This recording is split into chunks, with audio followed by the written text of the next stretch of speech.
in an injury-riddled outfield. Veteran Ben Gamble was also signed to add depth. And Michigan says their April 19th spring game will be on a TV tape delay for strategic reasons when they showcase themselves at the Big House. Many programs opting to axe their open practices this year, but Sharon Moore says they'll still hold theirs, and we'll still be broadcasting it live on the radio with the call on News Radio 950 WWJ. That's Saturday next month. Doug Karsh, John Jansen got your back.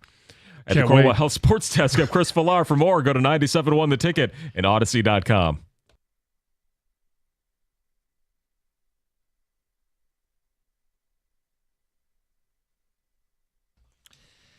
Just don't be too positive on that call for the spring game. Yeah, we're going to have to do the opposites game. If we say something bad, it actually means good. There's poachers out there, good John. Means bad. We could have some fun with that. Yeah, we want to make sure that we don't oversell any individual so that those that are listening around the world don't try and poach the players off of the radio broadcast. It's bizarre. Whatever. Anyway, what world are we living in? Good morning. Good morning. Happy baseball season. Yes. 162 on the horizon. I want to say opening day, but that means something different in Detroit, and that's a week from tomorrow. But welcome back, baseball. Good morning, Jim Costa, John Jansen, Heather Park. We've got Paul Serra behind the glass, and welcome back, Gov, Tom Milliken. Oh, the refreshed, well-tanned to come Tom see Milliken. Tom. Had an awesome time in Florida. Good. Very relaxing. Where were you in Florida? Orange Lake, which is just west of Orlando. Oh, okay. In Winter Gardens type area. Very good. We were literally like 5 to 10 minutes from Disney. Oh, did you go to Disney? We didn't actually go to the Kingdom. Oh. But we went to Disney Springs and shopped, looked around. The Lego store is out of control. The Lego store is one of my. I got to go there every time. There's a line. That's the only store that actually has a line that you have to wait in to get in. Like where they rope it off and they only let a certain amount of people in at a certain time because then it would just overflow and be too many people. Yeah. The Avengers store and Star Wars stores are something else. The lightsabers that they have, wow. So your kids still got to do some fun stuff. I was going to ask, is it torture to be that close to Disney for the kids and not go? No. But it sounds like you delivered anyway. No, I mean, look, we had the resort we stayed at had multiple pools, lazy rivers, water slides. I mean, it was nonstop. Okay. Anything you wanted to eat, and then also we were very close to Margaritaville, which we could also go eat off-site if we wanted to. The place we stayed at had a full kitchen, so we could make meals. It was awesome. Good. Cool. And then the last night, I didn't tell you guys any of this, so I didn't know where we were going here, so I'll bring it up. The last night we were on semi-lockdown in our room. Oh, really?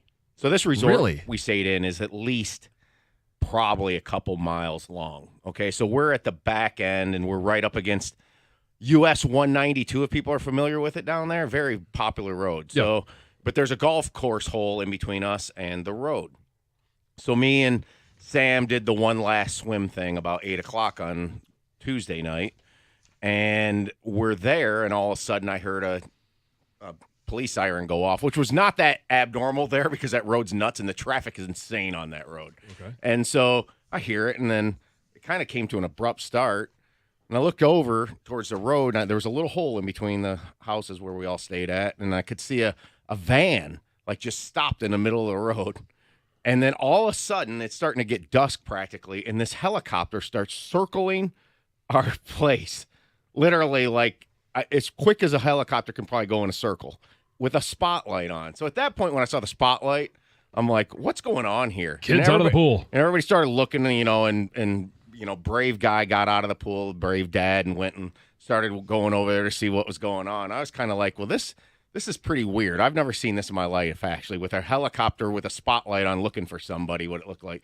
Then all of a sudden, security from the place came over, and they said, you guys need to go to your room. There's a manhunt. Oh. So I still haven't been able to connect the dots completely. Oh, we'll get the Florida man story, I'm sure, at some point. But we believe this is linked to a domestic violence killing earlier in the day, and this man was on the loose. And we saw some stuff on Facebook where they actually tear gassed him out of this van, which is probably about 1,000 feet from where we were staying. Okay. So anyways, we had to go back to our room. We had to lock all the doors. We had to put the latches on the doors. and we're told to stay there the rest of the night. When you go in your room, you don't normally put the latch on your door? I usually don't because you got the deadbolt, you know? I mean, you got the deadbolt, you got the normal lock. Usually don't latch it, too. Really? I'm not that scared. Well, it's not that scary, but it's there. Might as well use it. No, but look, sometimes you do, sometimes you don't. The kids love having fun with it. Haha, I'm going to play a joke and put the latch on it while somebody's outside the door. You know, that they think that's really funny. Yeah, the best thing it's used for is actually to put it up so you can keep the door open. Right. So anyways, there were 25 cop cars. Like, John and Jim and Heather, all heck was breaking loose. Yeah. I would have loved it. Sure. You would have loved it? Oh, because I would have been like an internet sleuth, and I would have just been like, oh, yes, a murder mystery. Kelly was doing that part. Colin, go out there. Figure out what's going on. I'd find the guy's name. I would find it all out on the internet and be like, this is crazy. That's why Kelly did all the investigation while I was peeking. Peeking Tom. Yep. So I was opening the curtains and kept looking out there, and Anna kept shutting them because she was a little bit scared. Yeah, well, I get that. And so anyways, they were out there for 4 hours. They shut down the road. On the westbound, they were making people turn around. I can't imagine what the gridlock traffic it caused. But we were down there. Some people from our church were staying down there as well, but everybody was so scattered in this humongous resort. We just saw people occasionally. But I do know one of the people that we were with was staying on the same street we were. So I called him, and I'm like, hey, are you here? And he's like, no. And I'm like, I told him what was going on. And I said, good luck getting back in. Right. I mean, they had blocked off to get into the resort. Did you start messing with the kids at all? Well, everything's silent for a little while. Did you hear that? What was that noise? Just a little the window tapping and stuff like that. He just said Anna was scared. Anna was scared. Petrified his daughter. Why would you make it worse? So, but okay. So how old is Anna?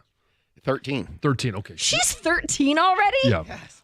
Wow. She's right on the age of, all right, I'm going to start messing with you a little bit every once in a while. And this would have been one of those, tapping underneath the table or something like that. What was that noise?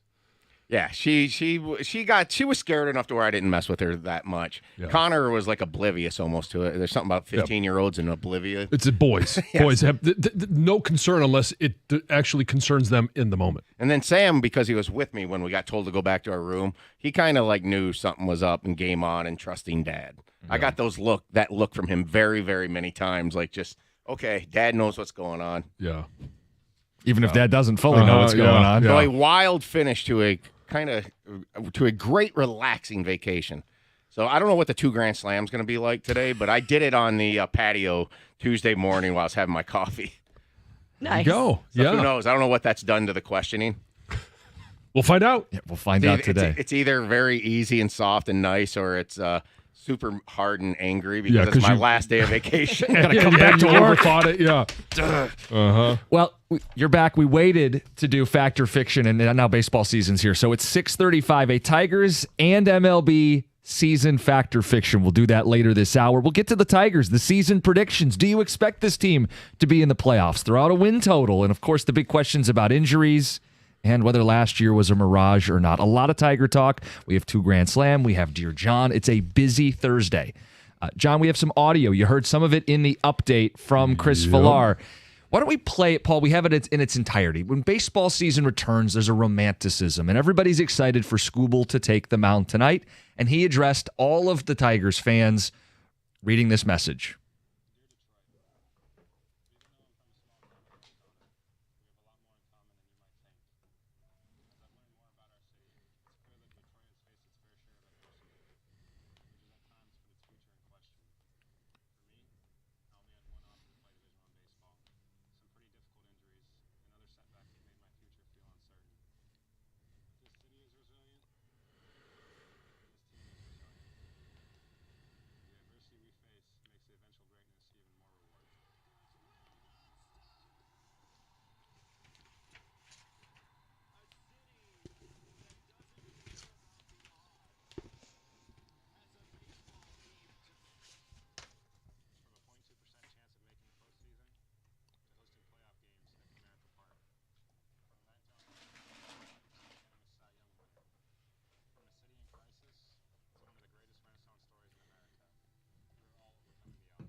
Get a little goosebumps. Yeah. Here we go. Let's go, baby. Let's go.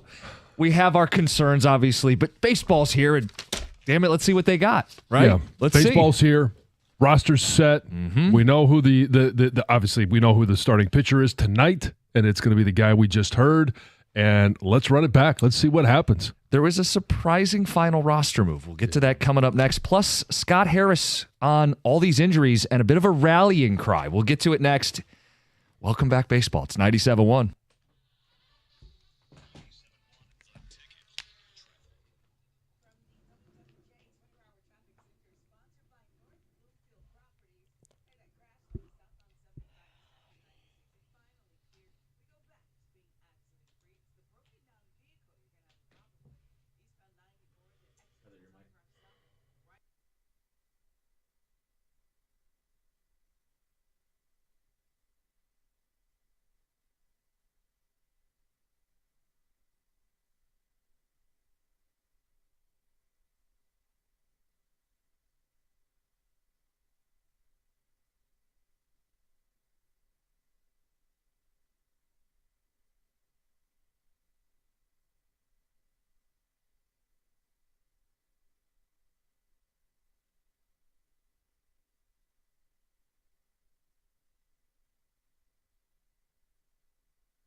Baseball is back. Tigers and Dodgers tonight. Skubal against the world champs. Skubal against Shohei.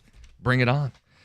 John, we've talked about it. The injuries, it's a big storyline. It made the roster kind of a mess to begin the season. Scott Harris speaking yesterday. Ryan Kreidler makes the team over Justin Henry Malloy. They cited defense as a primary reason. Kreidler can play outfield defense, they're convinced. But Harris said, with all the injuries, there's still no excuse. No one's going to feel sorry for us. Well, yeah, no one's going to feel sorry for him. There's other teams that are, the Yankees have injuries. You go down the list of teams that are starting the season without some key components, key players, and maybe they have a little bit more depth, and so nobody's, worried as worried as they are with the Tigers, because there's a very thin line between where they were at the end of last year and the bats that they need. And I think it's interesting too, because with this pitching staff and the fact that they kept Kreidler over Justin Henry Malloy. Justin Henry Malloy is a bat that can be productive. Mm-hmm. Kreidler is not a bat that can be productive, or at least he hasn't been. Yeah, Malloy was on the postseason roster a year ago, which is, I think, why people are shocked he's not on this team right now. Yeah. Now, AJ did warn us. He said the lineup that we start the season with will change, and it could change quickly. I think that was even before we saw the latest rash of injuries, when Wencel Perez was healthy at the time. They are convinced they need outfield defense to tie together this great pitching, to give themselves a chance, and they're going to have to win low-scoring games. It's what they did a year ago. Harris has called it the backbone of this baseball team. I trust this as, is this a decision that Scott Harris made, or is this a decision that A.J. Hinch said, these are the components I need to work my magic, defensively, offensively, and the pitching staff?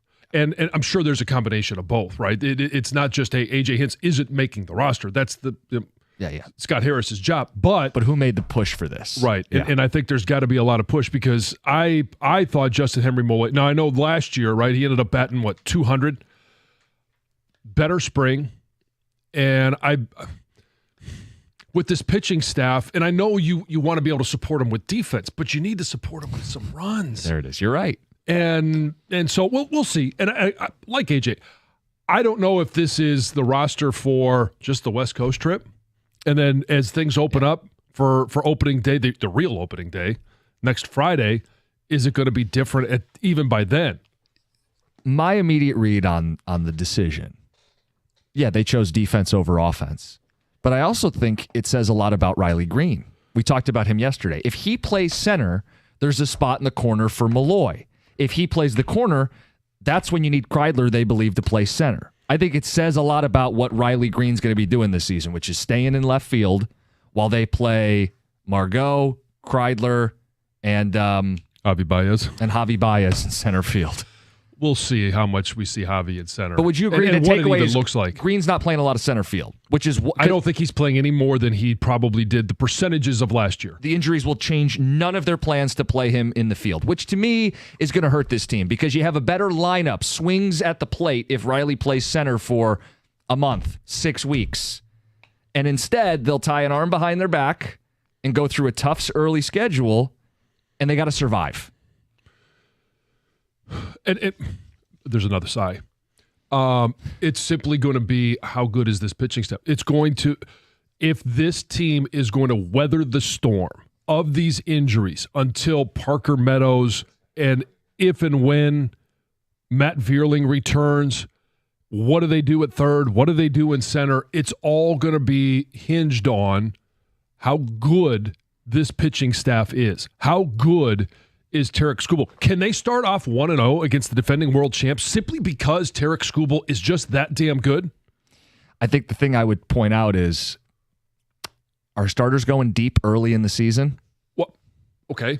How deep did they go in training camp or in spring training? No, most years you see this, like even the Dogs not going 100+ pitches to start a season. Yeah, but we saw Jack Flaherty, we saw Tarik Skubal go 6 innings in spring training, which is, to me, I was shocked when I saw that. So to me, it reads they're going to expect this pitching staff to throw more pitches early in the season because they have to. Okay. Makes sense to me. I mean, if we're reading the tea leaves and you think that All Javi hands on Baez deck, is going to be playing center all the time, and you know what that would mean? There's some urgency. I'm all about some urgency. Yeah. Let's act like we got some urgency. Let's act like it's not 162, but we got to get off to a better start so we're not digging out of a hole and we need to rely on a 0.2% miracle. Well, I think the bigger question is, and I think early on in the season, it will be, we don't want Tarik Skubal to get overworked early, Jack Flaherty to get overworked early. The bigger question is going to be, how far does Casey Mize go? How far does the brand new arm of Jackson Jobe go? And how do they manage his innings early on in the season because of the injuries and a sense of urgency? Let's go for it. What does that mean with Jackson Jobe when it comes time for August? How many innings are they allowing him to pitch this year? How many can pitch? And maybe he's just, maybe he's a unicorn and can be better and more at his age, and they kind of know that. There's still a cap, though. Every I team agree. still has an idea of how many innings they're willing to push a young arm. And I think there's a key here is when Cobb comes back. Does that alleviate every fifth day? They're able to space out Jobe, skip a start, try to get him to the finish line, because what you don't want to do is have him throw gas and run out of gas, and now you're in September, and now you're in the playoffs where this team hopes to be, and you don't have him. So I think one huge thing here is Mize, and if he pitches like he did last year, then there's going to be an ugly transition to Maeda, right? Probably. And if he stabilizes, you got a real rotation. Right, exactly. So you guys hit all the nails on the head here in terms of the rotation needs to carry him the first 60 games. They have to carry him to June. It's almost the opposite of last year. How are you doing, by the way? Because you're the biggest Parker Meadows fan on the planet. And he's on the 60 day. Welcome back, Tom. He's on the 60 day. I mean, I thought we were going to see a Meadows jersey on today. Oh, come on now. It's a huge We storyline. have to wait for that celebration until he's off of Well, IR. I think he was the number one reason why they made the playoffs last year and turned the season around. I do. Numbers and still. I think people overlook the range he had in center field. And in a game like tonight, when one of these Dodgers players drives one up the gap, he isn't there to take it away like he was last year. So the starting pitching is going to just have to be lights out. I mean, I would argue right now, if they're going to make the playoffs or something like that, the Tigers starting staff in the first 2 months of the season is going to have around a 3 ERA. Just lethal. Yeah, and be one of the best in baseball. And there is at least the break here is that bats usually start slow in baseball, pitching is usually ahead, and they catch that little bit of a break here against these good teams. Fact or fiction coming up at 6:35. Tigers and across baseball. 6:50, you're wondering, okay, what's the prediction? We'll lock in how many wins we think this team's going to have and whether or not we think playoff baseball returns for the second year in a row. Let's get to Heather with the news. Well, the Big Three Basketball League is transitioning to a city-based franchise model this year, and that model includes a team right here in Detroit, the Detroit Amplifiers. There you go, guys. Okay. So on Wednesday, the 8 teams were announced, as well as most of the head coaches. Yeah. So the Detroit team will be coached by George Gervin. The Iceman. Yeah. And the 2025 regular season is scheduled to be 8 weeks, beginning right around June sometime. And Detroit is scheduled to host one of those weeks. I think it'd be cool. It can be cool. I'm curious as to, now that they're moving to a city-based, and these teams are going to be traveling, like, what does it mean financially for this league, and will fans be able to support it? Will they support it? I think these are the questions TJ Lang is asking himself. Yes. Amplifiers, what do you think of the name? I don't love it. I don't hate it. Maybe it'll grow on me. Yeah, I mean, it's Yeah. I mean, It's kind of Detroit Amps, it's fine. because everybody's It's going to shorten okay. it. We'll be amped up. Yeah. Yeah, get amped. I guess. All Who right. knows? I don't know. Warren City Council passed an ordinance that will pave the way for recreational marijuana establishments to open in the city. So the ordinance allows an unlimited amount of recreational marijuana retail establishments in the city, but City Council, an attorney there, says that there will be limited availability based on zoning regulations, because that word unlimited has a lot of residents concerned, Sure. right? Because when you hear that, you think, oh my God, there's It'll going to be be everywhere. pot shops Yeah. everywhere. They don't like that. Many don't anyway. Yeah. Some maybe I get do. it. But They approved the ordinance in a 5-2 vote, and they say, you know what, we're really trying to end this several-year lawsuit involving medical marijuana applicants that has been going on there in the city. And they say it is not going to be completely unlimited. Obviously, there are rules you have to follow when you're going to open one of these. They must be in an industrial or heavy commercial zone. They need to be at least 1,000 feet away from a school lot line. They have to be at least 500 feet from residential lot lines or libraries or churches parks. Churches, all of this stuff. So it can't be quite unlimited, but there could be more than some people would like to see. For sure.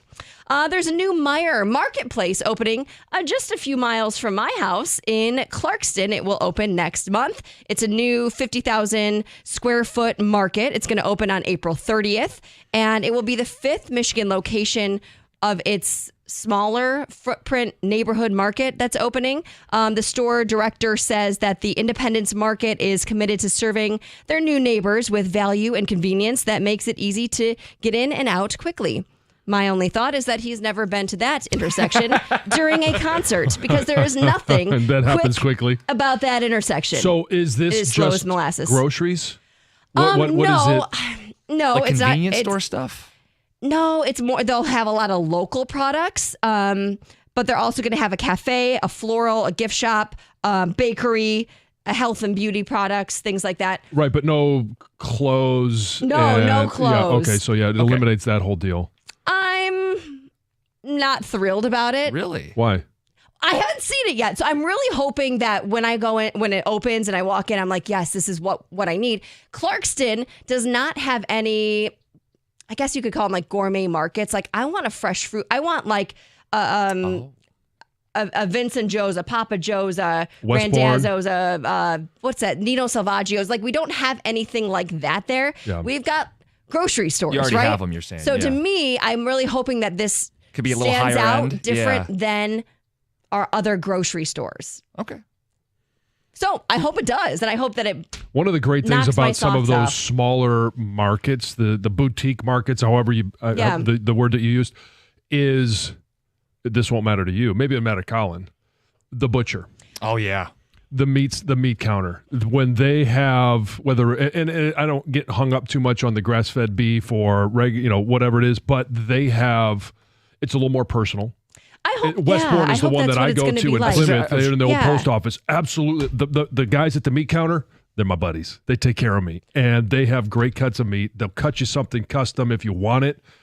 And it's like you get to Christmas, you get to the holidays, they take care of your orders, and they just seem to be a little bit more personal in these settings. Well, maybe that's what it's going to be, and I'm going to be thrilled. Yeah. That's the news. We got chatty. It's all good for now. now. Sort of sharing my opinions on marketplaces. Very opinionated. We got 4 hours. We got more news. We got Fact or Fiction next. It's 97.1.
Baseball's back, and we have fact or fiction. Let's get to it.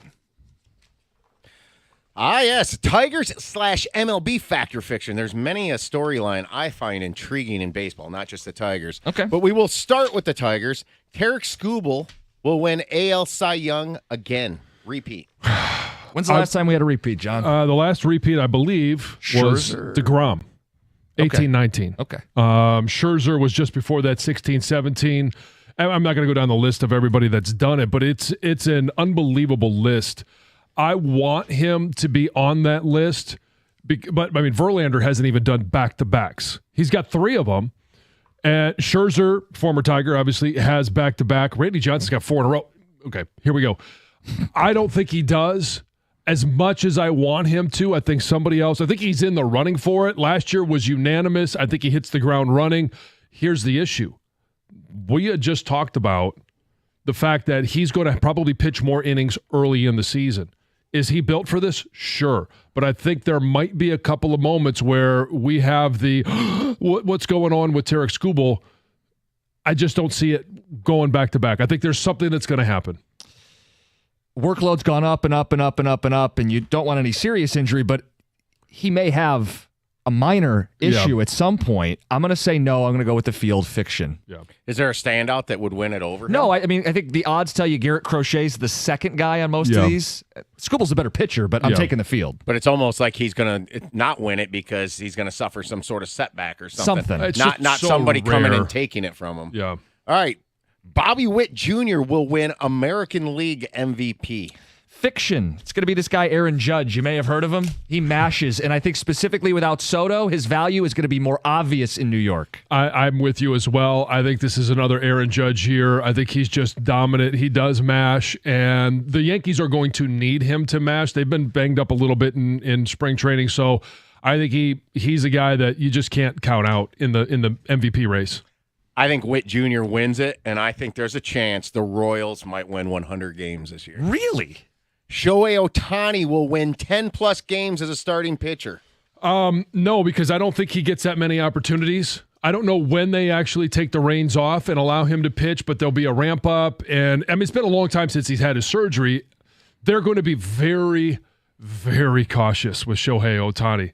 They need his bat. And that pitching staff, unless something happens with their pitching staff, I don't necessarily. He can pitch, and he can pitch great. I don't think they have to have him pitch to be like they did last year. World champs again. I'm going to say fiction. Dodgers have been ahead of this. They use a ton of arms. They get to the finish line. What's most important is that he is there as a dual threat in September. Yeah. All right. I can't even believe this one's on the list because when we did the rough draft of this about a month ago, it wasn't, and I think you would have laughed at it. Spencer Torkelson will lead the Detroit Tigers in home runs. They better hope he does. It feels like a lot of this season hinges on Torque, weirdly enough. A guy that we didn't even think would be on the roster.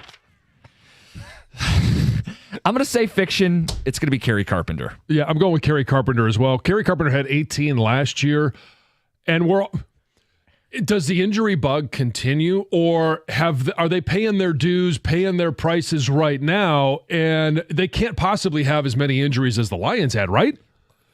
He says ominously. Think about it, though. If Carpenter plays even a little bit against lefties, and they have to play him more because all these outfield injuries, he should hit 30 bombs. 30 bombs, yeah. And so it's him, or it's even Riley Green, who had 24 last year. I just don't trust. I want it to be Torque. I want him to be that 30 home run guy. But I think I said yes to this last year. This year, I just can't trust it. I'm hoping, but I can't trust it. I'll tell you this. If he stays on the team, I think this will be a fact. Because I think the home runs will come if he sticks around, and even if he's 230 hitting again. If he basically goes back to Torque a couple years ago, he will lead the team in homers. There always seems to be some weird things that save some careers. The injuries that happen. If those injuries don't happen, he's not on this roster. And I think those injuries may have saved his career. Paul Skeens will win National League Cy Young. Yes. I think he's dynamic. We saw what he could do last year, and his workload is going to continue to go up, and I think he's just a dominant pitcher that's going to have dominant stuff. He's added a couple of pitches. I think this is going to be fun to watch. Called my shot last year with Skubal. Yeah, fact. Paul Skeens wins the NL Cy Young. He's actually a bigger favorite than Skubal to win the Cy Young in the National League than Skubal is in the American League. And he's young. He's got more upside. He hasn't logged the innings. He's not coming off a 200-inning season the way Skubal did last year in the AL. Give me Skeens I do think in the NL. The one thing in those odds, though, is that they're protecting themselves because he's such a name. Fair. Like that, I think probably they would be more equal if you didn't have to worry about, oh my gosh, everybody's running to bet on Paul Skeens because he's such a phenom. All right, Parker Meadows. Phenom. Yes. Phenom, whatever. Hey, I'm back from vacation. Who cares? All right, Parker Meadows will play in 81 or more games. 81's half the season. Last year he played in 82. So this is set right on the line. I don't like what I'm seeing with the nerve. I don't like that it's already been pushed back twice. Unfortunately, this is fiction. He won't play it. I think he'll be available for more than 81. The problem is, even if but we saw it last year. He was sent down. I don't think that's the issue. But as soon as he came back, what happened? He was on fire for 3 or 4 games, and then it was a hammy. He's one of those high motor, high test, high octane guys. He's going to have a hamstring here or there, and I think it keeps him out of more games, and it's going to be under. Vlad Guerrero Jr. will be traded during the season. I think he has to be for Toronto. I mean, like, there's way too much value. There's no way, unless they come to an agreement, and I know he said we're not negotiating until that money, and the agent calls and says, hey, you got to hear these numbers. Then he'll listen. There's no way they can just let a value like that walk. They'll trade him by the trade deadline. Yeah, this is a fact. You have to look at what Juan Soto did when they got traded from the Nationals and how it reset and bolstered them. You can't let a player like that walk. Vlad's in the prime of his career. They've tried to pay him. It's not going to work. You trade him. Just one quickie, though. With the Yankees with their injuries, maybe the AL East gets a little mushy. And if the Blue Jays are contending, they're going to that's going to be a tough thing for them to do. All right, Jackson Jobe will win American League Rookie of the Year. Fact. I'm going to say fact. I don't know if I fully believe it, but this is maybe me trying to will it. He's going to get hit up a little bit this year, but if he's on the team to start, and he is, he's going to log the innings. He's got the stuff. He's got the name. Fact. And this goes to, I think, some of a positive for Scott Harris and the mastery of A.J. Hinch. Why would you bring him in the playoffs? Why would you bring him in to pitch in key situations at the end of last year? Lessons learned by Jackson Jobe. It pays off this year. And yeah, he made the roster. He's going to get the innings. I think he is the guy that, and when you hear him talk, it's not about, he just wants to go out there and pitch. And I can't wait to see it. Yes, I think he is Rookie of the Year. I'll say this, with Jim, when you answered it, I saw a splitting of the heart and the brain. The brain was saying no. The heart said yes. You just wore it on your sleeve. That was awesome. All right, the Yankees will miss the playoffs. I guess it depends on, what do you think Baltimore will be this year?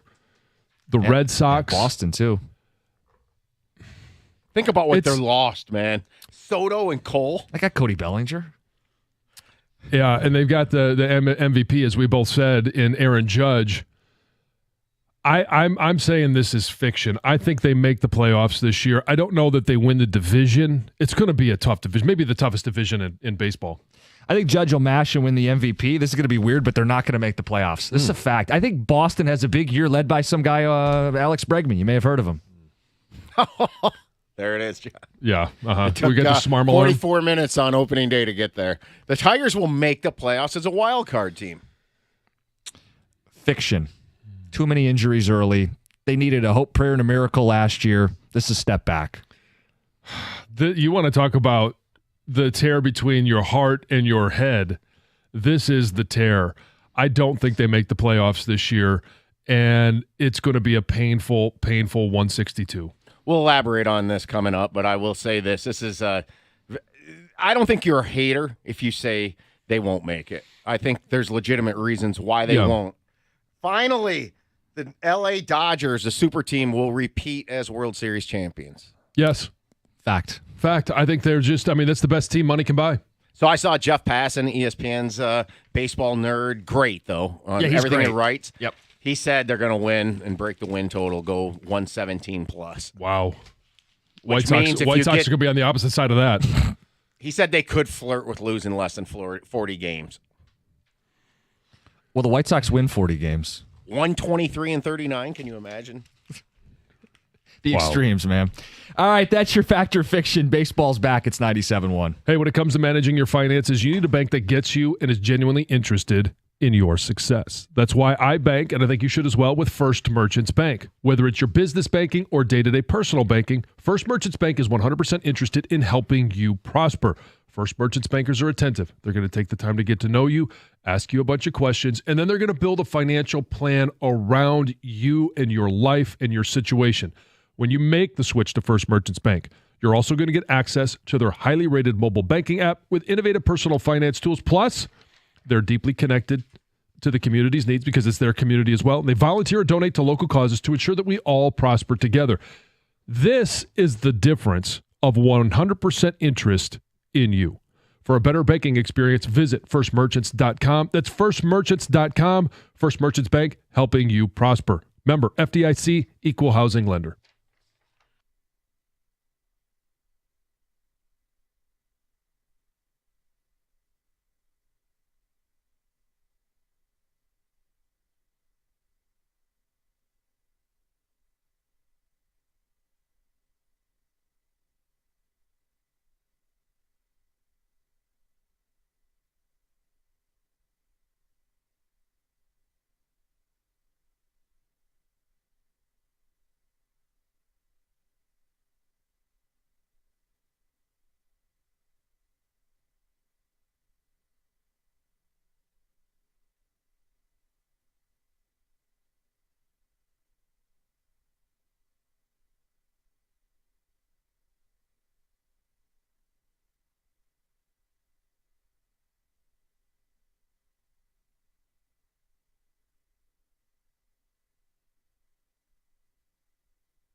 All right, we'll open up the phone lines. Weigh in. Season's here. Are they going back to the playoffs? How many wins for this Tigers team? Are they able to parlay the success of last year's run into something meaningful? John, you bat leadoff here. Phone number's 248-539-9797. Skubal v. Snell tonight. The season's back. I can't wait. It's going to be so much fun, and I think Skubal hits the ground running. I think this is going to be one of those epic performances that we see from him. Now, is there a ground ball that gets through the middle of the infield? I don't know. Is there some fluke thing that happens? Shouldn't have had a guy on first, and then all of a sudden they're able to manufacture a run or 2 runs, and the bats just aren't active. They haven't, quote unquote, heated up yet, even though it's not going to be cold out there.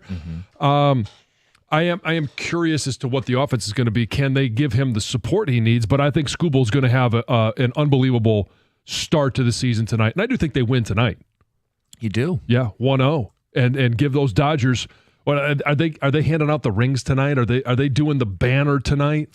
Probably, right? Yeah. Yeah. That to me. And so what do we know about Skubal? We saw it in Cleveland. Oh, he's a gamer. Oh, he's a gamer. Yeah. He would love, as they start to recognize the world champions. I think we get a fist pump. I think we get him yelling at the fans. I think we get his mom giving him a text later that says, Tarik, he probably full name. Tarik Daniel. Tarik Daniel.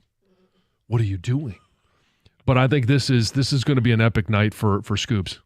He's the tone setter. For those that missed it, we'll play it at 7:02. His address to the fans. A goosebump, chilling message with baseball's return.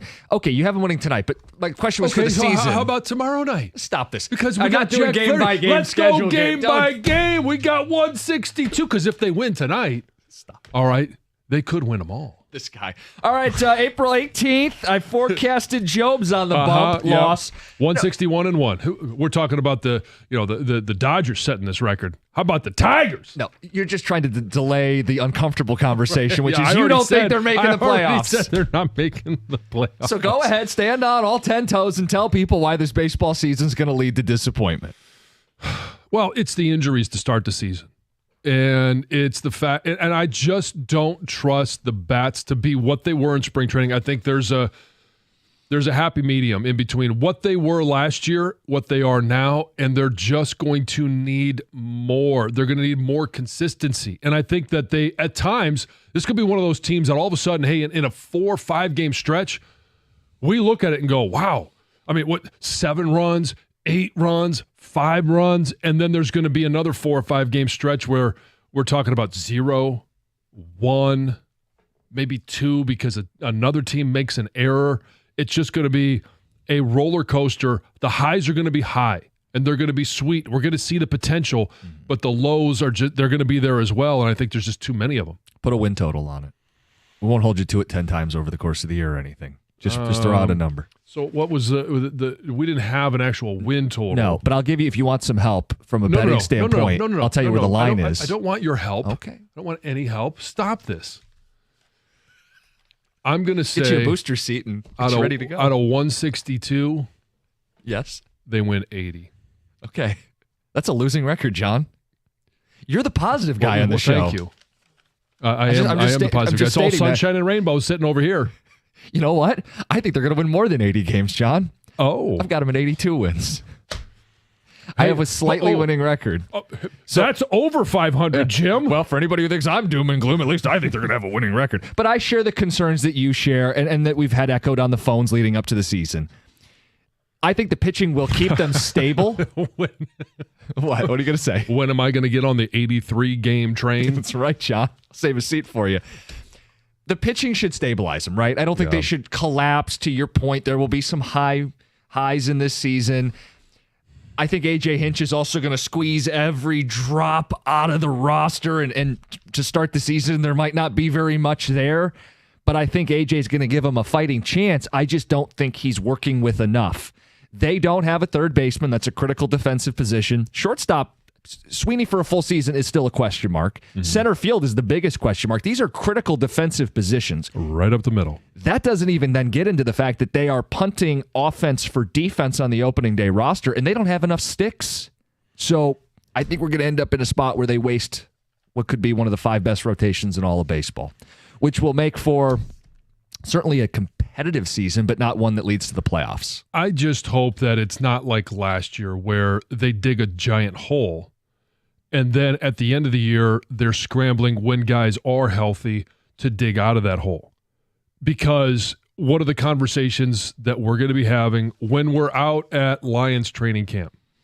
The trade deadline. Do you remember it always happens at that time. Yeah. And if they are just in the mix at that point, I don't want to talk about should they trade Skubal. I know. What about Flaherty? And it's different now because Flaherty's on a 2-year deal. Kleber's on a rental deal. Great, That's a bat for a contender. Yeah. John, I think the ideal situation is they're in a position where they can buy.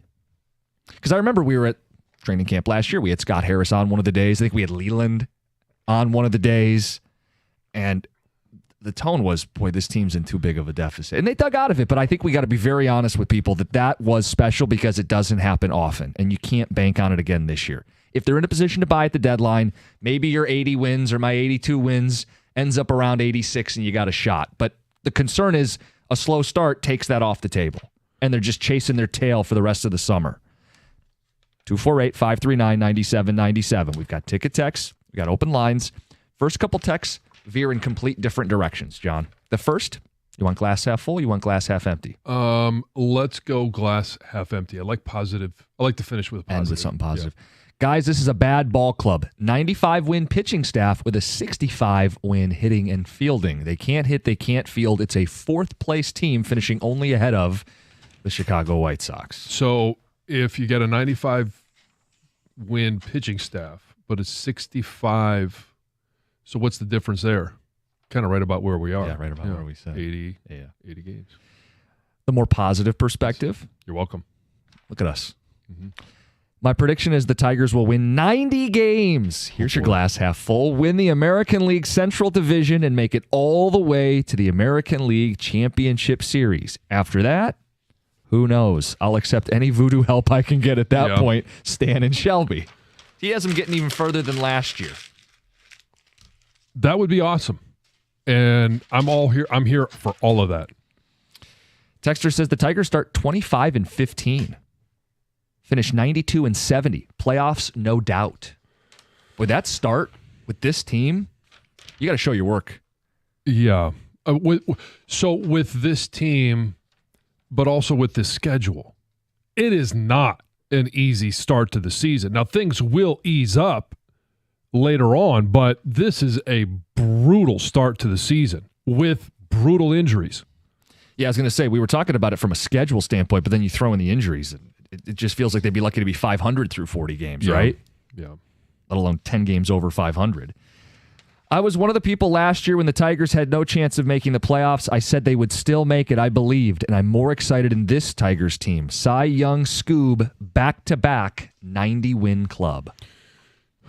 So I think the question is, what has to happen for that to be 90 wins?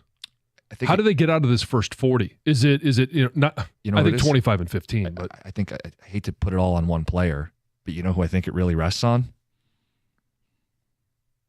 Tell you after the update. Oh boy, we'll play Skubal audio as well. He gets everybody in the baseball. I think mood. It's actually 2. I'll tell you who both of them are. He's going to one-up me. We're already doing this. It's 97-1.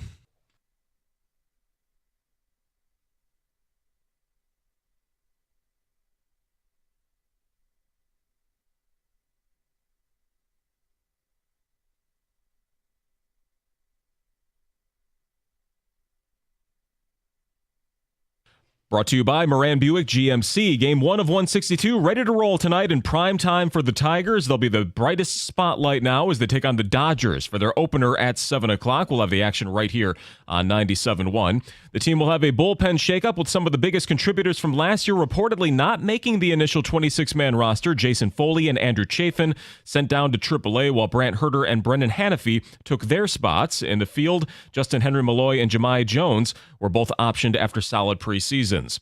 It was a beneficial night for the Pistons. Both teams they're racing with for seeding ended up taking losses. Milwaukee taken out by a 39-point triple-double from Jokic and the Nuggets, and LeBron did Detroit a solid with his finish in Indiana, tipping one in at the buzzer for the victory. The Pistons say thank you, LeBron. That puts them within a game and a half of the Pacers, and they pass the Bucks, now in the 5 seed in the East with 9 games left to play, a 41-32 record. Their next game is tomorrow night versus the league-leading Cavaliers. Also in the NFL, Russell Wilson says he's expected to be the starter in New York after signing a 1-year deal with the team. Jameis Winston and Tommy DeVito are also in that quarterback room, but the team is expected to add a rookie quarterback at the top of the draft as well, if they're able. At the Corewell Health Sports Desk, I'm Chris Villar. For more, go to 97.1 The Ticket and Odyssey.com.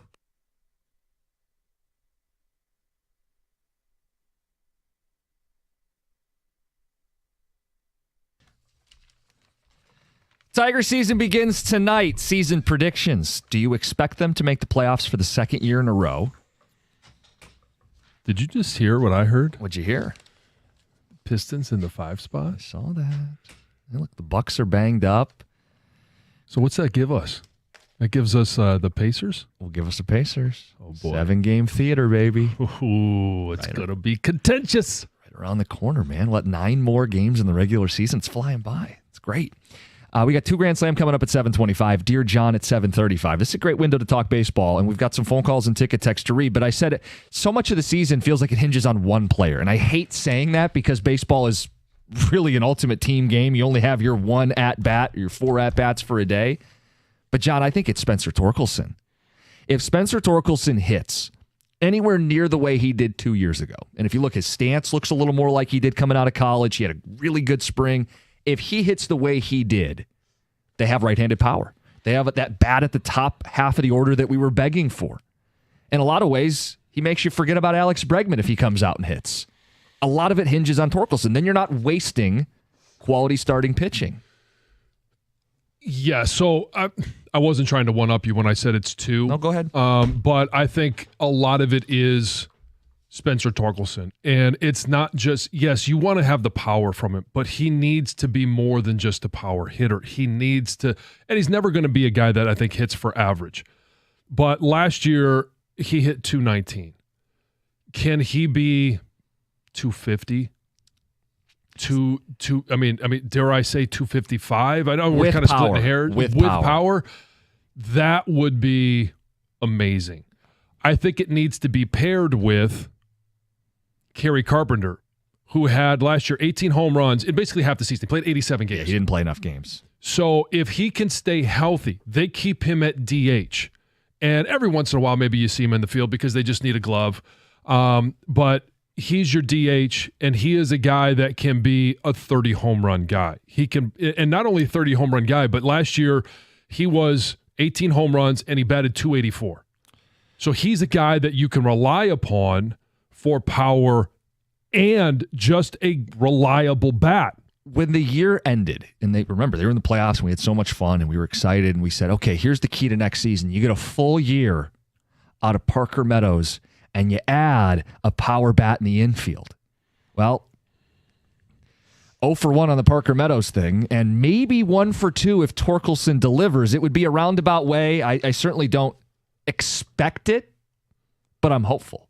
And that's why I ultimately think they're missing the playoffs, is they have too many of these things that I hope happen. I hope Colt Keith slides into first base effortlessly. I hope Gleyber Torres is a good enough bat and the defense doesn't hurt him.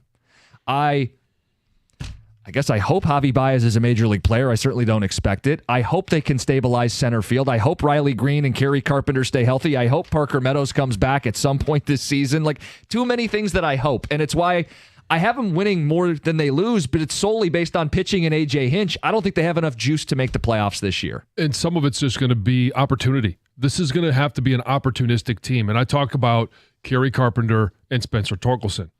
They've got to be good with guys on base.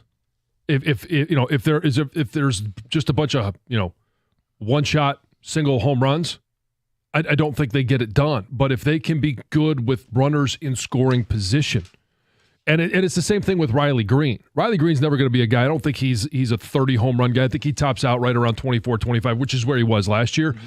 But if he can be good with runners on base. Colt Keith, good with runners on base. Now it's a different story. And there's a lot of ifs. There's a lot of hopes in there. And that's what they did last year. First to third, taking the extra bag, trying to manufacture whatever they could from heart, hustle, and effort.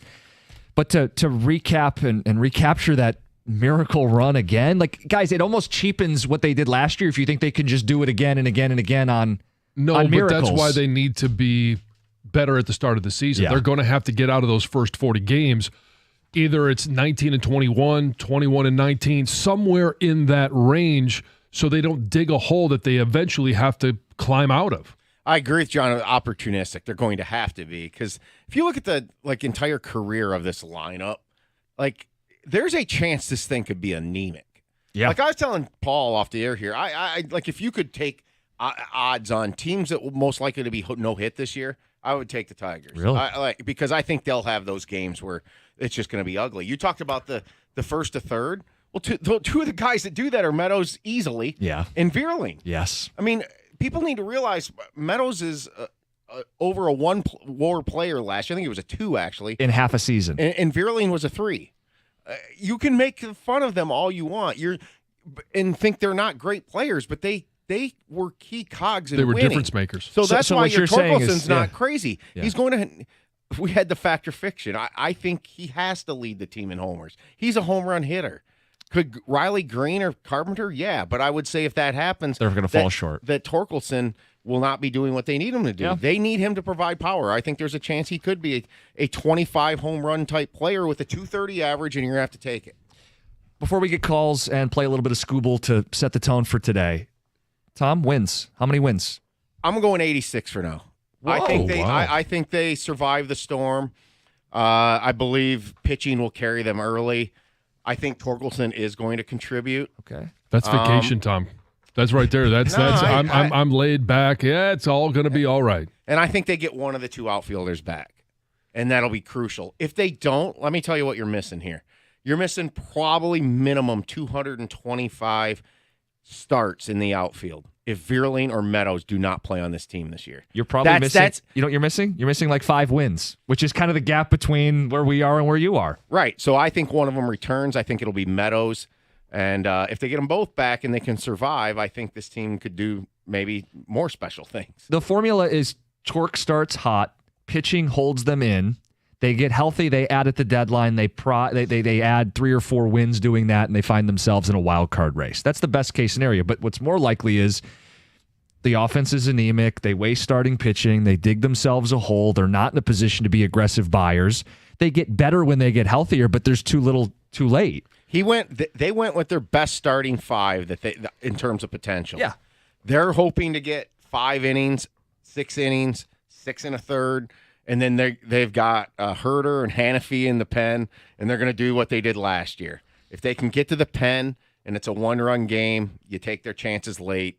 I worry about run production in terms of what Vierling and Meadows provided on the bases. I mean, is Torkelson getting a third as much as those guys did? No, he's just not. No. But so that's why we talk about opportunistics. First to third, they're not going to have that individual that can go first to third. Just get a walk, get a single, get on base, steal second, we'll knock you over to third, and then we'll get you in. So if you do have somebody who just finds a way to get on first, that's where you're going to need Gary Carpenter, Spencer Torkelson, Riley Green to be able to not just knock them to third, but knock them in. Like, you're going to have some power. You're going to have some. Yeah, just touch them all. It's a non-negotiable for this team. Let's get to DeVell in Madison Heights. Welcome back, baseball. Good morning, DeVell. Hey, good morning. Happy opening day to y'all. Yeah, you too. All right. So here's my thing. And follow me for a second with it, because I'm thinking it's going to be opposite of last year. I think we're going to start off halfway decent, and we're going to compete. But it's way too many ifs on this team. And I'm thinking we're going to actually be good enough to be buyers at the All-Star trade deadline. Yeah. But I think we run out of gas and just barely miss the playoffs. But here's the good thing about it. I think for next year we will have the inside track on who we bring in to be buyers this year. Like I'm thinking a pretty major star coming. at the trade deadline, and we will have the inside track on signing up because we still got money. We didn't sign Brakeman. Right. We still got money to spend, so we will have an inside track money-wise that we have left over, and I think whoever comes in, possibly Vladimir Guerrero. I was going to ask you, calling your shot, Vladdy. Look, fingers crossed. I'm thinking that DeVell, he will love the culture here. And I would love him in a Tiger uniform, Old English D. Here's the problem. The Tigers didn't want to go to $200 million for Alex Bregman. It might cost apples to $600 million to get Vlad Guerrero. Apples to oranges. Brakeman is not Guerrero. I know, but when you're drawing lines in the sand, you're not winning a bidding war for Vlad Guerrero, is all I'm saying. Correct. I'd love it, though. Yeah. Oh, it would be amazing. The ultimate reinforcements. Oh, man. All right, Tarik Skubal. Can we play this for people? I was teasing it, Paul. This is Tarik Skubal's message as baseball returns.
Give me to 7 o'clock, baby. That's Tarik Skubal. Got the news coming up next. 2 Grand Slam and Dear John. It's 97.1. Hey, if your furnace or AC isn't getting the job done, do what I did and call the team at Mastercraft Heating, Cooling, Plumbing, and Electrical. Mastercraft has 24/7 emergency service, so you don't have to go without, and they back their work with a 5-year warranty. Now through April the 15th, you can buy a new furnace or AC and get half off the installation. They've got generators in stock as well, so give them a call and schedule your free in-home estimate, or you can check them out online at mastercraftheating.com. That's mastercraftheating.com.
All right, before we get to the 2 Grand Slam, Heather with the news. Yeah, so get ready to pay more for your Mega Millions tickets. The cost of a Mega Million lottery ticket will more than double beginning next week. So tickets will jump from $2 to $5 starting in April. And officials say the price increase will be one of several changes to the Mega Millions that will lead to improved jackpot odds, more frequent giant prizes, and even larger payouts. The lottery says jackpots will start larger and will grow faster.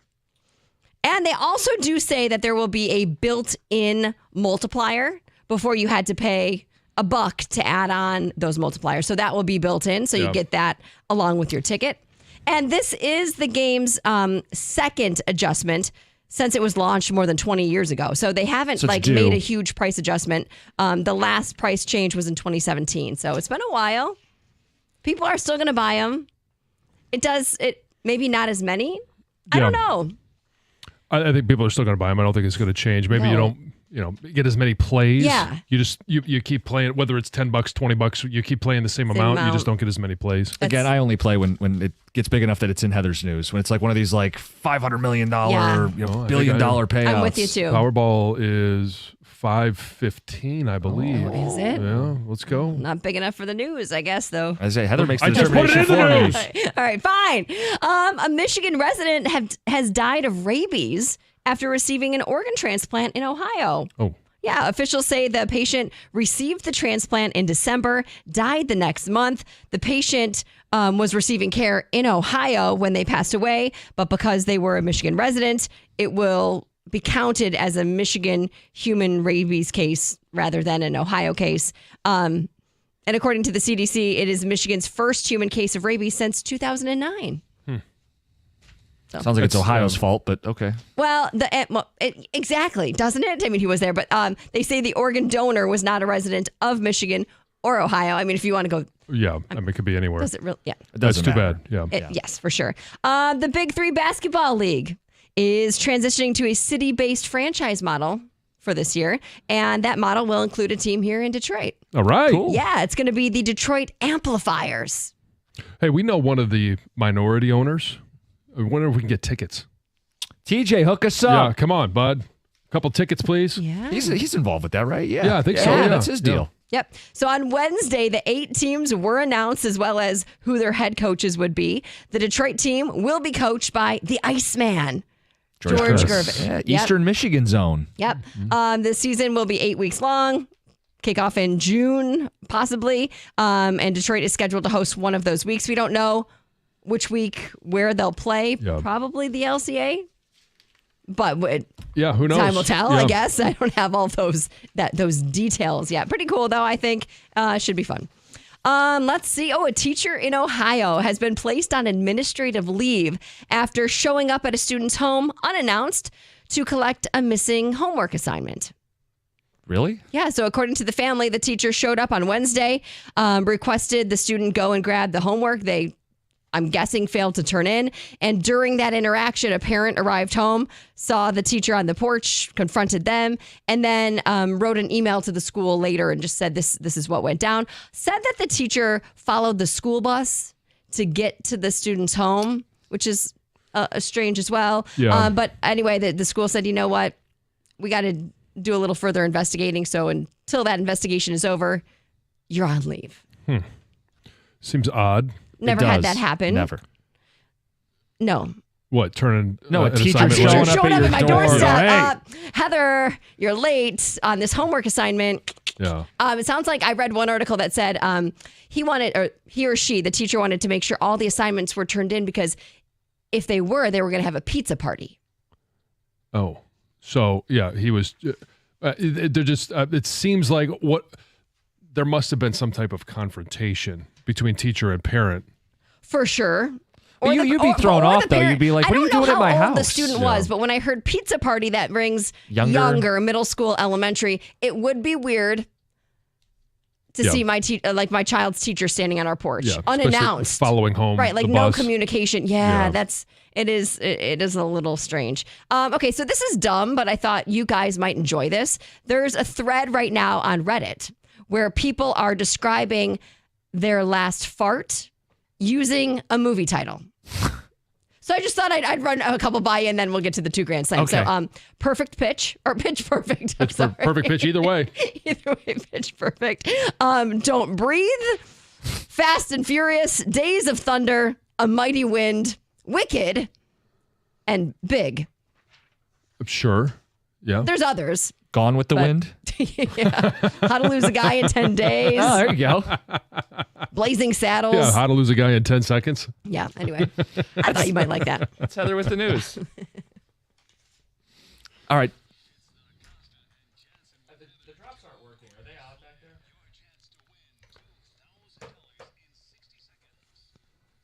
All right, this is going to be fun. My favorite part of the day, 60 seconds, 10 questions, $25 for each question answered correctly, $2,000 if our contestant can get them all right.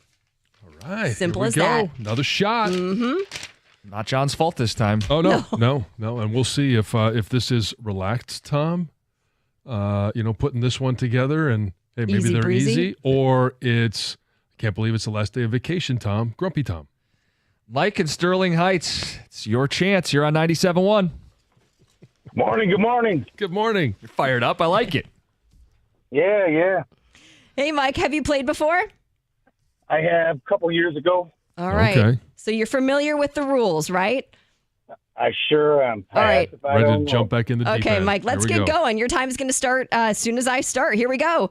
Michigan is playing Auburn in this city on Friday night. A pass. Who do the Red Wings play tonight? Oh, my goodness, pass. Vlad Golden wears this jersey number for Michigan. 50. Cohen Carr wears this jersey number for Michigan State. 50. Chelsea is located in this Michigan county. Genesee? This band had the 2003 hit Somewhere I Belong. Pass. This team is the lowest remaining seed in the men's NCAA tournament. Oh, number 10. Pass. Who is the Dodgers starting pitcher tonight against the Tigers? Oh, my goodness. Pass. Who played Jesus Shuttleworth in He Got Game? Oh, my God. Pass. Michigan State is playing Ole Miss in this city on Friday night. Oh, boy. Oh, boy. We got you. Oh, boy, is right. We got you with one. You got one, Mike. Yeah. Hey, you didn't get Oh, skunked. my goodness. And we've got a whole nother game to play next week. How does it compare to boy. how you did a couple of years ago? Man, I got 7. Oh, man. I know. Going Mike. backwards, that's not good. You lost a step or two. A couple. Oh, yeah, it might be time to retire. Hang them up. Just not on $25. $25 is $25, right? That's Yeah, you know There you what? go. It's a good Yeah. way of looking at it. We'll It'll put pay for half of my shuttle to the airport tomorrow. There you you go. go. yeah, Yeah. safe travels. We'll Don't put be you on late. hold. We'll get you paid. Wow. Ouch. Yeah, how do we Let's see. How many? 1, 2, 3, 4, 5, 6 passes. I got through all of them. Yeah. Well, he didn't answer number 10, but no, but I read it. yeah. So we'll go through all of them. For those that were stumped, just like Mike, Michigan is playing Auburn in. Atlanta. The Red Wings play. The Senators. Kosa better be in net. Vlad Golden wearing 50. 50, yeah, Yep. because Area 51, Wolf is 1. Cohen Carr wears this jersey number for MSU. I got to support the guess because sometimes there's themes. Yes. And I thought maybe he could go with 50, but no, it's 55. 55. Chelsea is in this Michigan county. Washtenaw. This band had the 2003 hit Somewhere I Belong. Be a Lincoln Park. He knew the lowest seed remaining in the tournament Yeah, was a it was- 10 seed, but he couldn't come up with The Razorbacks of Arkansas. Woo Pig Suey. Who is the Dodgers starting pitcher tonight against the Tigers? Blake Snell. Battle of lefties. God, you had to know that there was going to be a Tigers question in here. Had to. I'm surprised he didn't get this one. Who played Jesus Shuttlesworth and He This Got is a Game? while ago. I guess It's it a is, while but ago. Ray Allen. It is Ray Allen. Michigan State is playing Ole Miss in this city on Friday night. It's the same city that Michigan is playing Auburn They're in the in. ATL. That's in Atlanta. Better luck next time. Yep. Another chance on Tuesday, 7:25. A chance to win up to $2,000. Could be as little as 0 or 25 as we're finding out. All right, coming up next, it's Dear John. It's 97.1.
All right, here we go. We have questions for John Jansen. You can send yours in, dearjohnjansen@gmail.com. The prompts today, leftovers, lottery, tempting my roommate. Oh, boy.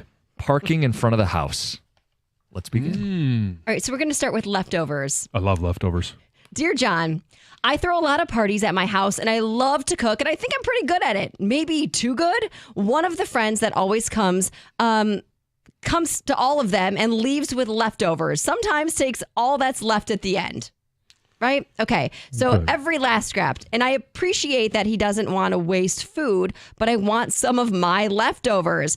I've told him about it, but it keeps happening. I can't believe it, but I think I have to not invite him to the next one. Am I overreacting? How would you handle it? So how is this individual taking the leftovers? Does he bring Coming his own with Tupperware? containers? Hey, I'm here. Let's party. Paper plate, and foil. And Yeah. Any chance you could wash these for me? I still got the leftovers from your leftovers last time. I don't know. So depends on, one, how much fun this individual is to have at the party. Good point. And I mean, how important is it that they're there? If it's kind of a fringe individual, then maybe you just stop inviting them. Or if there's somebody that you still want to come, but you want to make sure you have leftovers, then as soon as it looks like people are kind of done, and I know you don't want to stop being social, grab a few of those for yourselves, put them in your fridge. Certainly, you got to run defense on this friend. I mean, it seems to be going a little bit deep, but if he or she is not going to listen and say, hey, fine with you taking some leftovers. I appreciate the fact that you love them so much. I don't want to waste it either, but this is my food that I'm providing, and I want some of the leftovers. If they're not going to honor that, then at some point, you say, hey, at least not every time is this individual coming. I think so too. I mean, it says that they talked to them about it already. Right. And if they're going to keep doing it after you've had the conversation you just said, like, hey, I don't mind you taking some leftovers, but leave some for me, then there's something wrong with that person. Yeah. Like, again, is he bringing his or her own Tupperware? Probably not. I love it when people come over. I like having leftovers as well, and I want to have something left over from what we made. But I try and always send a little bit home. Always. Yeah. Oh, please take this because I'm not going to eat it all. That's what I'm surprised about. Is most people are like, get the food out of here. I made a lot of it. I'm a good cook. I can make my meal for myself later. Just get the food out of the house. That's how I am. I don't want any of it left over. Oh, really? Because we don't really eat the leftovers a lot, and it sits and it goes bad. So I'm more of like, take it. Everyone take food. Please don't leave it behind. It all depends on the food. It does. It does. Who takes initiative on taking leftovers? You're supposed to be told to take leftovers. Yeah. Right. Every time. Yeah. Like if you go there 1,000 times, that you still say, hey, if you're the host, go ahead and take some of this if you want. You want to take some of this, whatever. Here, let but me you put don't, it in. You don't start grabbing it yourself. Like you said, bringing your own Tupperware is one thing, but like a lot of people will put stuff in Ziploc bags. Like, so the guy gets out the Ziploc bags and this friend starts grabbing them and... Or do they It's a bring very their moochy own... move, I It think. is. Oh yeah. Or do they bring their own Ziploc bags and hey, party's almost over. Out of the pocket comes the Ziploc baggie. And they're doing a search through. And, Yeah. Oh, man. I'll have a little of this. Oh, okay. like- Hey, you don't happen to have an extra baggie, do you? I only brought 3. Thievery. Taking it. This next one is lottery. Dear John, all my coworkers have gone back to the office as of January. I work in sales, and our manager will give us little incentives and stuff for coming in. Last month, he put scratch-off lottery tickets on everyone's desk. The guy next to me won a big prize. No, not the Mega Millions or anything like that, but he won $5,000. When a friend buys you a ticket, you cut them in. Does he owe the sales manager any money? It's the size of the winnings, I think. If you won $50, no. If you won a couple $1,000, you throw them 100. It really depends on the size of the winning. This is $5,000. Oh! I missed that detail. Yeah, Sorry. $5,000. $5,000. Yeah, I would throw them a little bit. Absolutely, I would throw them a couple $100. Heather? I don't know. Typically, yes. If I were to be gifted a lottery ticket, let's say for Christmas, which is what we do with my family all the time, and I scratched it off and I won something huge, I'm going to give my family member who bought it for me a part of that winning. I'll probably give more away. This, to me, is a little different than gifting it to somebody. This is like, I don't know if I would. Some of it depends on the relationship between you and your sales manager. Are you friends or are you coworkers? Are you friends or just coworkers? Right. Yeah. Is this just boss? Like, I don't even know if I would say much. Right, Like, I think I would scratch it off and be like, okay. That's the key. You don't tell them. Yeah. Yeah. Right. Right. You keep it all for yourself. Yeah. You sitting there scratching it off. Oh, yes, winner. Although if this coworker knows, I wonder how many other people know that he won it. Anyway. Next one, tempting my roommate. Dear John, my roommate, we'll call her Jennifer, is on a strict diet and has been super into fitness, which is great. Last night, I ordered a ton of food from a local takeout place that we both love. It's Thai food, and when it arrived, the smell just kind of took over the whole place. It's wafting. Yep, I had leftovers and put some in the fridge for later. She smelled the food and saw it and said I shouldn't be tempting her to break her diet like that. Did I do anything wrong? Nope. Because I also have a bunch of ice cream in the freezer because, I have a sweet tooth. No. If she can't handle it, then move. Her decision to be on the diet and be on a strict diet, okay, have a little willpower, and your goals are your goals. Don't put those on your roommate. Now, if you go into it, if you've had this giant struggle with weight, which a lot of people do, right? It's not abnormal. And your roommate says, I will do everything I can to help support you. That's a different situation where, yeah, I think if you're helping support this roommate and you've bought into it as well, then I think you have to take that into account. But if it's just her decision and she says this is what I'm doing, then no, you don't have to take that into account. Yeah, this guy did nothing wrong. No. Ordered food to eat. It's her choice this is to go what on the I want, diet. yeah. If it's something like you talked about, like maybe it sounds like they're just roommates, not dating. Yeah. I don't know. But if it's like a husband and wife and the husband or the wife is saying like, I really need to get in shape. I'm on this diet. We'll go and do it together. And then they keep doing this over and over where they buy all of this food. And so when when I first started my weight loss, and obviously, chocolate chip cookies are one of those things where I just can't stop with one. I talked to Lisa about it, and she supported me in it, and she wasn't going to have those for the quote unquote 40 days. Right. But if there was something that she wanted to eat, I wasn't going to sit there and say, no, you can't do that. Yeah, that was one of the keys when I lost weight is if you don't buy the junk food, if it never enters the house, you don't eat it. You don't eat it. Yeah. But with roommates, they're allowed to do whatever the hell they want. And it's just going to be an extra challenge for you if you're trying to lose weight. And how serious are you going to be about it? Yeah. Last one says parking in front of the house. Dear John, my next door neighbor takes up too much room. The husband and wife park in the driveway. They have 2 kids who drive, and they always have friends over too. Cars pile up in the street where I can't even park in front of my own house. I started parking there before we even fill up our driveway just to kind of protect the spot. What's the answer here? I think you just solved it. Park there before somebody else does. It's a public road, and I understand it's awkward, but and you could talk to them and say, hey, when you have people over, could you just let them know to leave me a spot so that I could park in front of my own house? If you have too many cars, or if it's, hey, you're coming home from work late, but the wife has to leave a little bit earlier, you want to make sure, because a lot of people, you're not allowed to park overnight on the street. Some communities you can. I would have that conversation. Just leave me a spot, but they don't have to. Yeah, I do think it comes down to communication. This is something that does bother me. Maybe not this particular situation, but if a neighbor has their house completely open on the street, but they park in front of my house. Oh, that to me, I'm like, dude, you have your whole house to park in front of. Park in front of your own house. But if that parking is full, then hey, you just. But I think just have a conversation with them and say, hey, we need some space too. Can you try to tell your kids' friends to maybe park a little further down or something? Just talk to them, and then if it doesn't go, I don't know. Well, then you have to. I guess to the guy's point. This is all you can do is play a little defense, right? You take the spot even before you fill up your own driveway. But you got to get to work. You're not going to be there all day. I know. So you can't just leave your car there the whole time and not drive it. And I think part of this debate is like, it is a public street, but everybody should get the spot in front of their house when possible, right? You try not to take that spot unless it's the last spot on the road. You park a house over before you take somebody's prime real estate. Right, and that's why you fill up the front of your house first, or that neighbor fills up the front of their house first. But I'm not gonna sit there. I used to hate it when people would park in front of our house. But it happens, right? Is this happening on a daily basis? Right. Now that becomes a bigger issue. True. And that is Dear John. It's 97.1. FanDuel is giving all customers the chance to take a swing at $500,000 in bonus bets every day from March the 27th, which is today. So let's get in the game, till the 30th. That's today through Sunday. It's all part of the $500,000 daily home run jackpot. All you have to do is use your jackpot profit boost on a player to homer. Sounds easy, right?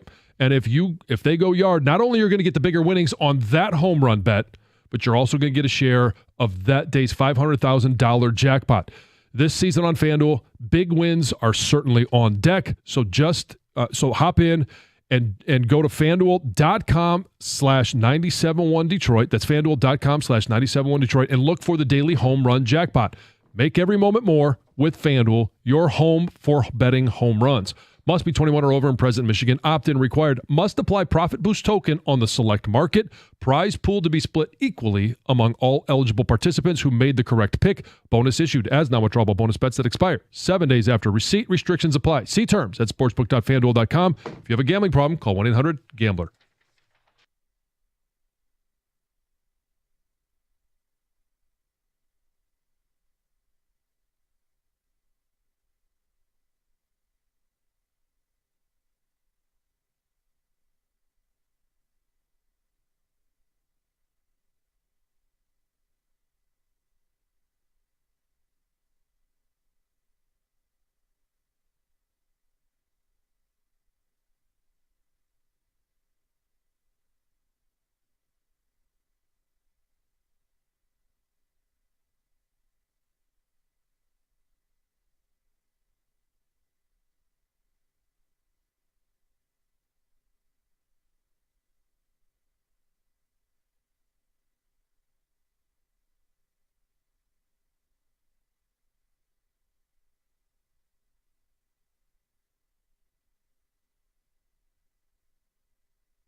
It's designed for John to give advice, but everybody else likes to send in their thoughts too. Take a text 248-539-9797. We're going to get Tiger baseball talk in the mix today. It is baseball season officially. Later on tonight, Dodgers, Tigers. Can't wait. All the injuries. They finally set the roster. Scott Harris has a message. We'll play that in the 8 o'clock hour. We'll get into our predictions for the season, fact or fiction for baseball, all the kind of good stuff. Dear John reaction. During my barbecue parties, I cut my leftover brisket in foil and put it in the fridge before it goes out to the guests. It's called Prepared for the Mayhem. So pre-package the leftovers so that no one's sitting there scraping the pan and stealing every last bit from you. And if you're cooking it, you know who's coming. You know how much that you could set aside so that people aren't going to sit there and go, oh, we're out of food. Leftover Larry sounds weird, bringing his own Ziploc bags and gripping lumps of food without being asked. That's a strange individual. It really is. Now, I mean, there's obviously context always matters. If you're inviting this person every time, you obviously know something about them.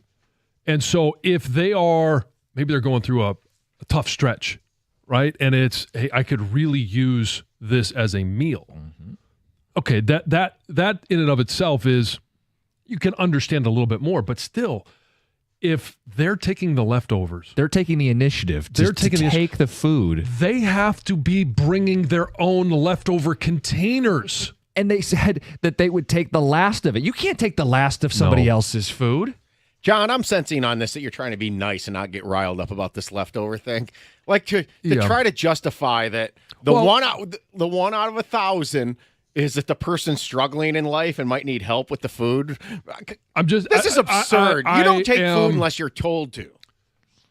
You are correct. I can't imagine going up to somebody's stuff like at the end and start putting stuff on my own without being told to go get the food. I know. It's must be pretty good food. Bizarre. But I want to leave it open that there's a chance that there's something else going on. That's the only thing that I could possibly think of that would make it justifiable. I would just love to witness this at your house. Like, let's say you'd had this big pig and some of it was bacon, and off to the side you got all this extra bacon. You're thinking, yeah, we're going to use this for stuff down the road and stuff. BLTs and whatever. And then I come strolling, and let's make a Costa. He comes strolling, and he's got this Ziploc bag and puts like 50 pieces of bacon in there. Like, you would be... Oh, I'd be beside myself. Yeah. You're probably not leaving. Okay. I knew you were mad about it. Now. This one says, I don't want buffet or potluck leftovers from a gathering. Germs.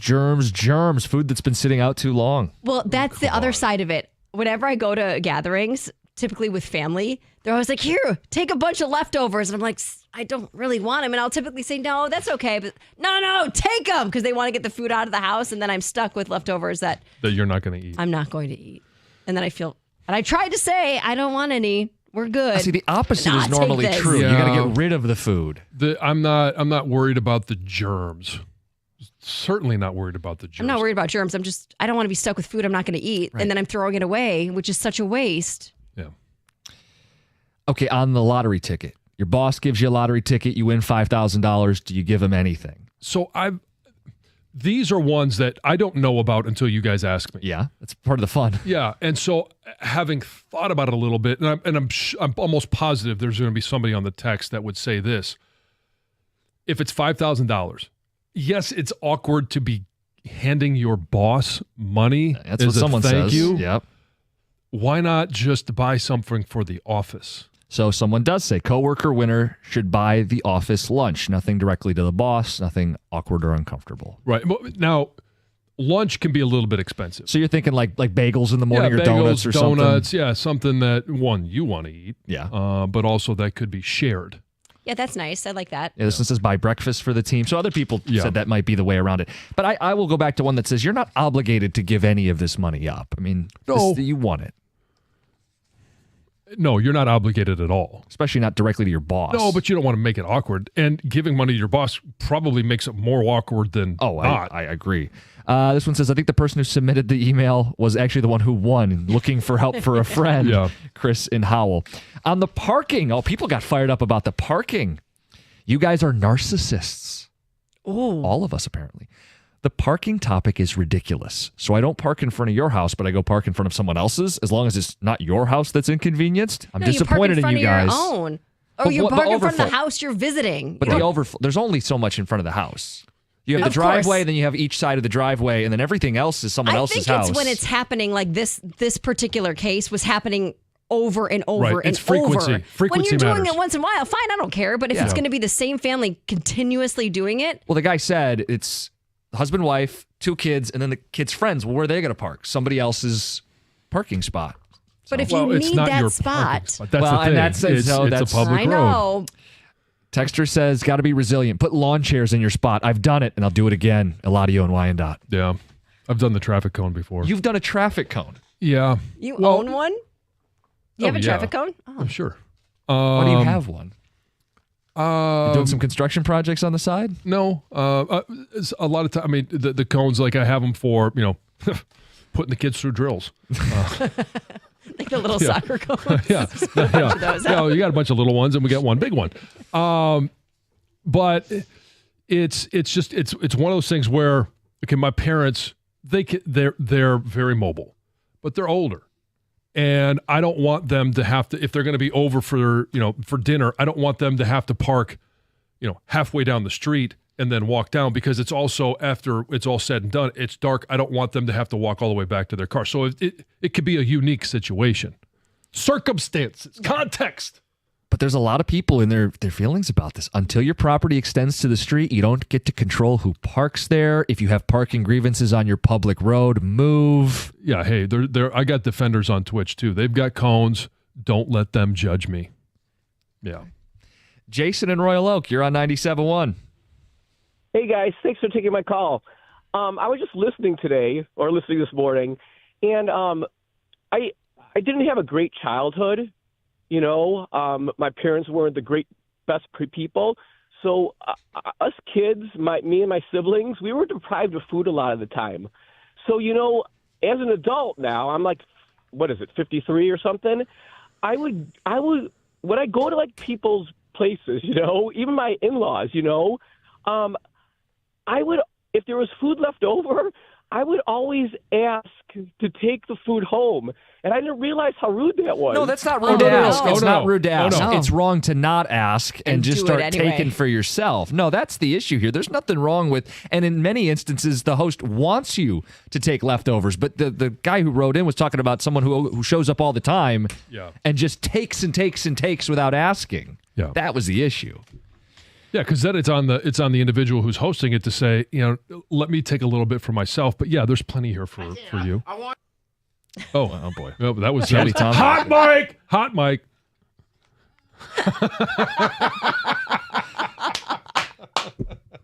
When are you guys going to talk about the Tigers' new seats? I'll be there opening day. Signed, Jack and Coke Cherry. Oh boy. Did you see the price tag for those home plate club seats? No. So was it $100K, right? For the full season. Tony Paul, the Detroit News, had that.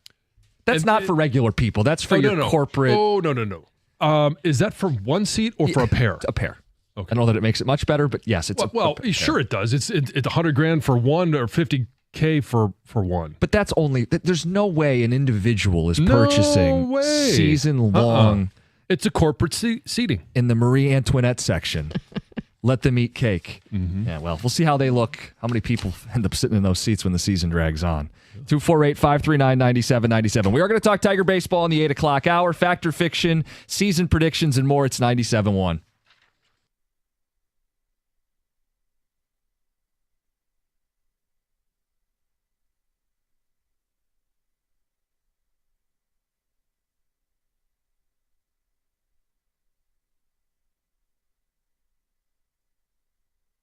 Brought to you by Builders First Source. It's opening day around Major League Baseball. 13 games to be played, including the Tigers beginning their season against the defending champion Dodgers in Los Angeles. Ace Tarik Skubal writing a long letter to the fans, posting it on social media, explaining that this is a new era for the team and a new standard has been set. He'll start game 1 tonight at 7 o'clock. The roster also taking shape as Jason Foley and Andrew Chafin being optioned to AAA. Also Spencer Torkelson and Ryan Kreidler making the team out of the preseason. Michigan running back Jordan Marshall says that last year's bowl win over Alabama inspiring him to be a leader on the team and bring out a winning mindset.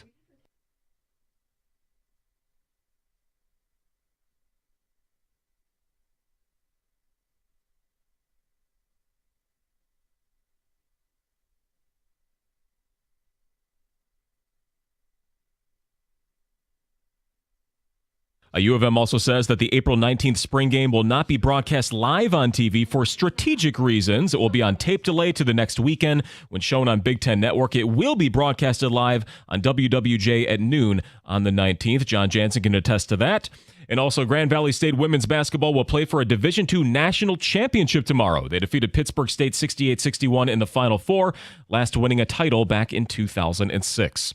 At the Corwell Health Sports Desk, I'm Chris Villar. For more, go to 97.1 The Ticket and Odyssey.com.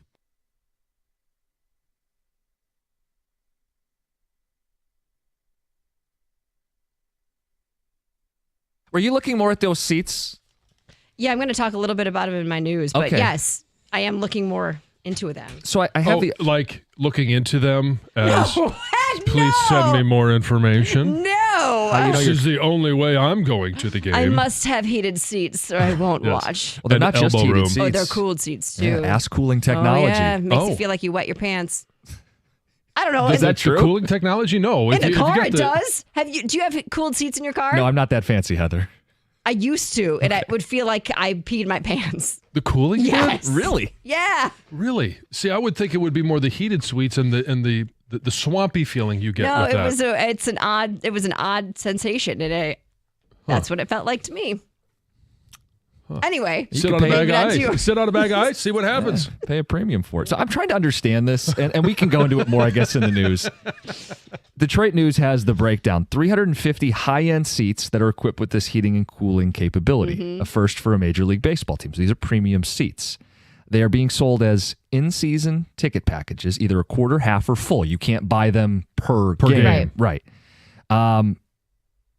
And $100,000 on the highest premium level? seats, and that's Okay. for the So they're full not season. all- Two seats. Yeah.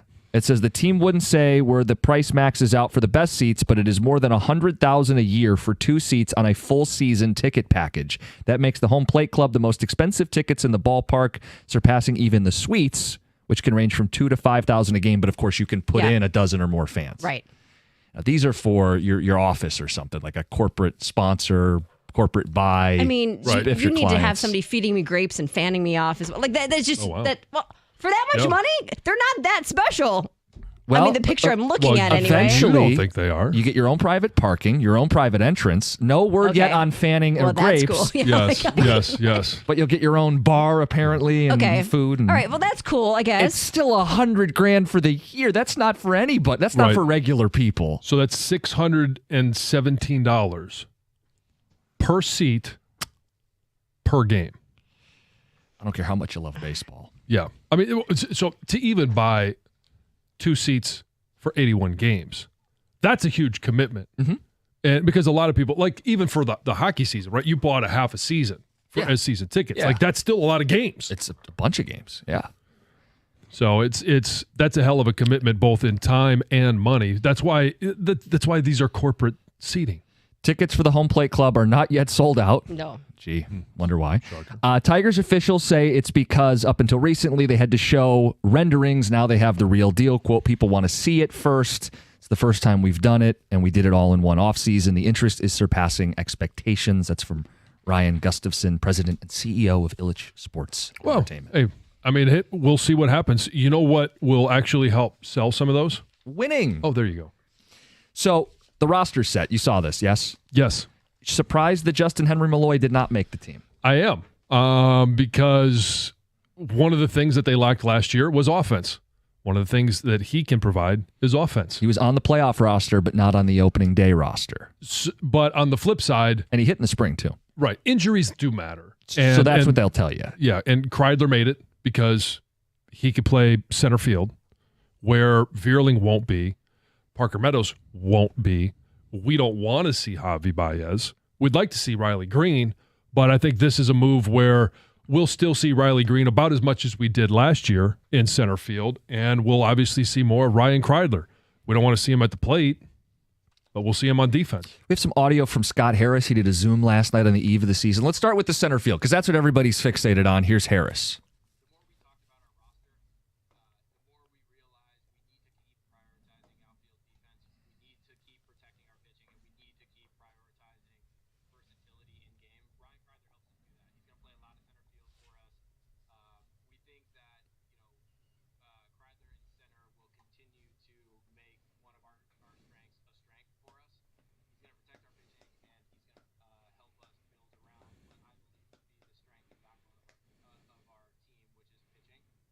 He's right. It is the backbone of their team. Their pitching and their outfield defense is the backbone of this baseball team.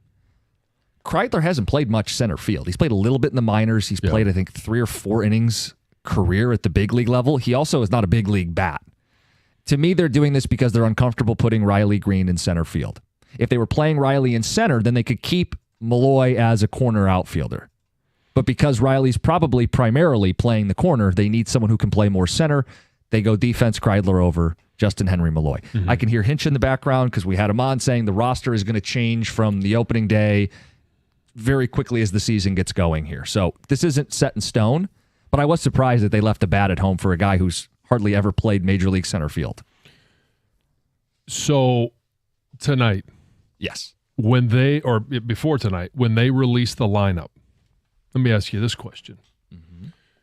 Who's at short, who's at third, and who's in center field? You know what's funny is that you have to ask who's supposed to be on first, in case anyone wants the old bit.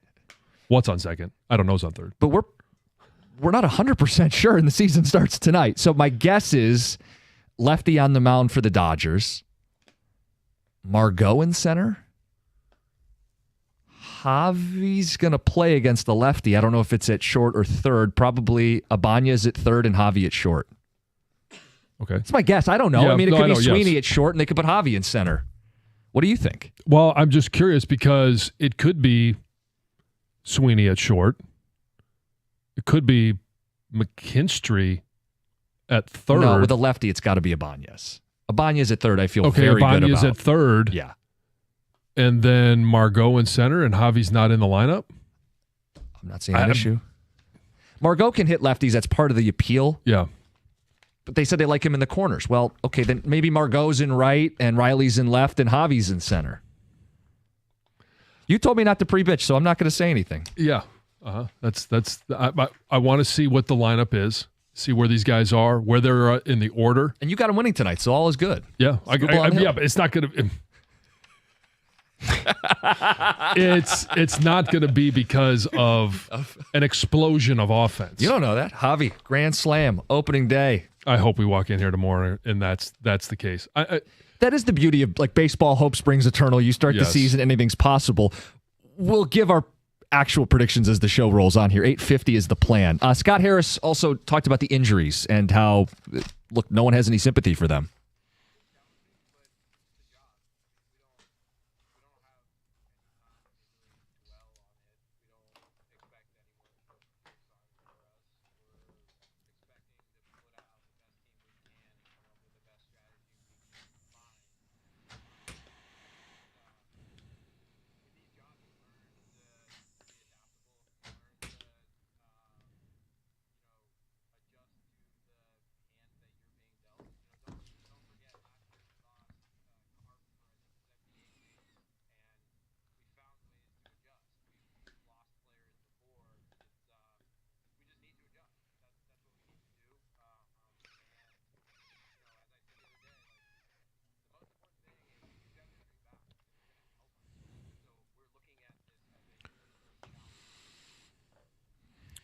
Short term, but Meadows is not expected back until at least late May at the earliest. So, I mean, it's 2 months of the season here. Yeah, it's a tough start.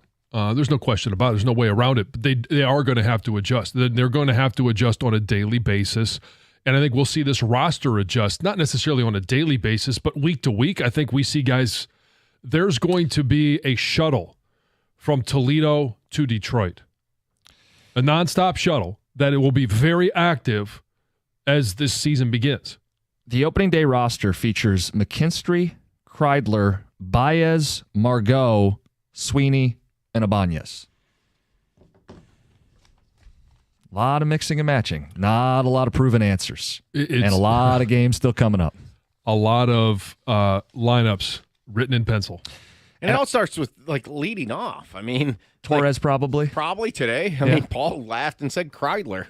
Might be. Yeah, sure. Like, here's the thing, though. It's like you lose Meadows. He was your automatic guy. If you go back to the playoff series last year, Meadows, remember, he was often hitting ninth when he wasn't hitting first. Well, they had bumped him to seventh because he had been hitting better on those days when they faced a lefty. But Malloy was your leadoff hitter in the 2 games against Matt Boyd. and he's in Toledo. Yep. Because of defense. It's like they're just the mixing and matching. It's like they need the offense. Well, they can't plug all the holes, right? Right. I mean, that's the thing. The ship has sprung multiple leaks. I mean, before my vacation last week, Perez was penciled in as the leadoff guy. Now he's hurt. Back inflammation. I mean, it's just 30 days. the piecing together. The pitching staff has got to be nails the first 2 months. It has to be. It's going to be very entertaining, almost on a daily basis when they release the lineup. Who's in center? It's going to be lineup chaos. It's going to. Yes. It's the opposite of what the team was last year, and it's unsustainable for an entire season. But if you can get Meadows back in after 2 months here, or Vierling does come back, you just cannot replace those guys with Band-Aids for 162. Can I ask you, who are you confident in, not pitcher? A baseball player you're confident in what you're getting this season from the Tigers? Riley Green.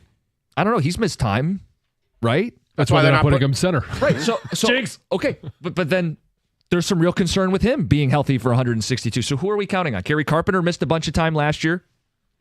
I think Mark Meadows is already hurt. But I also think that as guys progress in their career, you know better how to use them. That's why they're not putting Riley Green as their, we're going to see him every game at center field. They're going to try and protect him because they know the risks involved. Same thing with Kerry Carpenter. Where is Kerry Carpenter going to be the biggest asset? As a DH. But they got to put him in the outfield to get his bat in the lineup because Torque has to be the DH. I mean, you're looking at a best case scenario would be here that they all hit. And you got a problem where you got to put Torque back at first and then try to figure it out. I mean, what's that do to the entire infield? I don't know. Cole Keith III.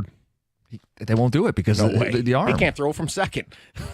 No, actually, I think the wild card for this team, a very big positive people aren't at least thinking could happen, is Colt Keith's development, second year, where you get rid of the inconsistency, the rough patches last year when Casa would go after him and attack him with knives and stuff, but would never talk about the good times. What's the bit going to be this year? He's already mentioned it this morning. It's Bregman. Yes. Yeah. How many times are we going to have to hear Bregman? Because last year it was Chapman. Well, this year it's going to be Bregman. When I stop being right, I'll stop saying it. We might need to get the drop of you saying that 3 times. I only brought him up once today so far. We've got. I think there might have been a couple of times you said Bregman. MLB Factor Fiction at 8:35, 8:50. What is your Tigers prediction for the season? Back in the playoffs, give us a win total, most important player, all the big questions. Coming up next, I have a simple request of Todd McClellan and the Detroit Red Wings. It's 97-1. A personal injury of any sort is, in fact, personal. Injury attorney David Femininio has dedicated his career to securing justice and maximizing recovery for those who have been injured. David is also dedicated to ensuring that you get all the medical care that you need to put your life back together after that injury. You need an attorney who's going to make it personal, and that attorney is David Femininio. If you or someone you know has been injured, you need to tell them to call David Femininio at 855-65-CRASH, or you can go to the website, getdavidgetpaid.com. That number again, 855-65-CRASH, or on the web at getdavidgetpaid.com.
Before the end of the hour, 8:50. Speak now or forever hold your peace. Your prediction for the Tigers season. It's here. It's tonight. It's Skubal, Snell, Tigers, Dodgers.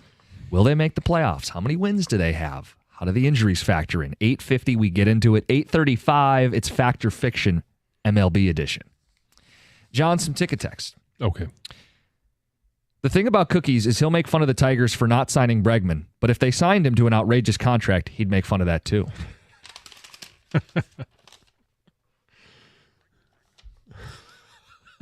We're going to get a lot of run out of that. The Tigers have nobody. Yes, you will, I'm sure. The Tigers have nobody that's a star on this team other than Skubal. It's a basic below 500 team. Texter had thoughts on those fancy seats.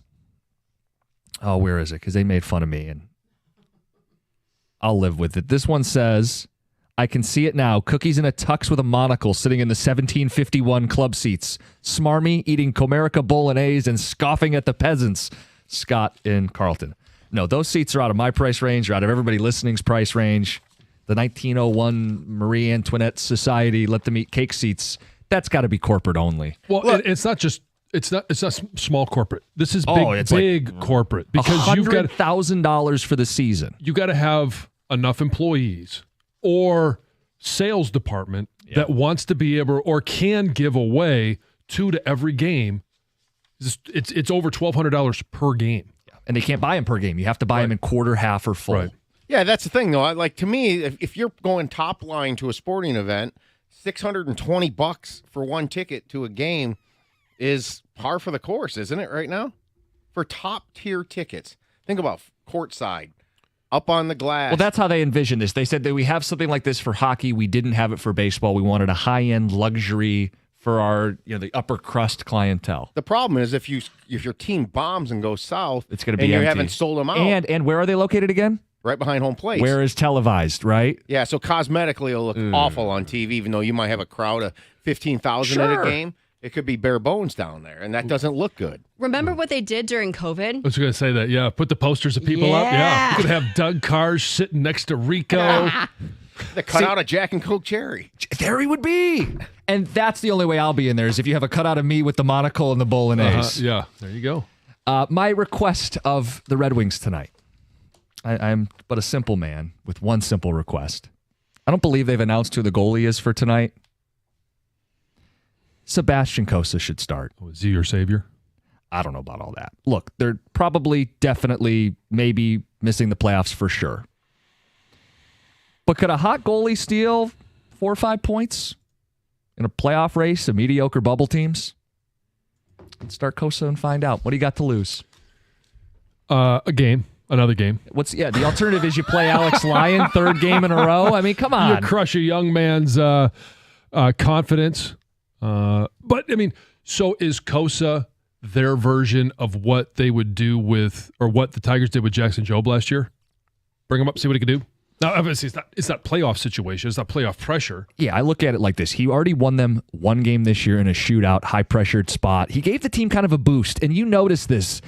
Guys rally around a young goalie. They don't want to hang him out to dry, and the bump might not last very long, but if it lasts 4 or 5 games and they pick up a couple extra wins and no one's running away with this, it's worth trying it out. And if he gets shelled, he could still go back to the AHL for the Griffins playoff run and reboot and get back on the horse for next season. If you're worried about mentally breaking a goalie for 2 or 3 games, then he's not worth his salt anyway. Yeah, I don't think they're worried about breaking him in the span of 2 weeks. So what would be the downside?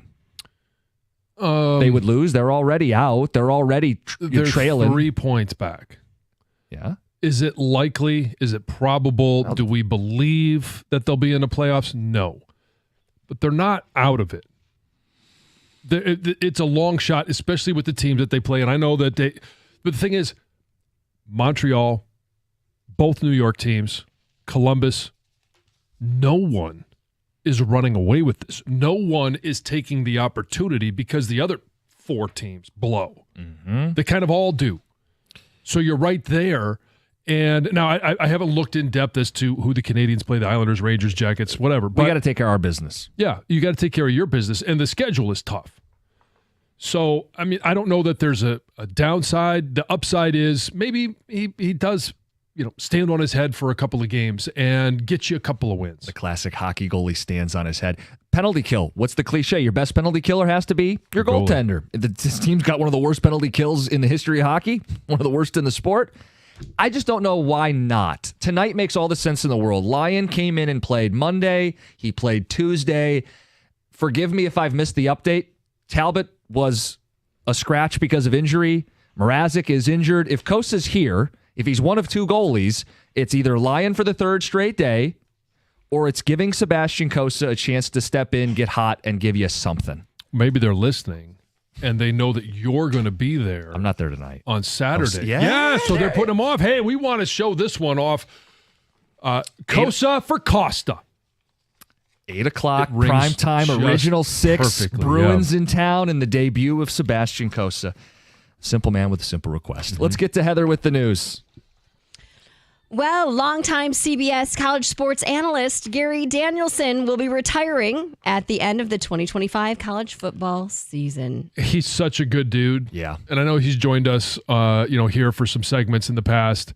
I have really enjoyed, with the new broadcast partnership, having the opportunity to be in the booth next to him, seeing him at commercial breaks, before the game, at halftimes, and just talk to him. And you try and learn as much as you can from everybody. And he is a guy that is so good at what he does, and does a great job of explaining things in ways that everybody can understand. I'm happy for him that he's going out when he wants to. It'll be a loss for the listeners. I'm sure he misses doing those big SEC games, but it's a treat that we're going to get him for last year and one more year in the Big Ten here. Yeah, he did release a statement saying that he has loved every minute of his 36-year career. He says that he has been in talks with the leadership at CBS Sports about when to retire, when would make the most sense. And he said that it was important that he remain with the team during the transition to the Big Ten. And he says this timing feels right. So as he leaves, NFL analyst Charles Davis will be replacing him. So we've been talking a lot about these new seats at Comerica Park. Well, there are still seats available for the brand new Home Plate Club at Comerica Park. There are these upscale seating areas, right? It's going to feature 350 high-end seats, each equipped with the heating and the cooling features. So they're sold in season ticket packages. So you can either do the quarter, half, or full season. But along with the new seats, right, you're also going to get private parking, a private entrance to the ballpark, all-inclusive food and drink, which that's cool. Yeah. I mean, sure. Do a lot of eating, do a lot of drinking. That's great. And then eventually, when it gets finished, you're going to have this under stadium bar and restaurant. They say that should be completed this summer. So very soon, private restrooms. That's nice too. In-seat service. Is it nice enough for $100,000? But that's at the very high end of these prices, because they say they start at around $200 per game, or $16,200 a full season for the lowest offering of the Home Plate Club. That's more in line with, it's still super expensive, but that's something a regular person. Yes. When I heard that, I was like, okay, yeah, that's a lot of money, but that makes more sense than the $100,000. You could go in with a group of people and split it. It's yes. Yeah. But it would be cool if you could still purchase them per game. Yeah. Because it could be something like, oh, we got a fun group together. Let's splurge a little bit, spend more than we typically would, and go to this one game. The thing about this, when you hear the $100,000, to me, there's something about going to the ballpark and you want to experience what you experience at a ballpark, right? Yeah. Like you want to live the song. Yeah. Take me out to the ballpark. Get your ballpark frank for, I don't even know how much they are, $2.50. Cracker Jacks. Sit there with the rest of the crowd, right? Hot dog's not $2.50. How much is it? Probably $5. Okay, fine, whatever. Yeah, unless you get a helmet full of a dozen. There you go. Yeah, whatever. There's something about the experience of going to a baseball game that doesn't scream luxury. Like, you don't want, I wouldn't, I would do this if somebody gave me a ticket. I would go experience this, but you know what I'm saying, right? Yeah. Oh, okay. Yeah. You're getting what I'm trying to say. Yeah. We're picking up what you're putting down. Thank you. An Oakland County woman is facing drunk driving charges after she was seen driving pretty erratically at a Troy Taco Bell. So officers were called to the restaurant after this woman was seen driving over the curb several times. So I don't know if she was just trying to get out of there and up and down, or just going back and forth. Who knows what she was doing? But when police arrived, they noted that this 65-year-old woman had, very glassy looking eyes. And she did fail a field sobriety test. And then a preliminary breath test showed that the woman had a blood alcohol level of 0.10%. So she was arrested. And these Troy police, they're always on these drunk drivers, because there was another suspected drunk driver in Troy arrested after he mistook a stranger's home as his own. So last Monday, police got a call from somebody that said, somebody just drove up onto my lawn and is now sitting on my porch. So they showed up and the guy said, I was on my way home and I thought this was my house. Thought I made it. How close was he? I don't know. It didn't was say. Like neighbor, or was he on the wrong street, wrong block? Yeah, he was slurring his speech. He would not participate in any sort of, breath test. So they eventually had to take his blood at the station and waiting results. But it sounds like he'll be facing charges as well. By the way, a hot dog at Comerica. Yeah, how much? $7. All right. Forget my $2.50. Yeah. What year is that from? It's been a long time since you bought a hot dog anyway, right? I was giving them out for free. All right, Heather with the news. Coming up next, Fact or Fiction. It's 97.1. Hey, we all know since it's the start of baseball season, the other thing that comes along with that is nicer weather, and your lawn's going to start growing, it's going to start greening up. Natural Way Lawn and Tree Service is the company you need to hire, and when you do, you're going to get the Natural Way difference. Fewer chemicals, environmentally sound practices. They're going to custom tailor a solution specifically for your yard and your home, and they've been doing it for over 35 years, so they know what the heck they're doing. They're going to give you 100% satisfaction guaranteed. Get green, stay green, and save some green when you prepay. Call by the end of the month for the early bird discount. You can also purchase a full lawn program. You're going to get free grub control, but you got to mention my name along with 97.1 the ticket. Crabgrass. No one wants to see it. No one wants to live with it. No one wants to deal with it. So you got to give Natural Way Lawn and Tree Service a call. The number to get them, 888-GET-GREEN, or on the web at naturalwaylawn.com. Natural Way Lawn and Tree Service. Get green, stay green with Natural Way.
If you're injured in a car accident, you deserve a law firm who cares about you. I'm talking about KG Law. The phone number, 877-KG-CARES. You can check them out online, kgcares.com.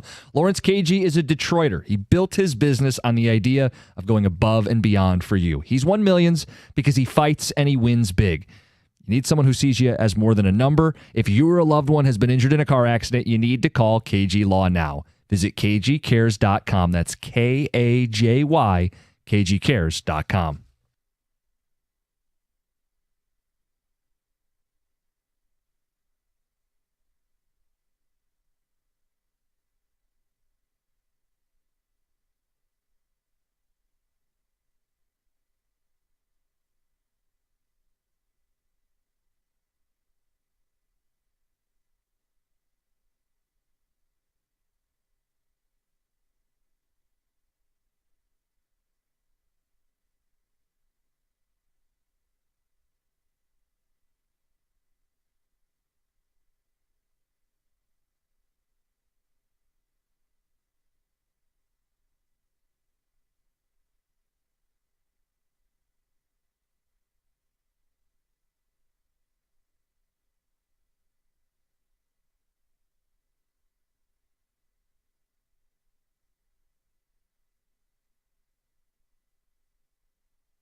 All right, we'll open up the phone lines. We want to hear from you. Is this a playoff-bound baseball team again? Have they lost all momentum? Give us a win total.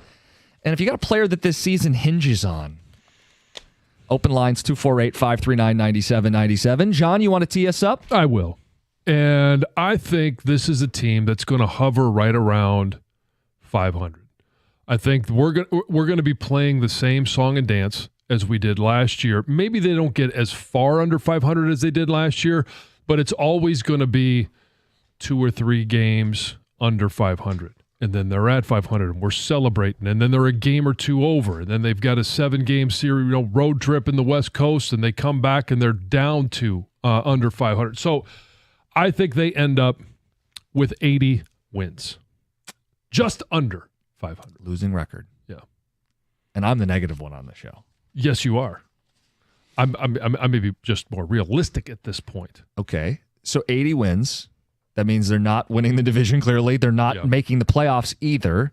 And the biggest reason they don't is? They just don't have enough bats.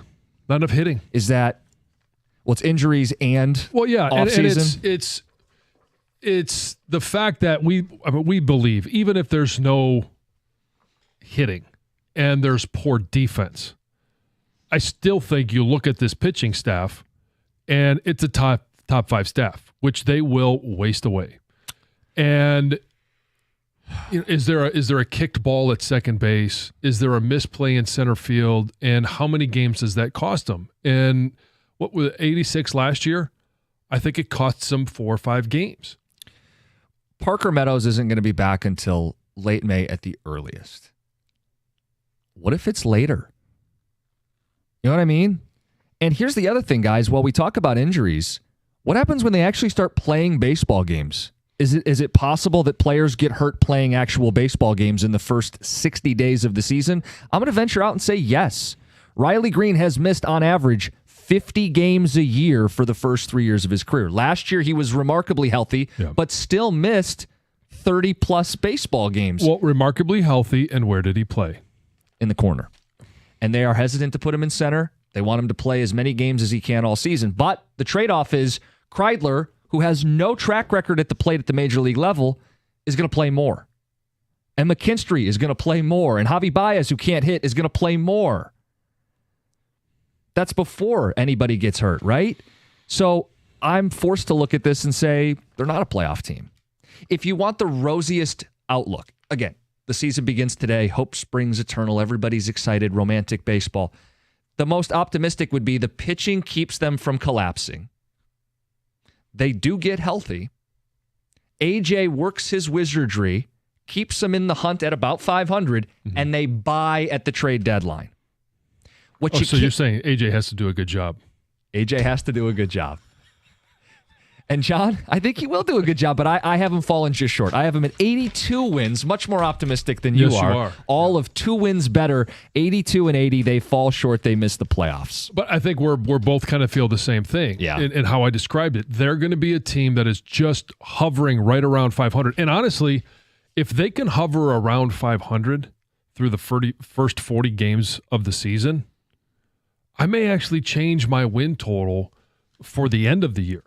Because if you then get Parker Meadows back, and if you get Veerling back, and yes, you're going to lose other guys. Other guys are going to need rest days, and it's 162. And we always talk to AJ, right? And we ask him about the trends, and we ask him about this guy and how he's hitting hot, and he's always very cautious. It's 1 of 162. Yeah.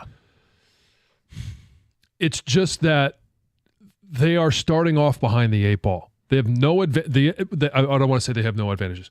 They have a distinct advantage with the pitching staff. But the issue is going to be, it's not always going to be swing and miss. You're going to have to play a little bit of defense. The ball's going to get put in play. How many extra base runners are there because of issues in the field?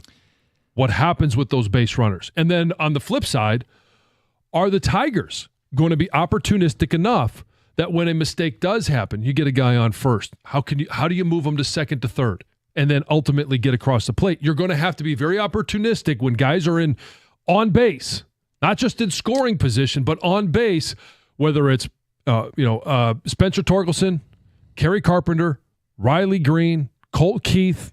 You've got to have hits. So last year they went first to third a lot.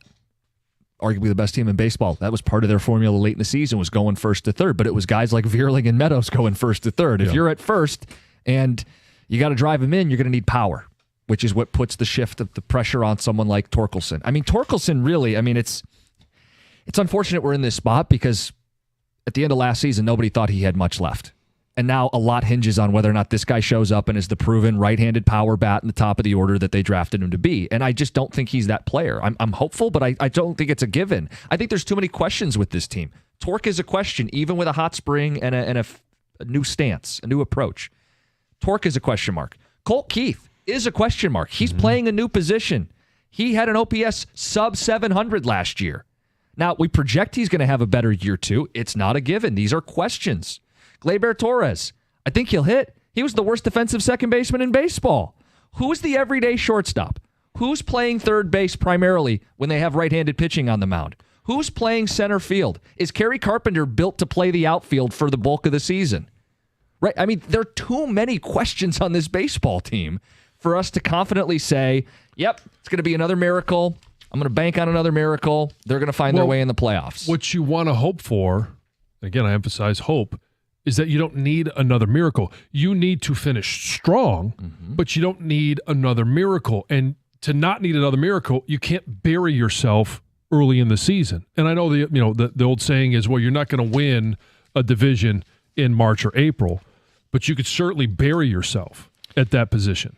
Ticket texters, 248-539-9797. We'll read some of those. We'll get to the phones as well. Make a spot for you, 248-539-9797. We've got Dear John coming up at 9:35. It's 97.1.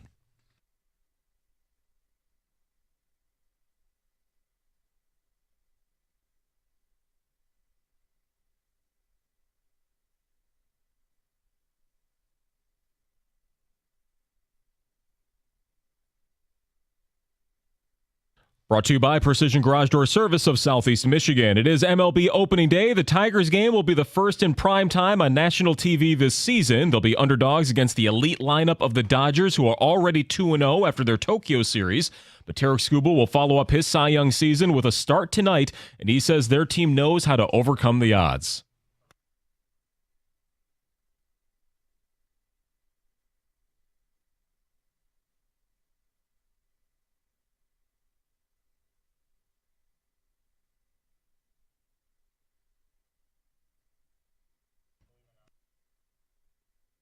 Yeah, some poetry there. He voiced an open letter to the fans saying things are different now for this club. Their first opportunity to prove it will be at 7 o'clock tonight. They're on ESPN. And also Dan Dickerson's call will be right here on 97.1 The Ticket with a 6:45 pregame. The Wings will also be in action at the same time, back from their road trip and set to host the Senators. The Islanders lost their third game in a row last night, so Detroit does remain 3 points back for a wild card spot. With the Tigers on 97.1 The Ticket here, you can hear Ken Cal's call over on WWJ this evening. As for the Pistons, they were idle but moving to the 5 seed in the East after the Bucks lost last night to the Nuggets. And also the NCAA tournament continues tonight. The first half of the Sweet 16 will play. MSU and Michigan both go tomorrow, but games won't begin tonight until 7 o'clock when BYU and Alabama take the floor in Newark. At the Corwell Health Sports Desk, I'm Chris Villar. For more, go to 97.1 The Ticket and Odyssey.com.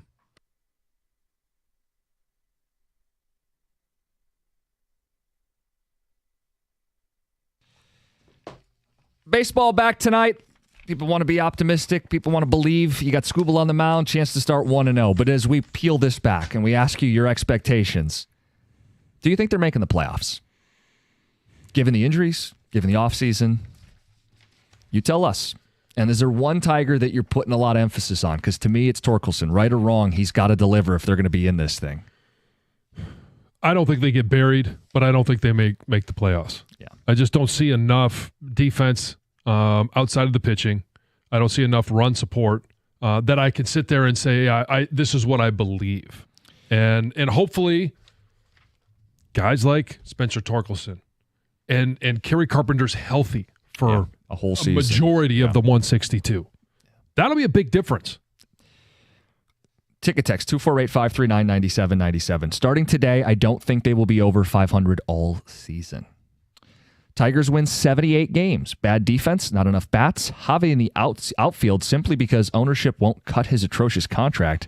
Last year was amazing, but not reality. And you can watch mediocre baseball from those sparkling new $600 home plate club seats. Positive approach. Pitching will help carry this team until they get healthier. They will win the division title with 89 wins. Bill in Newport. Okay. Yes, hope springs eternal. Tigers win 87 games, one more than last year. They'll make the playoffs, win the American League crown, and yes, I have money riding on it. Go Tigers. Jason in Royal Oak. Well, at that pace, in another 5 years, it could be a 90-win team. I'm going to hammer the under 83.5. It's the biggest unit play I've ever placed from an unnamed texter. After the season, all I've heard all week on the station is the Tigers will fall back and suck this year. The only thing that sucks is what you guys have become, Bill in Newport. Oh, boy, he's coming at us. Don't be mad at us because they didn't do much. So I think some of it is how much do you believe in what happened last year? And if you just take the last 2 months of the season, not that they'd have to come back from a deficit, but that they can play the way they did at the end of that season and be able to do it without pitching chaos. Can they just have a reliable rotation and then the chaos flips to the lineup? Who's in center, who's at third, who's batting second, who's batting fourth? Look, you can manufacture it some, but AJ's got like 5 guys on the team who can't hit and like 5 guys on the team who can't field. So I'm not really sure. I mean, he'll do the best he can. Yeah. Are you including Torque in that? Do you think he can hit? Well, that you put him as the most important. You think he can? I think it's a huge question mark. Well, I also don't have him making the playoffs, so it would tell you he may give us some spurts, but I think he's got his issues. It's just hard to fathom this team right now, the lineup the way it is, in a significant time that Verlaine and Meadows will both miss, that you're going to need 20-plus homers from Torque. I mean, you have decided as a team to keep Torque in this lineup and on the opening day roster, and you sent down Justin Henry Malloy, who led off against lefties in the playoffs last year. There has to be something there that they think is real with Torque, because that's a choice you made because of the outfield. They don't want Malloy to play outfield. Yeah. So they went with Kreidler and Torque instead of Malloy. And Kreidler for defensive purposes. Mm-hmm. I mean, to me, that's telling, because you were willing to lead this guy off last year, Malloy, in the playoffs because of, I think, the all-around game he maybe provided at the plate. They're going with Torque's power. They believe, I think, that it's going to happen, because it'll be a short leash. If he starts off like last year, Malloy will be up here in 2 or 3 weeks. Oh, yeah, I don't think this is going to be a thing where he's going to be buried in AAA. They're going to need bats. Last year's, to this lineup right now, last year's start, they survived Torque. Remember, they actually started well last year. They survived Torque, and how we're finally like, even AJ called them out kind of. It's like, look, eventually it's a seat next to me. I understand the explanation of why they took Kreidler. The backbone of their team is outfield defense to help the pitching, and that's what wins games here. Isn't Kreidler and Javi kind of redundant? They're both super utility guys who can't hit. Just take one. Why both? And that's why if Torque doesn't hit or Keith doesn't improve, if Keith is inconsistent like last year, they're going to be so anemic offensively at times. Like, I think they're a candidate to be the first team to be no hit. I know, I hate to, that's negative sounding. Well, when you say something like that, no. But when you say something like that, you have to take into account the White Sox are going to be playing baseball. And so I don't know that they're the first team. I think they're a candidate because there are going to be days, and hopefully it's not back-to-back days. Hopefully it's not a week's time or weeks' time where they just struggle to make contact. I wanted to hit just one thing. I think the money question today is, okay, if you don't think – I'm going with 86 wins. I think they're going to match last year. I think they're going to methodically kind of go up and down through the season again, and I think Meadows or Verlaine or maybe both will be back. That'll be the difference. These are guys that were 3-2 WAR players last year when they played. I know people want to laugh at the Verlaines and Meadows defensively, what he provides to this team. If they can survive the first 60, get these guys back, I think that they can potentially make the playoffs again. But I don't think last year was a fluke. I don't. I think this team was rising with young talent and a good, decent pitching staff. The problem is right now I'm leaning towards it might fall off the rails, even though I'm still sticking with the 86 for now. I think they can be that good. So I'm going to choose to be the positive side of it right now. But I can see where this thing gets very, very ugly. You're talking about Vierling and Meadows. That's 225 starts minimally in the outfield for you. That you long-term cannot overcome that, especially when they're the first two guys that are going to go first to third when they're on the base pass. Ticket texter, I think this is a typo. Says, leave it to Costa to be so negative. No, I think you meant to say John. He's the one who has him winning the fewest amount of games on the show. Yes, one below 500. Ticket texter says, it's the start of baseball season, the start of spring, and we have to listen to negativity. Costa, are you ever happy? Another one says, shut up with the negativity. Costa, you're being an ass. Do you want us to lie to you? Like, serious question. Do you want us to lie to you? John, you don't think they're making the playoffs. I don't think they're making the playoffs. Do you want us to lie to you? Is that what you tuned into for today? You wanted to get on the radio and you wanted to say they're actually winning 90 games because the old English D, because baseball, because the sun is out. What do you want us to lie to you? They don't have a center fielder, a shortstop, or a third baseman. Do you want us to lie to you? That's what I'm getting from these ticket texts. They want us to lie to them. So we're making our preseason predictions, and they're both right there at 500. Until we see 15, 20 games, because they're starting off against the defending world champs. They're going up to Seattle. Then they'll be here against the Sox. You have both extremes where they're playing against really good baseball teams, and they're playing against one that I think we all agree is going to be awful. The more we get a chance to see them and learn about this team, because what is possible? It is possible that Spencer Torkelson will be more of what we saw in 23, where he hit 30 home runs. It is possible that Kerry Carpenter, instead of only playing in 87 games, plays in 145. How much of a difference does that make? If you can get power from those guys, and then Colt Keith doesn't have the downswings that you see in rookies that he had. Not that he's going to be perfect or he's going to be the baseball player he will be in 2, 3, 4 years, but he's better than he was last year. It is possible that this team could be right there, even though they have these catastrophic injuries at one position, that they could be a team that when they get to 40 games is 19 and 21. I think that'd be a huge win to be right around 520 games in. All of a sudden you get Parker Meadows back. Sure. Vierling back. Could they? I don't think they're a team that is 90 wins. No. But they could certainly be as good as they were last year. But here's the thing. Here's why I say they don't make the playoffs. Just because they hit 86 games or 86 wins doesn't mean they're a playoff team. They got in by the final game, really. I mean, right? But by the thinnest margin possible, right? They clinched on the Friday. There were a couple days left in the season, but it really came down to that final weekend. But what we can hope for is that we are in a playoff run at the end of the season, that they are still in the conversation of they're a game back, they're 2 games back. And then they put together, they're one above the cut line. They're in the wild card. Like, that's where I think where they are as an organization, as a skill, as a talent, as injuries, as production, that's where they're going to be. Yeah, I mean, in terms of I feel like we've highlighted the pitching. That's pretty positive. I said, get me to the deadline and I can buy. That'd be positive, right? Survive the injuries early. Those are positives. Mm-hmm. But there's so many questions with this baseball team. The fact that the answer for all of them is going to be yes. So unlikely. It's unlikely. But out of, 5 questions, can you get 3 yeses and 2 nos? What does that do for you? Again, that's why I say this team's going to have to be opportunistic. One of the things that they struggled with last year was runners in scoring position. They need to improve upon that. And then you think about this pitching staff where it's not just Skubal, and last year it was Skubal and Flaherty.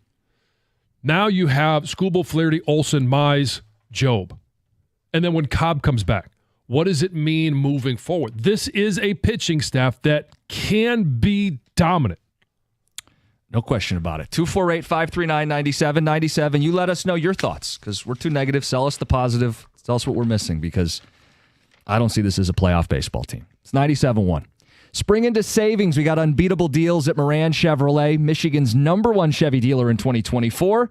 Doing it again in 2025. If you need a truck that works as hard as you do, how about the 2025 Silverado? 4-wheel drive, LT Crew Cab for $299 a month. Talking about a truck payment under $300. That's a 24-month lease, $19.99 down, and everyone gets employee pricing. Moran Chevrolet, where you always get the best price, period. MoranExpress.com, shop online, or stop by. They're on Gratiot north of 15 Mile in Clinton Township. Chevrolet, together, let's drive.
We got open lines, 248-539-9797. Baseball season begins tonight. Tigers and Dodgers, ESPN, Skubal, Snell, reigning champs against our baseball team.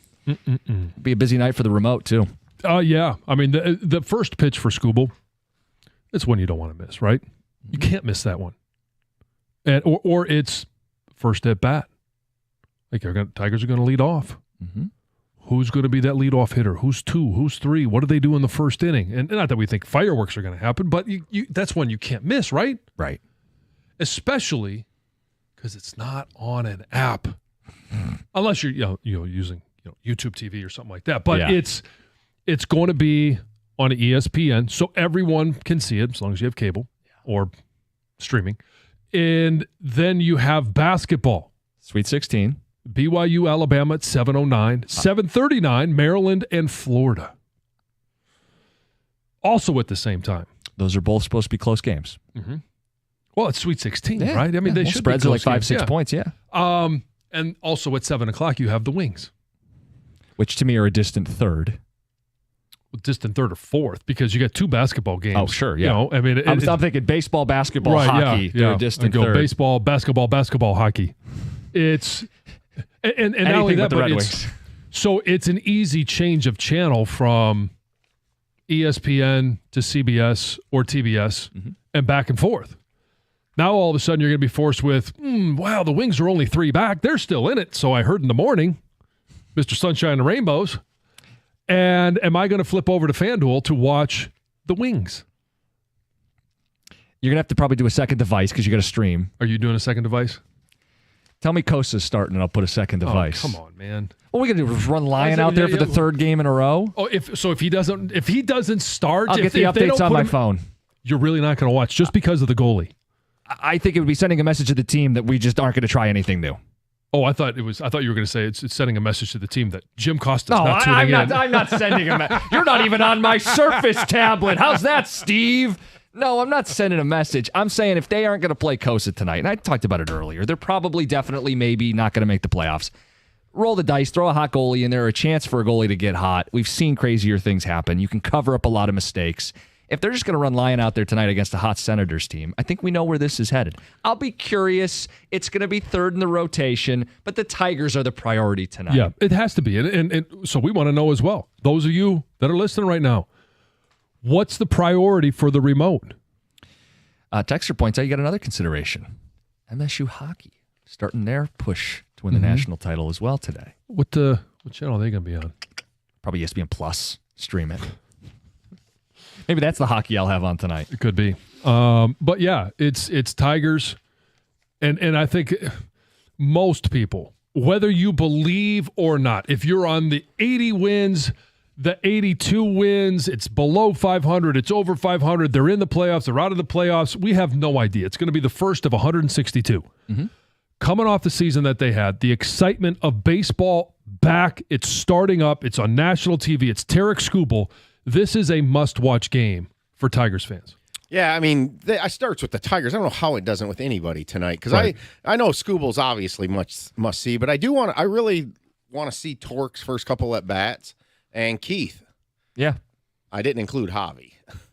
Well, do we think he's playing tonight? The at-bats aren't anything that you're going to sit there and say, well, I want to see this. I want to see if the hip makes a difference. No, it didn't affect his eyesight. Exactly.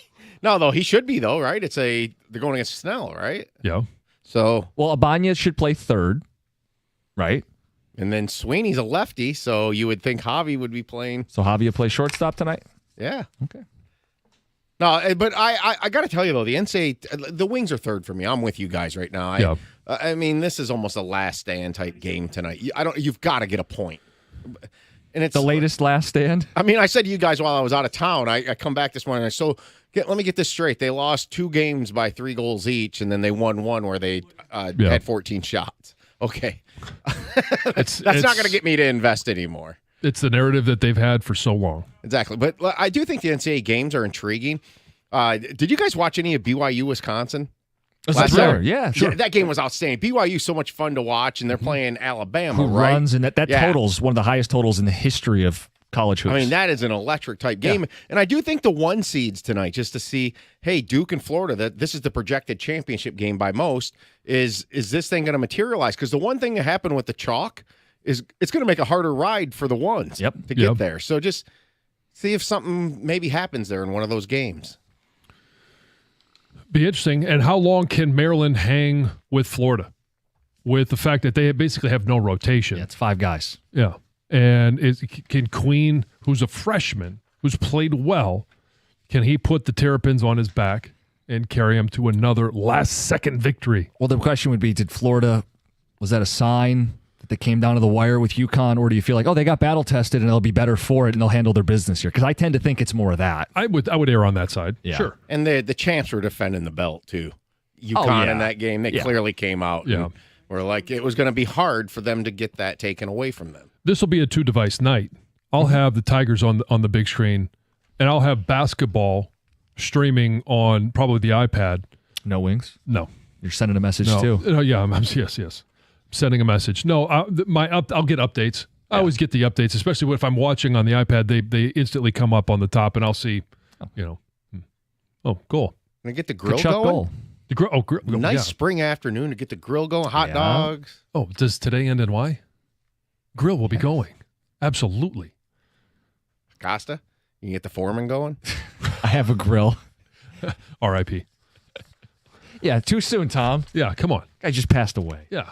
You knew about that, right? Yes.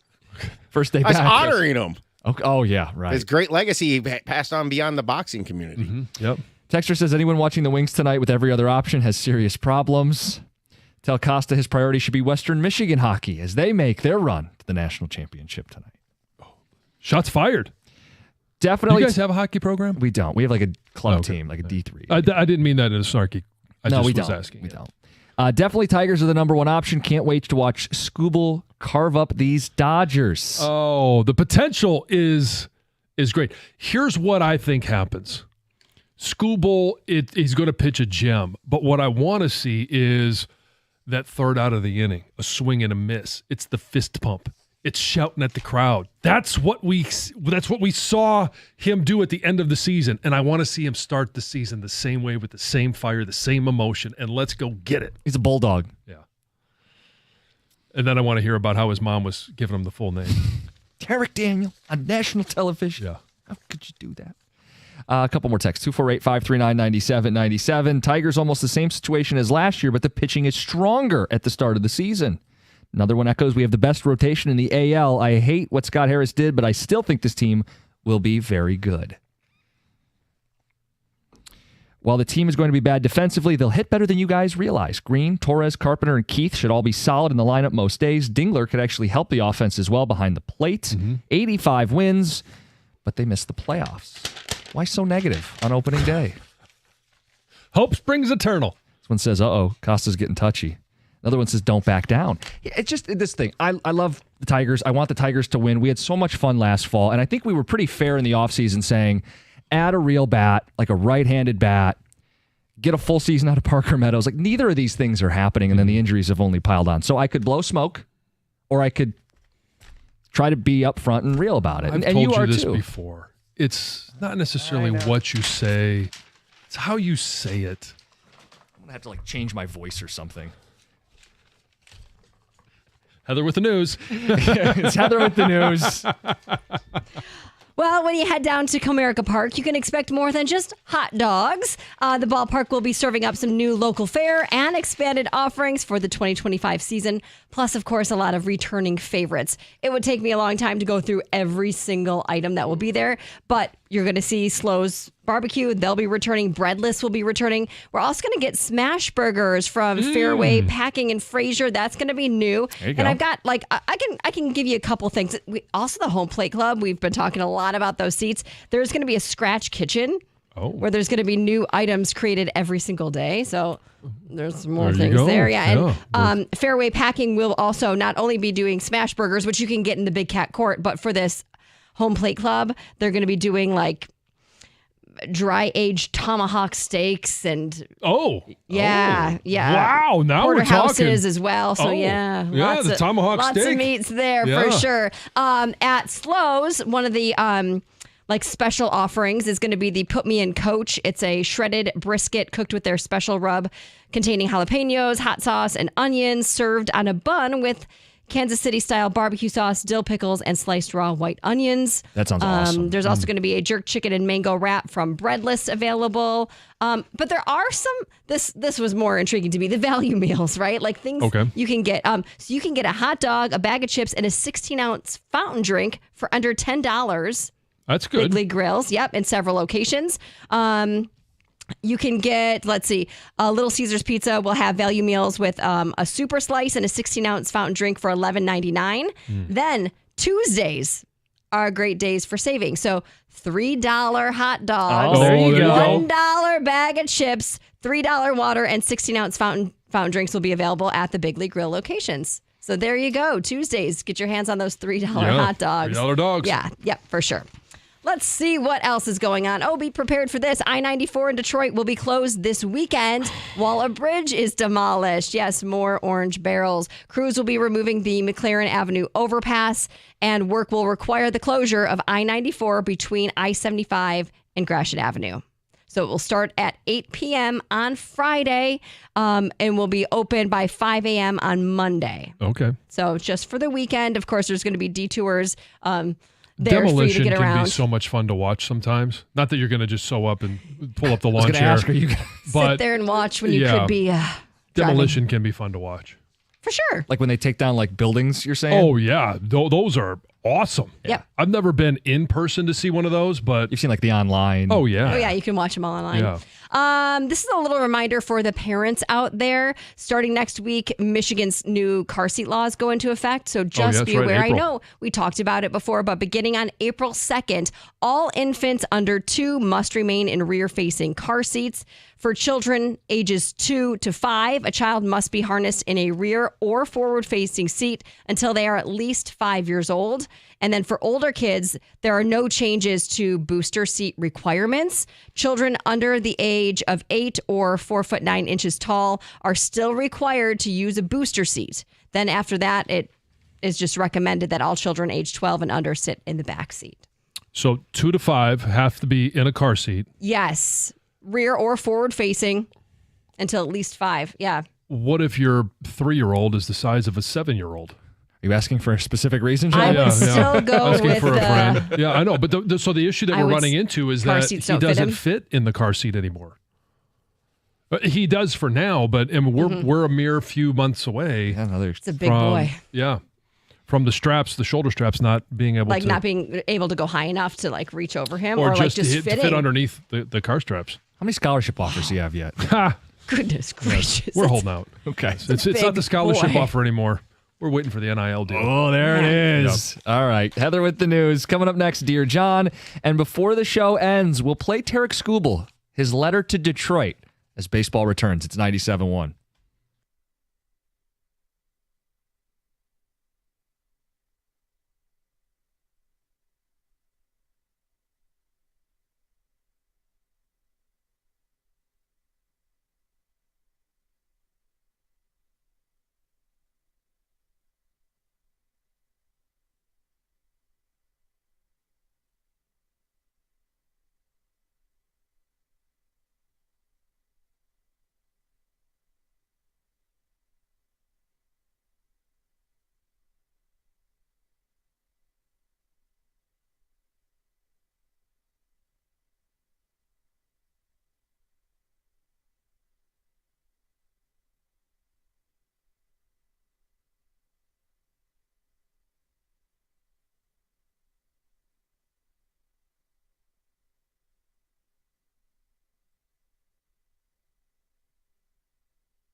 Hey, America's favorite place to watch baseball, college basketball in the spring is Stadium Swim. Located at Circa Resort and Casino, you can catch all the biggest games and the biggest moments at a viewing experience absolutely built for us, the sports fan.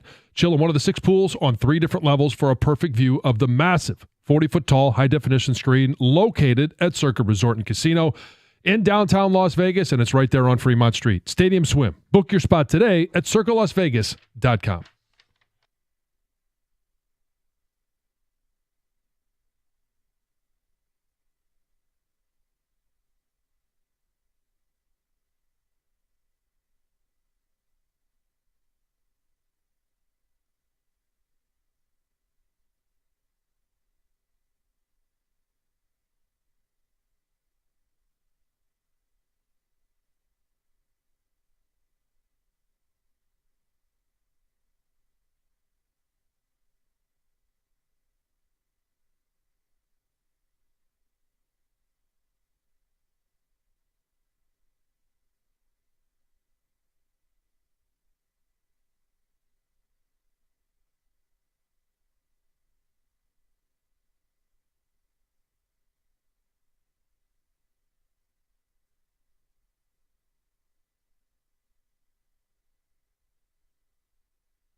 All right, before we get to your thoughts on Dear John. Yeah. Baseball's back today. John's got his Tigers hat on, Old English D. Everybody's feeling it. Ready to go. Put the jersey on tonight to watch the game. What jersey? When I threw out the first pitch, they gave me a 77 with the Jansen on the back, so I'll wear that tonight. Okay. Probably wear that down to because we're going to be down there on Friday. Yeah, a week from Next tomorrow. Friday. Yeah, perfect. Skubal on the mound, Bulldog, going against the World Series champs from a year ago, and Skubal wrote a letter to the city of Detroit ahead of baseball season.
I'll get started tonight.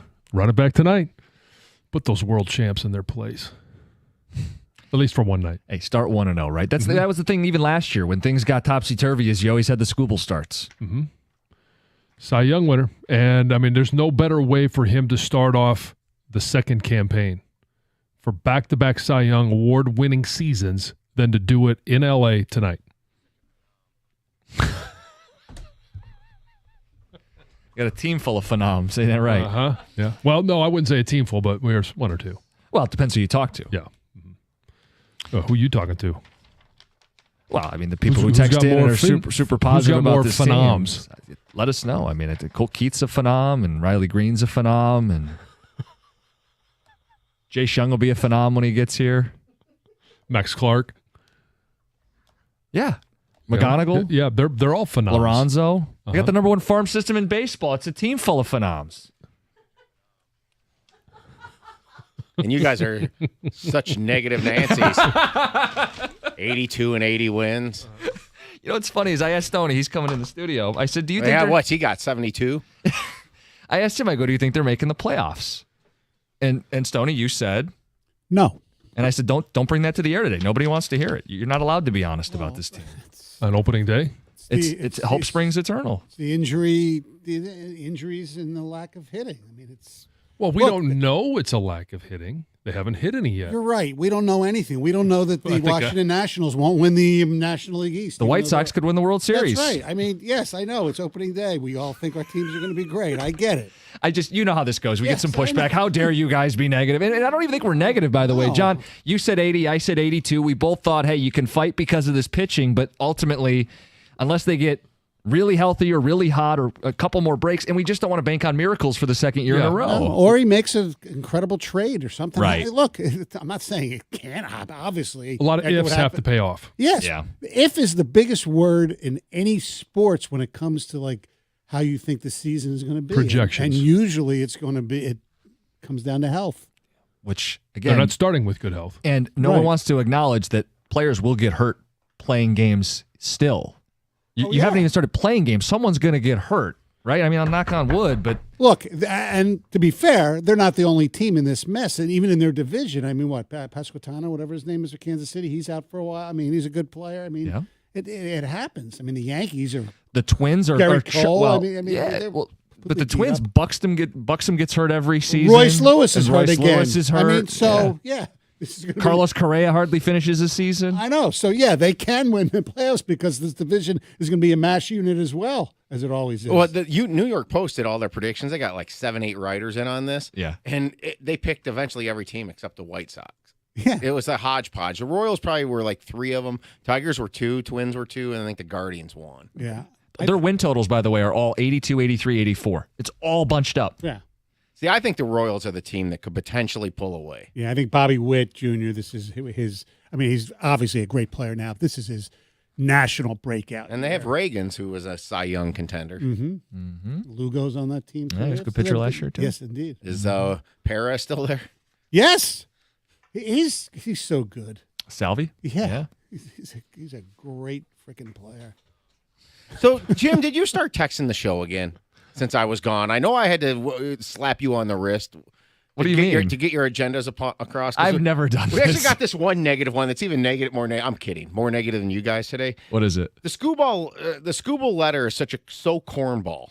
It's scripted, and I don't believe a word of it.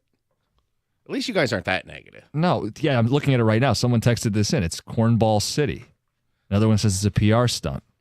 You've heard the Skubal. Well, yeah, it's great. We'll it's play cool. it. Yeah, I of watched it course. last night. It was done for PR. Yes. It was 100% scripted. Do you think? Yeah, but it's not genuine, is what they're saying. Do you think? I disagree with that. Yeah, I disagrily with that. Do you think if he didn't want to say that, he would have done it? No. No, he wanted to do it. He felt embraced by the city. I think he Yes. meant every single word he said. Right. It doesn't necessarily mean he's going to sign an extension. Well, that's the but- other text we got. Is he going to be here in 3 years? Well, Oh, who God, knows? come on.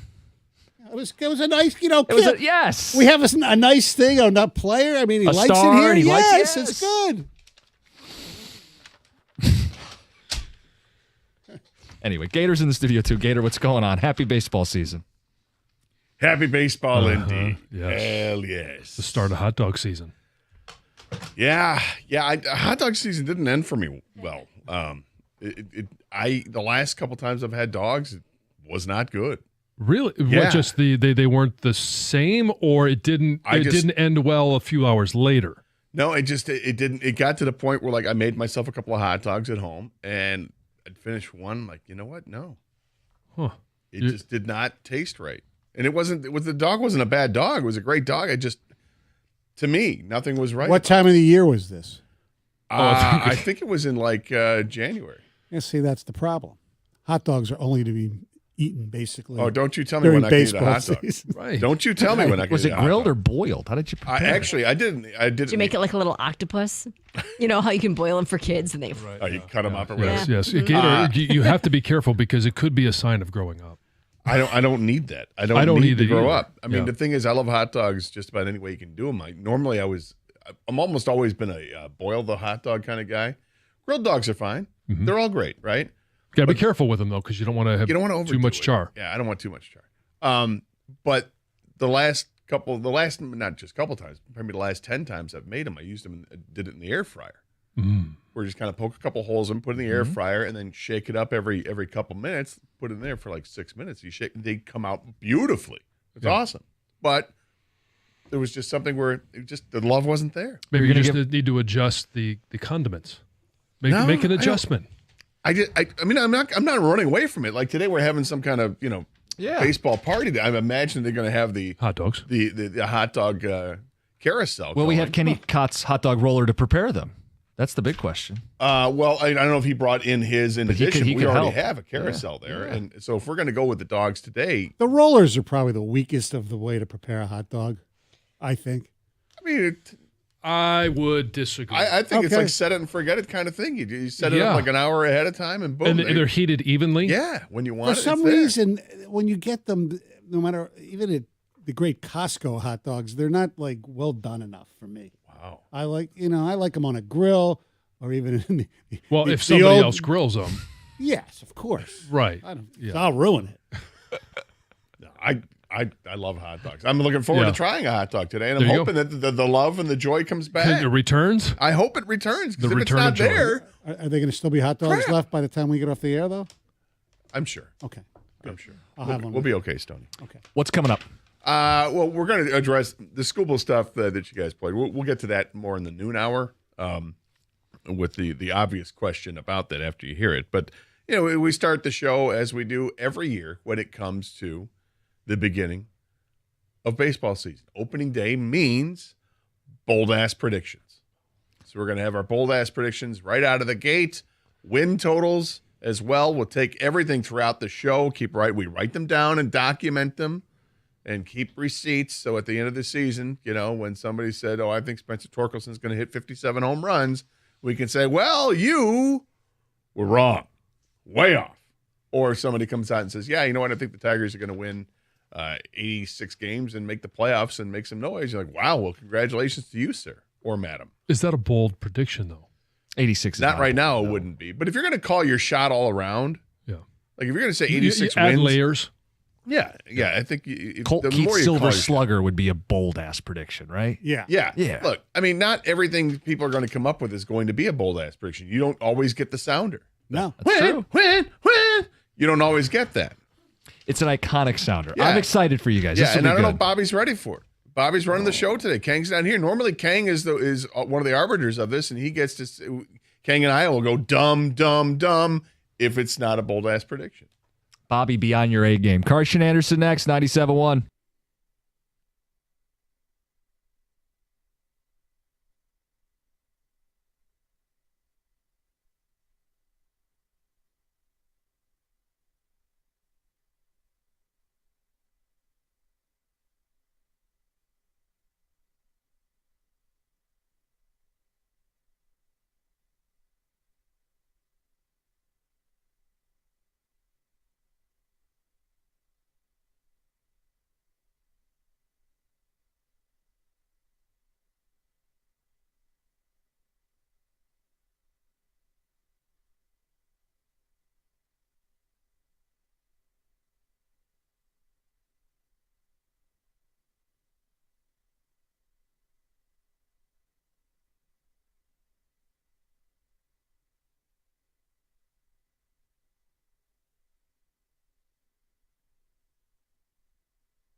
Thursday. Stoney, it's rare that I'm happy for a Thursday. I know. But damn it, this is one of those days that you get happy for a Thursday. Damn right. You got, obviously, we got the Red Wings playing Ottawa in a big game. Maybe Kosa will play. Don't bury the lead, Stoney. You got the Spartans in Toledo tonight, taking on the Big Red of Cornell. First round of the NCAA hockey tournament. You got several, 4 to be exact, NCAA men's basketball games tonight. And, of course, in the City of Angels, the Detroit Tigers will be taking on the defending World Series champion Los Angeles Dodgers. Yes. It's opening day, folks. It is opening day. And damn it, I am excited. I am really excited about this. Now, I've heard some, I'm not going to say doom and gloom. Look, people can make the predictions and you're going to make them however you want. This is what we do on the show, right? We got bold-ass predictions. This is what we do every year. Right. You come up with one bold-ass prediction. Last year, I believe the number one bold-ass prediction, the common theme from the bold-ass predictions was that Torkelson was going to hit 40 home runs. Take his game up from 31 that he hit the year prior and get up to beyond 40. He fell just short of that. And by just short of that, I mean woefully short, as we all know. It was not a good year. It wasn't the best bold-ass prediction, but it was a bold-ass prediction to start the year. What if somebody made that bold-ass prediction last year and it comes true this year? Doesn't count. Now you have to make it this year. Yeah, you think that Torque's going to do it this year, then you come out and you make the bold-ass prediction that Torque's going to hit 40. All right. You know, if you say Torque's going to hit 20, that's not bold-ass. If you say Torque's going to hit 10, that's bold-ass because it goes the other way, right? Yeah. See how that works. We're also taking, at the same time, we want your win totals on the season, okay? Now, I know that the fellas on before us did not have the most rosy of outlooks, and that's fine. Right? I think they had 80 and 82 games, I think was what theirs is. I don't know what Stoney's is. Stoney doesn't know what my total is, or maybe he does because I probably put it on the show sheet. But we shall see where everybody is at. That's what we do here on the Karsch Anderson program. And as you heard, it is Stoney is in for Doug the rest of the week. That's today and tomorrow, and then Doug will be back on Monday's show. Keep in mind the Tigers won 86 games last year. 86 got a wild card, and we know what happened. They went out and they knocked off the AL West division champions. The Houston Astros took care of them, and then they faced the Guardians. And in a 5-game series, it went to 5 games. And unfortunately, the Tigers lost in Game 5 after having a chance to clinch it. They couldn't clinch it, and the playoffs were done. But what a run it was for the Tigers last year, with the pitching chaos down the stretch, really just having like 2 starters down the stretch, got it done. Just throw a bunch of bullpen arms at you. Everybody played a huge role. The defense was pretty good last year.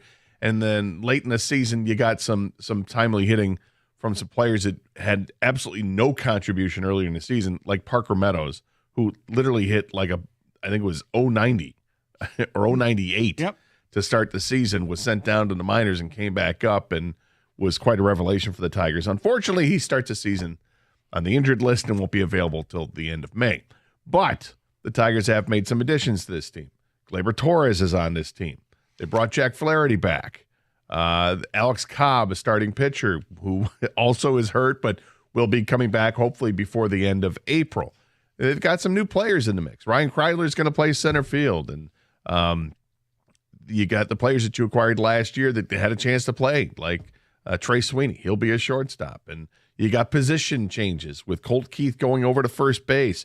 Torkelson makes the roster, but it wasn't a slam dunk he was going to make the roster until he showed that he could hit in the spring. And he hit 5 dingers in the spring and hit 340 in the spring as well. So he'll be in this lineup. There's a lot going on with the Tigers, a lot to digest, and we're going to start with our bold-ass predictions, Stoney. I will start with my way. We'll go back and forth. Okay. I believe we each have 3 or perhaps 4. We will see. I picked 3. Okay. Yeah, and my 4th is really just kind of the thing we do every year. I have 4 as well. Then we'll do that one as well. Mm-hmm. So, bold-ass prediction for the Tigers. Casey Mize will have a better season than Jackson Jobe. I don't know if that's really bold-ass, though. I think everybody's really thinking Jackson Jobe's going to be the man, and everybody's selling Casey Mize short. I'm going Casey Mize will be better than Jackson Jobe. I'm not denying that. I kind of thought that maybe we can start a little weak here. All right. Yeah. All right. Slow down. I mean, I could have thrown some numbers in there. Casey Mize will have an ERA. Okay. Yeah. Well, I don't want to get too into the weeds. Let's see. So my first bold-ass prediction will be negative. Parker Meadows won't play until after the All-Star break. Wow. You know, that nerve just won't wake up. My goodness. Yeah. Spencer Torkelson and Colt Keith will be back at first and second base by August. You know what? And that's not good. I don't know if it's what's wrong with that. That means that what that tells me is Tork's hitting just fine. It also means they mean that they want to have better defense. It so means they put them back where they belong. It means Torres can't hit because he takes him out of the lineup unless you put that's not necessarily what that means. I guess it means Keith don't read too much into it. Get the bold ass prediction. Okay. For God's sake. Okay. All right. My bold ass prediction number 2. Javi Baez will hit at least 20 home runs. You don't believe that. It's a bold ass prediction. It is. I can tell you don't believe that not even a little bit. I'm trying to be bold ass though. I mean, who knows if he doesn't have to worry about. Your name is attached to this. That's okay. Okay. Look, do I hope he does? Yeah. If he doesn't, do I hope he's on it's the a bold roster? ass prediction. I just don't think you believe it even. Right. I feel like that's on the edge of dumb. I mean, it's not dumb. It's fine. I think it's definitely that's the definition of bold ass prediction. My point is simply that Stoney doesn't believe that with not even an ounce of his heart believes I think there's a couple of ounces in there. The Tigers will trade for an all-star caliber infielder before the deadline. Wow. We're pretty much on the same page here. Only I'm not that high end, but I'm a little more specific. Okay. Alec Bohm of the Philadelphia Phillies will be a Detroit Tiger sometime during the year. The third baseman, the power hitter. Yeah. Younger. I don't think he's young anymore, but he's younger. He did have a good spring training, I saw, so that kind of makes it less likely. But, whatever. And lastly, and this is what we do each year. We kind of throw this in with opening day, or not opening day, but the ceremonial first pitch. We tie it in with the NFL draft. Oh. Derek Harmon will throw out the first pitch at Comerica Park on Saturday, April 26th against the Orioles. Oh, so the draft is Thursday. He's from here. Tigers play Friday, Saturday, Sunday against Baltimore. Way to go. You know what? I'd be all in favor of that. But I'm going to be similar because we're staying home. Opening day, or the first pitch on April 26th, that Saturday afternoon, will be Avante Maddox. Detroiter, wanted to play baseball, now a member of the Detroit Lions. That's where they're going to go? Yeah. Avante Maddox? Yeah. Okay. All right. Yeah. Don't know if it's bold. Gator is not a fan of Avante Maddox. I mean, a backup. Yeah, we're talking corner bold predictions. Yeah, I mean, you're going backup cornerback. Well, I'm trying to throw. All right. I think we're all excited to have him back in the city. That's for sure. Yeah. Sure, that's great. I probably wouldn't have thought that until I read that he was like a really, really good baseball player and junior year at high school. I think it was a King, I believe he went to. He shifted to football. All right, Stoney. Okay. Sorry. No, that's not as bold as really not that bold. But Javi Baez's 20 home runs. No, which you don't believe in a little bit, but that's okay. That's all right. I do. That's all right. Not even a little. You don't even believe it. It's okay. He's gonna hit 210 with 20 dingers. You think he's probably not even going to play in May. So it's okay, though. No, it's all right. He will. Because Krasilich won't write the check. There it is. You don't believe he's going to hit 20. It's okay. It's okay. 248-539-9797 is the telephone number. Give us your bold-ass predictions. Also, your win totals, which we will come to next as we continue here on 97.1 The Ticket. Hey, if you're looking to upgrade your outdoor space, Builder's First Source has you covered. With 4 Metro Detroit locations, they specialize in top-quality composite decking. Brands that you trust. Brands like Trex, TimberTech, and AZEK. So whether you're a DIY enthusiast or maybe you just need a certified installer, their expert team will help you build the perfect deck that stands the test of time. Visit one of their locations today in Lapeer, Auburn Hills, Clinton Township, or Shelby Township and discover why Builder's First Source is your go-to for decking. Quality, service, unbeatable value. That's the Builder's First Source promise. I know I've used Builder's First Source in the past. I've got some beautiful wood treatments in the interior of my house. I love it. They gave me a great deal. Give them a call today, or you can check them out. Search buildersfirstsource.com.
All right. Starting to get those bold-ass predictions in. Again, just to recap, Stoney says that Javi Baez will hit 20 bombs, that the Tigers will trade for Alec Bohm, and that Meadows will be out until after the All-Star break. I said Casey Mize will have a better season than Jackson Jobe, that Spencer Torkelson and Colt Keith will be back at first and second base respectively by the by August, and that the Tigers will trade for an all-star caliber infielder before the deadline. So there you have it. Some are bold, some are ridiculous, but that's what they do here. That's what we do. It's what we do. Mm-hmm. What we also do is offer up the win totals for the season. Mm-hmm. Last year, the win total was 86. I haven't seen what it is for Vegas lately. I thought the last I saw was 83.5. I think it might be 80. I would agree with that. 83.5. So, Stoney, we'll start with you. Win total. I'm going to go with 80. 80 and not making the playoffs? Correct. 80. And, you can say, you're a negative SOB, whatever. The reason is, and I know other teams have them, Minnesota has one right now, so does Kansas City. I just think the health is going to be too much to overcome for this team, an early hole and to dig out of, and the lack of hitting, which I think is going to happen. Pitching is going to be fine. I don't think the lack of hitting is sustainable to make the playoffs this year. Sorry. No, that's fine. Hopefully I'm wrong. Hopefully I'm wrong. I expect nothing less from you. Doom and gloom, Mr. Sour over there. I'm not sour. I am doom and gloom sometimes. It's okay. It's fine. It's fine. Look, I mean, last year I think I had I don't even know if I had him going 500 or if it was just above 500. I forget what it was. The year prior was below 500. And I don't think the Tigers are going to look like they did at the end of the season because they're not going to have to do pitching chaos. I think it'll be all right. I think the pitching is going to carry them early on. I think the hitting should be better to start the season than it was to start the season last year. I'm not sure if it's going to start the season being as good as it was at the end of the season when they had a big upturn. Right. But I do think the addition of Gleyber Torres is going to really help this team out. I think Riley Green is poised to kind of have a big breakout season. You've got a healthy Kerry Carpenter start the year, and I think Torque is ready to have a better year. And I think the catching duo they have to start the season this year is better than the catching duo they had last year. So I think there'll be more offense there. I just think offensively they should be all right. Defensively, it could be a problem. All right as compared to what, though? What do you mean? I mean, offensively they'll be all right. I think that it won't be. They'll be middle of the pack. Yeah, maybe. Like I said, to start the season. Okay. I think once you get healthy, when you get a healthy Veerling back, that's going to be better than whatever platoon you have at third base. When you get Parker Meadows back, I expect Parker Meadows to be a better hitter than Ryan Kreidler. So that should help out the offense. Plus, Meadows is a guy who runs pretty well on the base paths, and I think that there could be some action there, and I think we'll see an upturn as well. I think the goal for the Tigers should be middle of the pack offensively, because I don't think it's a very good offensive team. But last year, to start the year, they were historically bad, and I don't think they're going to be historically bad. So when I say they're going to be okay, that's what I mean. Okay. Better than what started the season last year. 248-539-9797, a telephone number, same number to text. So my win total, I don't like the division. I don't think the division's very good. No. I don't think the teams improved themselves in the division. I don't think that they separated themselves to really build off what they did last year. Cleveland had a missed opportunity. I'm not really thrilled with what Kansas City has to offer. Minnesota's always a question mark. Their best players are always hurt, so don't know how that's going to work out. And I know injuries are part of it, but I feel like the Tigers went through theirs last year. They're starting with some this year, but they're also starting with a much better pitching staff than they started with last year. Mm-hmm. I like 90 wins in a division title. That's what I think. I don't know if they'll go further than winning the division because I think other teams in the American League are certainly better than they are. But I think the Tigers are the class of the division. And really, when you look back at last season, the Tigers did just fine against the American League. The losing record came against in interleague play. But they handled their own division. They actually beat the East, and I think they were 500 against the AL West. Okay, the one thing to mention, as far as you think, like early on, they might be better offensively, possibly. Last year, when they got off to the good start, record-wise, they played crap teams. This is, except for the White Sox, the home opener. I mean, they're playing the defending champs. Seattle, I think, underperformed last year, but I think they're really good. Their pitching is as good as the Tigers, if not better. And then they have the White Sox, and then I just think their schedule early is going to be harder than it was last year, so that'll counteract what happened last year when they got off to the great start. Well, after they got off to a great start, didn't they just go right in the tank? Yeah. Yeah. Well, I don't. So I think it ends up washing out. I think this pitching staff is going to keep this team afloat, to say the least. Oh, I agree. I mean, I think tonight's game in particular is going to be one hell of a test to see what they do against the defending champs, the Dodgers. But it's Tarik Skubal on the hill, the best pitcher in baseball. Right. And Blake Snell's pretty damn good, too. He is. But I like Tarik Skubal. I'd like this game to be a pitcher's duel for a while, and we'll see who comes up with the big hit. Right. I mean, they don't have their arguably second or third best player. Mookie Betts basically is out for a while. Right? Okay. Yeah. So that helps to level the playing field. 248-539-9797, the telephone number. Let's go to Richard is next up here, 97 on the ticket. Hey, Richard. How are you guys doing? All right. Good. I think that Holt's going to have 20 saves, our left-hander, this year, and I think the Tigers are going to win 90 games. Holton with 20 saves. That'd be interesting. You don't usually see that many left-handed closers, so to speak. But, the way AJ uses the bullpen, nothing would surprise me. How many wins did you say, Richard? I'm sorry? 90. 90 wins. 90 wins. Okay. And I also think, I'll be honest with you, I think Torkelson will get 20. No more than that, though. All right. Not as bold, but we'll take it. Thank you very much. Here's interesting. Is Tyler Holton going to get 20 opportunities to save? See, that's what I'm not sure. He's not the closer. But I saw somebody have a national writer had predictions on the season. It's one kind of crazy prediction for each team in baseball. And the one crazy prediction he had for the Tigers was the Tigers would have, I think it was 4 pitchers would have at least 5 saves. Because there's going to be a lot by committee. Yeah, I don't think that's crazy at all. I don't think actually. that one's crazy. No. I think Tyler Holton going 20, that's bold. That's because, Tommy Canley is going to be the guy that you would think gets the majority of the chances to close. But as we've seen, they don't really care. AJ's more about the matchups than he is about waiting for the closer in the 9th inning. He wants his best pitcher to go against the other team's best hitters late in the game. If that means the 7th inning, it's going to be the 7th inning. If it means the 8th inning, it means the 8th inning. He's not going to just save him for the 9th, which I think that's a smart strategy. I love that. And I know it's not a strategy that most managers espouse, but that's one I really enjoy. 248-539-9797 is the telephone number. Get your bold-ass predictions in, your win totals for the Tigers as well. We'll get to the Tarik Skubal stuff coming up in the noon hour. But we did want to get to something that Scott Harris had to say yesterday once he got this roster finalized and what it means for this season. We'll hear from Scott Harris next year at 97.1 The Ticket.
Hey, Gator, I got to apologize. Looks like I misspoke. I'm reading. It looks like even though he missed the first 2 games of their regular season in Japan, and despite he can't keep food down, he's lost over 20 pounds, they expect Mookie Betts to start at shortstop today against the Tigers. All right, well, good. Well, no, not good luck. Welcome back, I guess. Yeah. See how he does. I can't wait for this game tonight. 7:00. It's the only bummer to me, I guess. It is. I love that it's at 7:00 because we don't have to stay up till 2:00 in the morning. But I'm also bummed because now it's going to be I'm going to be flipping around all over the place. Oh yeah. With the Red Wings playing and the Tigers going on. I know that and when I get home, like I said earlier, before the Tigers take place, Michigan State will be playing against Cornell. That game will be winding up by the when the Tigers start. And you do have the other, Sweet 16 games going today. Yeah, there's that, I guess. Yeah. We'll get to some college basketball coming up in the 11:00 hour. We get some bold-ass predictions coming in. 82 wins. Riley Green will be a top 5 finalist for the MVP. That's from Brendan and Adrian. That'd be nice. Tigers win 82 games, missed the playoffs with bold-ass prediction. Dingler becomes the regular catcher because Rogers can't hit a lick. That's from Mike and Howell. Well, he probably won't hit for average, but he's going to get double-digit bombs. Yeah, but I mean, double digits is okay. I don't really get excited until you throw a 2 in front of it. I know. Like for Javi. Are you believing it more every time you say it? Okay. Yeah, I just one of those weird hunches, Oh, it's a hunch. Mm-hmm. You're allowed to have the hunch on the Carson Anderson program. Mm-hmm. There's nothing logical behind it. It's just a hunch. Yeah. You're not held to it. No. No one rubs it in your face and has the receipt for it when it doesn't happen. No, not on the hunch. Oh, okay. The hunch, you're completely clear on a hunch. Okay. But you made it as a bold-ass prediction. That's different. That's so true. that's attaching it to it. You should. What's a hunch ass? There are no bold-ass hunches. We don't allow that. Oh, okay. A hunch is just throwing it against my the wind. My posture would be a hunchback prediction, basically. Yes. Quasimodo. Yes. Bold-ass predictions. Tigers, 90 wins, win the AL Central, make it to the ALCS. Trey Sweeney, Rookie of the Year. That's from Stan and Shelby. Did he play? I'm trying to think. Is Trey Sweeney eligible for Rookie of the Year? I don't know. He might be. We'll have to check that. Jackson Jobe will receive Cy Young votes and win Rookie of the Year, John and White Lake. That would be massive if he wins Rookie of the Year. Yeah. The Tigers would then get a sandwich pick in the draft because they would have promoted the guy, one of their prospects. Oh, that's right. And he would have won an award at the end of the year. So go Job. Let's go. Make it happen. Yeah, that'd be awesome.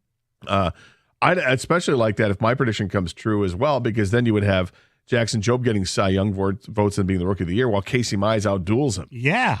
So, and then you would have Skubal and Reese Flaherty Olsen. and Reese Olsen. Yeah. It's all good. It's all good. By the way, if the Tigers pitching is as good as we think it's going to be, and God willing it stays healthy, when he's ready to pitch, Alex Cobb is not going to find a place in the rotation.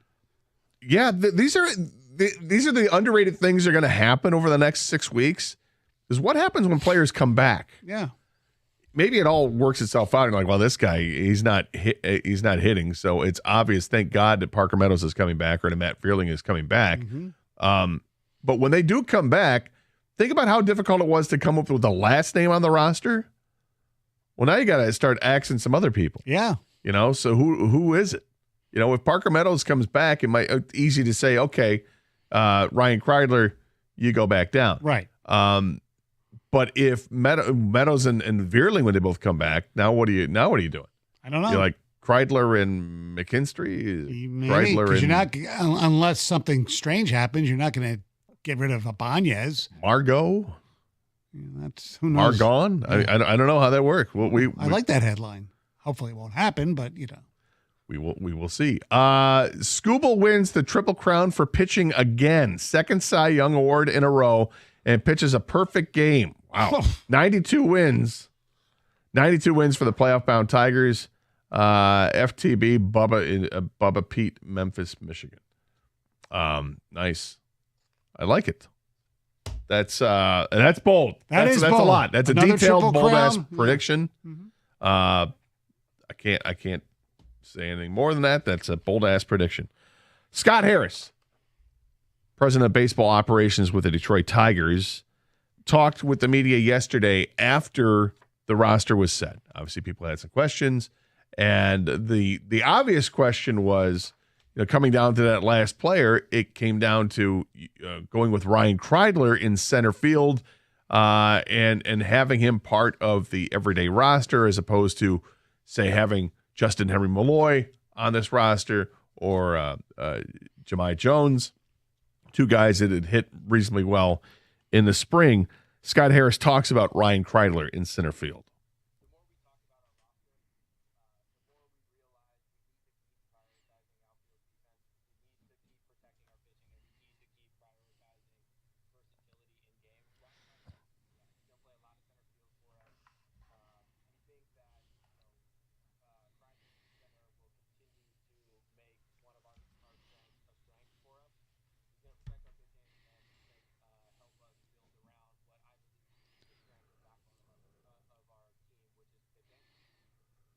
One interesting thing he didn't say, I mean, he mentioned versatility. He said nothing about shortstop. No. And Ryan Kreidler is a shortstop. They're playing him in center field out of necessity because he's athletic enough where he can handle the transition. But if I remember correctly, when he came up last year for a little bit, ups and downs, we knew he had hitting limitations. Yeah. But his defense was very disappointing at shortstop last year, if my memory is correct. Well, and maybe they figure Baez and Sweeney are enough for shortstop. Well, obviously Baez and Sweeney are on the roster. Yeah. And you got McKinstry, which is another guy who can play short if need be. I just find it interesting that the guy who literally is a shortstop by trade wasn't included in the shortstop rotation. And that's fine. All right. That means just focus on center field. You'll get better and better with the more reps you get, I suppose, and we'll see how much center field he actually plays. I still think we're going to see Riley Green play a little bit, maybe even more than a little bit in center field. I hope he starts tonight. I kind of do too. I hope we get the lineup before we go off the air. I don't think we will, but might. You never know. Yeah, it's opening day. Maybe they get excited about that. It's still early out on the left coast, though. It's only 7:30 out there. The other thing that Scott Harris was talking about, obviously, there's a whole slew and rash of injuries with the Tigers. We've talked about Parker Meadows and Alex Cobb missing early in the season. Obviously, there's no. Now he's drawing a blank. The third baseman who's that. Why can't I think of who the third baseman is who's out? The other player. Vierling. Matt Vierling. Good God, what's wrong with me? Vierling, Meadows, Alex Cobb, Akil Baddoo, just to name another one. I mean, they've got some injuries. Why do you keep bringing up Akil Baddoo? Well, because he was probably in the mix, Stoney. If Akil Baddoo did not get hurt, you know who your starting center fielder would be tonight? Akil Baddoo. That's why. Okay. Am I wrong? I don't know. I just. Well, if I'm wrong, tell me I'm wrong. But am I wrong? I don't know if you're wrong. I have no idea. So I'd rather see Ryan Kreidler than Akil Baddoo. Interesting. Scott Harris talks about the injuries. Now, no one's feeling sorry for this team.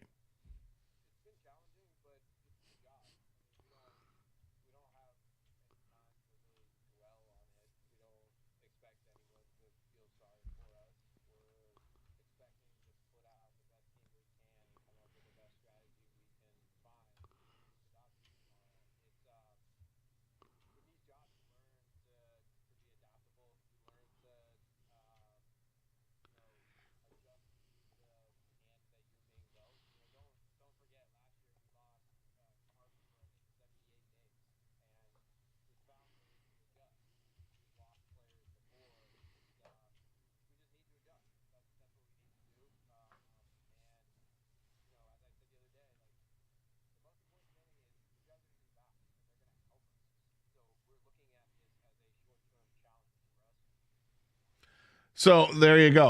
Lots of injuries. But look, every team has to deal with injuries. It's nothing new. No one's.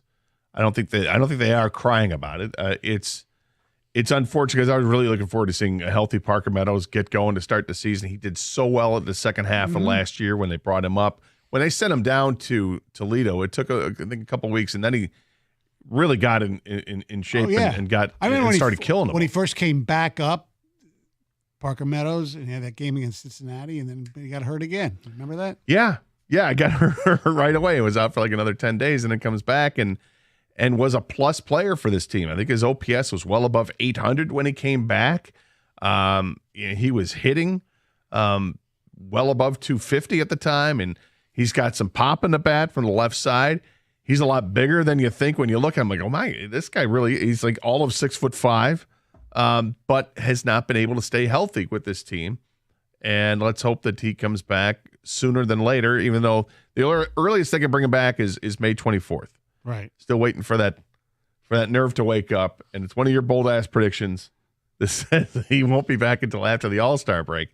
That would really suck. Yeah, it would. That would really suck if that were the case. 248-539-9797, the telephone number. Let's go back to the phones. And Joe is in Madison Heights. Joe, welcome to 97.1 The Ticket. Hey, Joe. Hey, how you guys doing this morning? All right, Joe.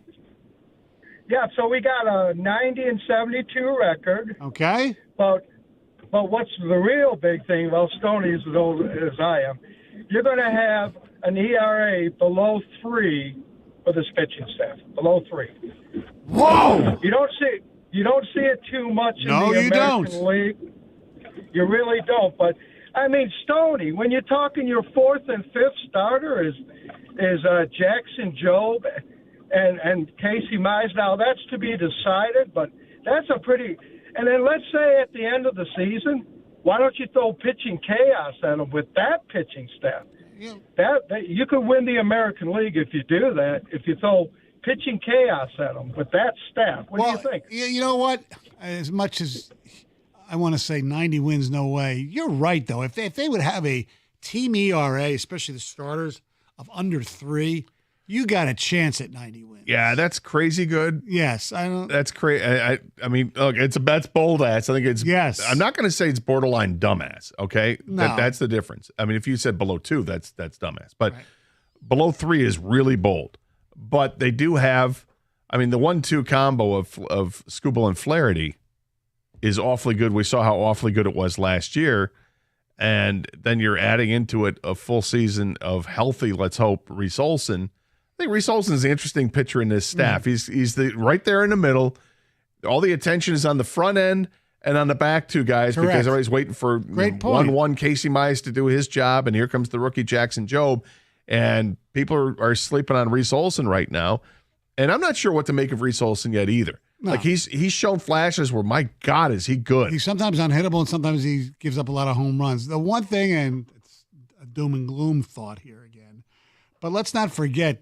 We always talk about health. As much as we're happy that Jack Flaherty is back, Jack Flaherty's back has been a problem. Yeah, it has been, but it's something that he's had to manage. Yeah, yes. he's had to manage, and he's obviously. I don't know if you notice, he works out. He works out, and I hope that he is every bit as good as he was last year. He was really good for the Dodgers too. After the Dodgers acquired him. So we'll see, but I think it's a bold ass prediction to go with the Tigers pitching staff to have an ERA under 3. Mm-hmm. I like it. Yeah. And if you're going to tell me that's where it's at, I'm going to tell you this team's going to win the division, and they're going to win way more than 90 games. But that remains to be seen. 248-539-9797, the telephone number. Your bold ass predictions, your season win totals, and just comments in general about the Tigers. You heard what Scott Harris had to say about the Ryan Kreidler, the injury situation, and Gator development maybe at Red Wings practice. Okay, we'll get to that. You've got some kind of cryptic thing there. We'll get to that in 5 minutes here. 97.1 The Ticket.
Gator, according to Helena St. James of the Detroit Free Press, Wings skate around today. Sebastian Costa and Cam Talbot are practicing, but Alex Lyon is in the starter's net. So that's dashing any of the hopes that Sebastian Costa would get a chance to start. Yes. They've got 3 goaltenders healthy at the skate today. Correct. I would guess that maybe after the skate that Sebastian Costa would probably be on his way back to Grand Rapids, or maybe stays the night and then leaves tomorrow. Grand Rapids played last night. They got shut out 4-0. So will they go back to I imagine he's going back. Unless, well, the Red Wings do like to hang on to 3 goaltenders, though. That's true. Well, but why have them if you're not going to play them? I know that makes no so sense. that's probably not. Yeah, I can imagine he'll be on his way back out to the west side of the state shortly. Some more bold ass predictions coming in. Unnamed texter, unfortunately, you probably should sign your text. That way you get credit for stuff. Bold ass prediction: Javi Baez will break the 1973 Major League Baseball strikeout record of 383 for one season with 390 strikeouts. I see what you did there. Mm-hmm. Using the pitcher's strikeout stat of 383 and going with Javi to strike out 390. Yeah. I like that. That's funny. Yeah. It's humorous. Thank you very much. Yes, but he will not be getting enough at bats to do that probably. No. Unless he's hitting 50 bombs or 60 bombs. Or 20 bombs. Well, if you're going to hit 20 bombs, then you're not going to be able to strike out that much. But yes, my bold-ass prediction is Casey Mize will be a solid top 3 starter for another team when he's traded at the deadline, Mike from Waterford. Look, if Casey Mize might be that piece they trade to another team to acquire that all-star infielder that I made the bold-ass prediction Right, about. maybe Philly needs him for Alec Bone. Or there you go. Jackson Jobe, top 3 rookie of the year voting, 150 innings, 185 strikeouts, 12 wins, ERA south of 3.4. Connor in Lincoln Park. I will say this. If he puts up those numbers, you're probably winning the rookie of the year. Oh, yeah. If he pulls off like a Verlander rookie season, there's no doubt. I mean, that'd be impressive. The 12 wins, I mean, in today's baseball, the win totals are so hard to come by for pitching now because starting pitchers only go like 6 innings at best. Mm-hmm. And the game changes because you still have a third of the game left to play after you're done with the 6th inning. So you get off, you're on the hook and then off the hook for the wins. It's tough to get wins these days. I was thinking about this with Ovechkin chasing Gretzky, and he's 6 goals away from setting the NHL record for goals scored, which I never in my lifetime thought this was going to be a record that was going to be challenged, let alone broken. And it will be broken. There's no question it's going to be broken. Yeah. Then you start thinking about other records that in sports, modern sports, that will never be broken. I mean, I'm not going to go into the Cy Young and 511 right, wins. because that's the one. Yeah, there's many from that era that just will never be touched. But I'm talking about stuff that we see now. I don't think we're going to see another 300-game winner. No, unless probably after I'm long gone, unless the game changes again. Well, that's the thing. The game would have to change drastically for that to happen. I'll say the game the way it's played, where it is now with 9 innings of baseball, unless you go to something stupid like we're going to make it a 7-inning game, right? Which who knows what they do down the road, right? Mm-hmm. But if it stays with a 9-inning game, I just don't see anybody getting 300 wins. If you win 25 games a season for 10 years, you're still 50 short. That's math. Yeah. That's math from Stoney. Thank you, Stoney. You're welcome. That's math I can understand. I appreciate that. And 25 games a year is something that's not done. No. So even go since 1983, I think there have been 2 or 3 pitchers that have done it. So to do it, you got to win 20 games a year for 15 years. Yeah. Which is really, really hard to do. You got to put it in perspective. That's why it's really hard to do. And Verlander I think he's the active leader, but he's still I don't think he's going to get there because he'd have to pitch another 3 or 4 years. No, I don't think it's that many years. Well, what does he have? 260? I'll look it up right now. Yeah. I don't forget how many wins he's got, but I think he's still a ways away. Well, on KNBR in their bold-ass prediction, somebody just said that Justin Verlander is going to win 40 games this year. So. Oh, that's dumb. My bold-ass prediction, Tigers ace Tarik Skubal will flirt with 20 wins, coming 1 start short of with 19 wins. The Tigers will win 92 in the AL Central. Finally, the ceremonial first pitch on April 26 will be thrown by new Lion Kenneth Grant. George at work in Livonia. That's George doing work in Livonia because that's a very, very detailed, bold-ass prediction, which we appreciate. He's 38 away. He's 38 away. 262. So, that's tough. Yeah. At his age, I mean, they're saying he looks great right now. All right, we'll see. You're pitching in the National League where they're already used to cutting pitchers short, and we'll see. I mean, I wish him luck. I love Justin Verlander as long as he's not pitching against the Tigers. I'm a big JV fan. Gave us a lot of thrills here. Damn right. At Comerica. Kerry Carpenter will hit 35 home runs. You know, that means that he's going to be playing a little bit against lefties then, wouldn't you think? Yes. Well, I think they have to play him against lefties. Not all the time, but I think they're going to have to say, hey, look, man, we know you mash against righties, but you got to be more than just a platoon guy. So do you think he starts tonight? I do. Okay.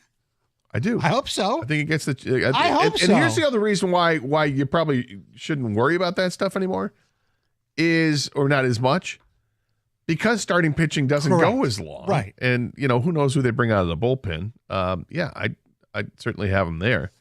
I mean, he's one of your best hitters.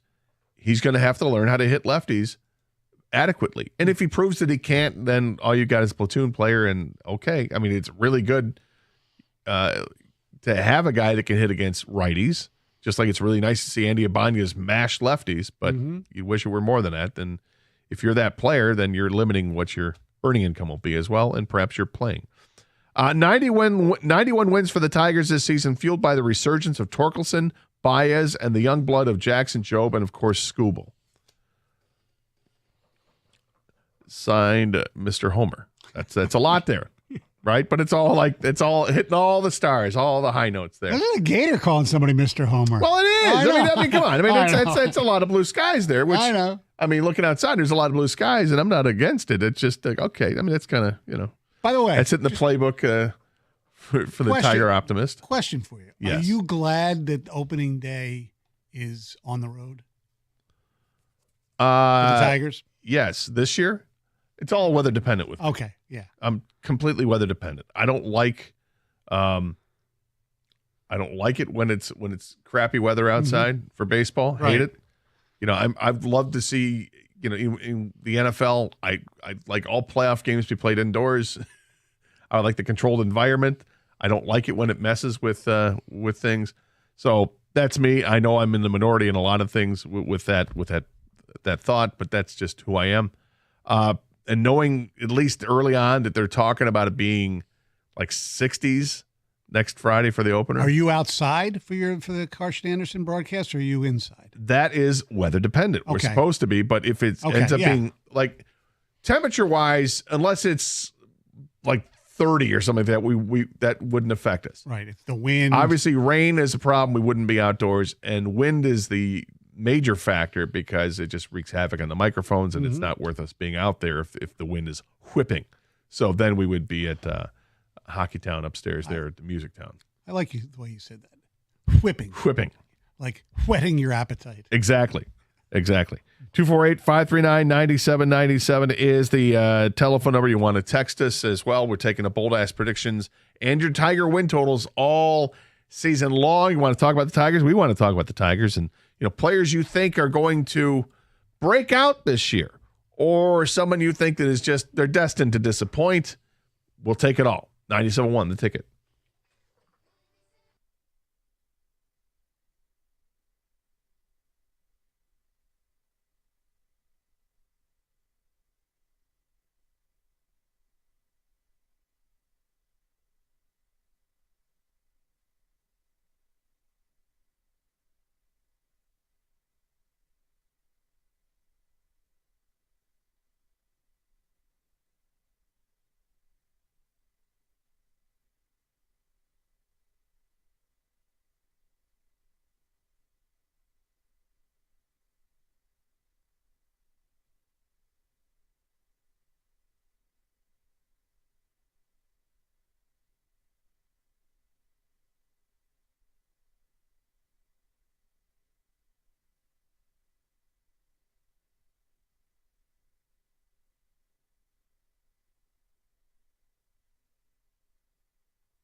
Brought to you by Northville Lumber. Happening opening day for anyone who celebrates it. The Tigers are warmed up and ready to take the field for real this time. Up first, maybe their toughest test, the World Series favorites in Los Angeles, as they're ready to hang a banner before things get going tonight. As for Detroit, they are 30-1 to win it all, according to FanDuel. That is 12th best in baseball. Their official roster will be set at some point today and will be a lot different than it would have been before a rash of injuries prior to this month. Now, President Scott Harris says it's just something that they've had to deal with.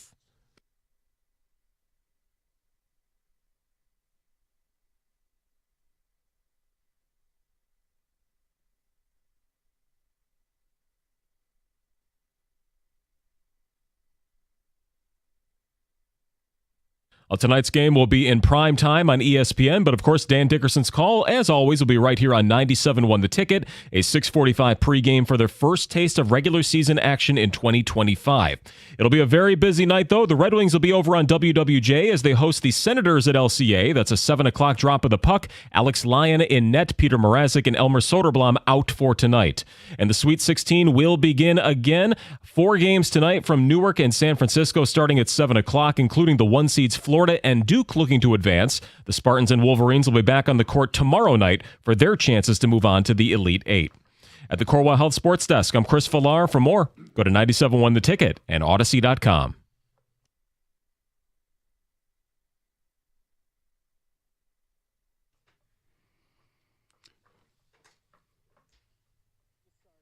Two 248-539-9797. Little technical problems. That's okay.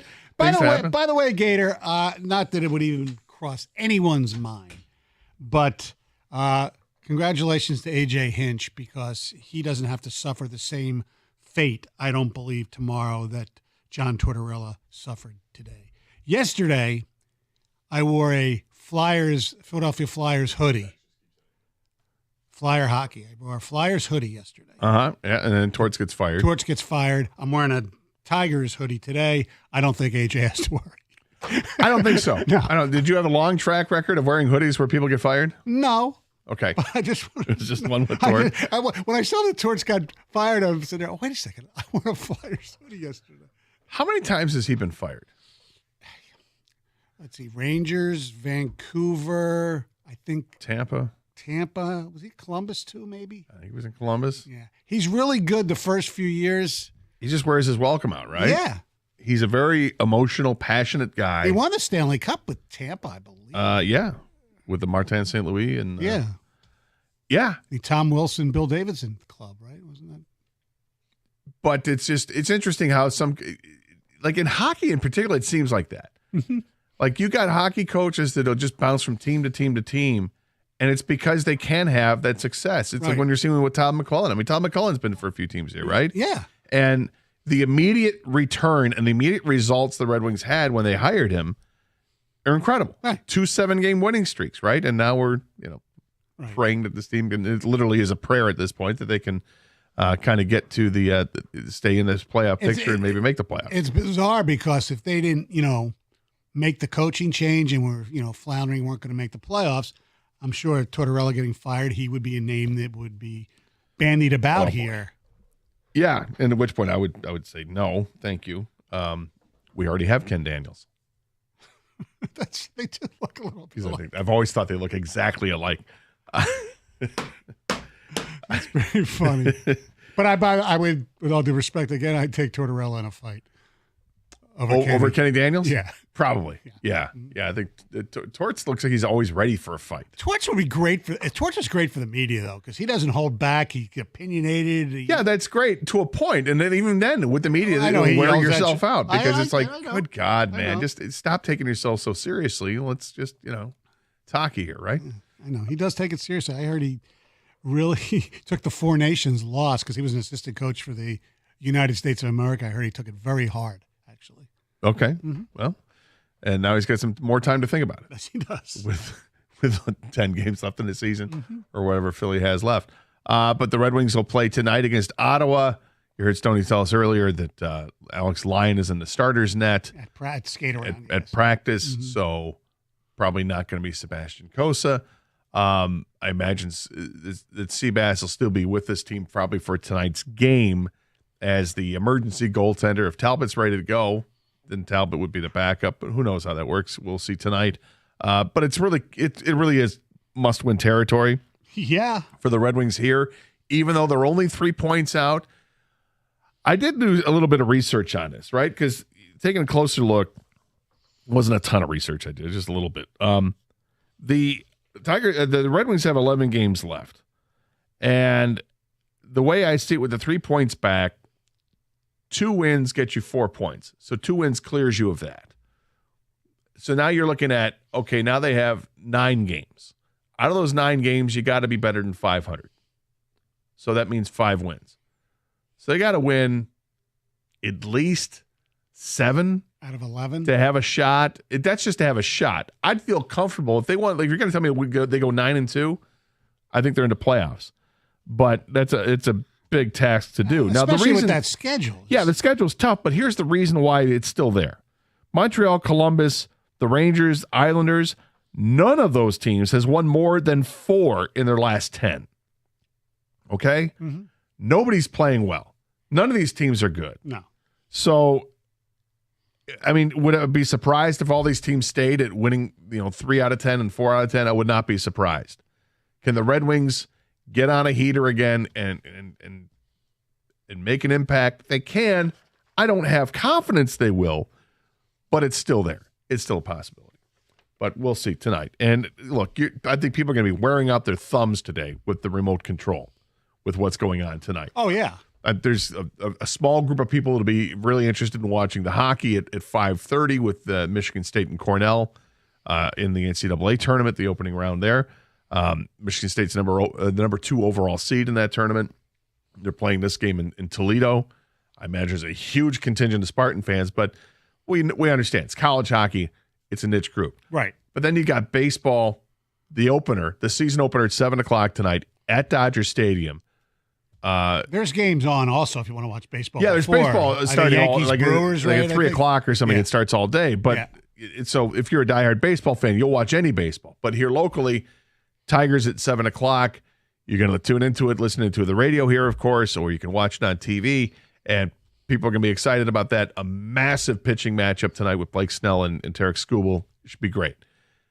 You've also got the Red Wings that are playing, and I recognize Red Wings have lost a lot of their faithful going through this season because it is what it is. It's so disappointing getting to March, and from being 4 points secure in the playoff picture to now being 3 points out of it in just a matter of a couple weeks.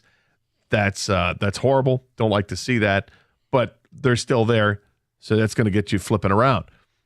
And you've got the NCAA tournament that is going on, and you've got 4 games tonight. And in these games tonight, you've got a battle of 2 of your favorite imitations of my pronunciations.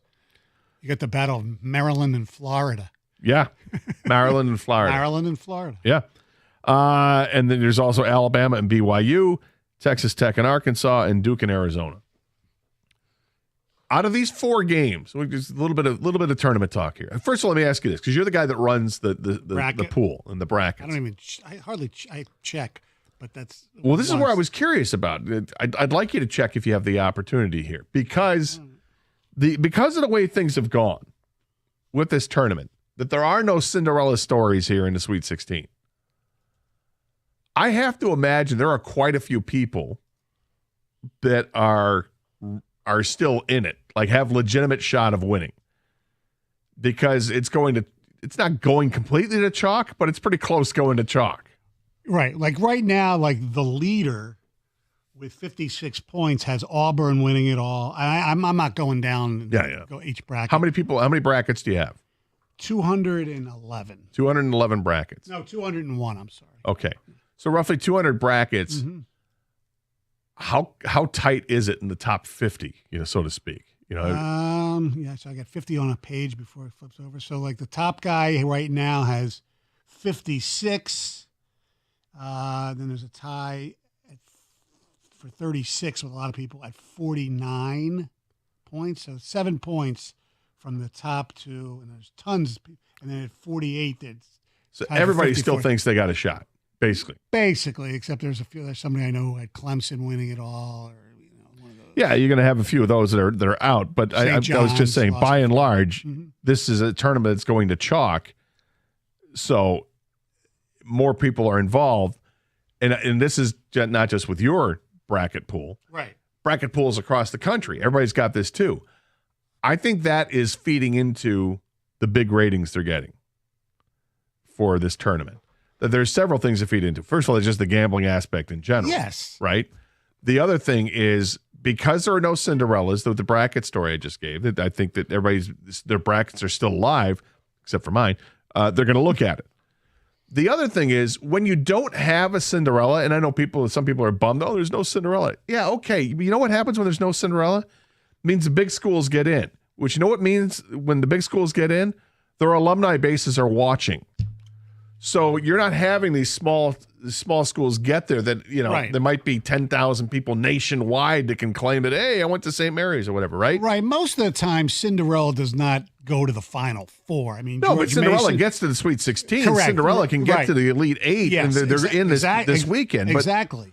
But I think that we're going to see big ratings the rest of the way because there's nothing but big schools. True. The rest of the way. Yes. And they're going to look back at this and, oh, look at the ratings we got. It was a fantastic tournament. And it's like, I don't know if it was a fantastic tournament or not, but the big schools being there, that's what made the difference. And it's only going to get more and more like this, I believe, because these conferences are probably eventually going to get bigger and bigger. Now, they will obviously expand the field of the tournament, so there'll be more of the mid-majors or the smaller schools in it, but will they be able to win games early again? I don't know.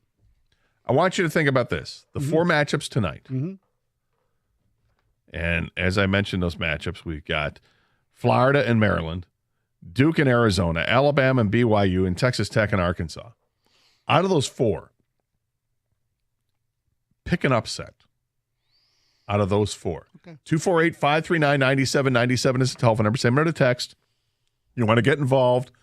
We're taking your bold-ass predictions from the Tigers, your win total for the Tigers, all show long.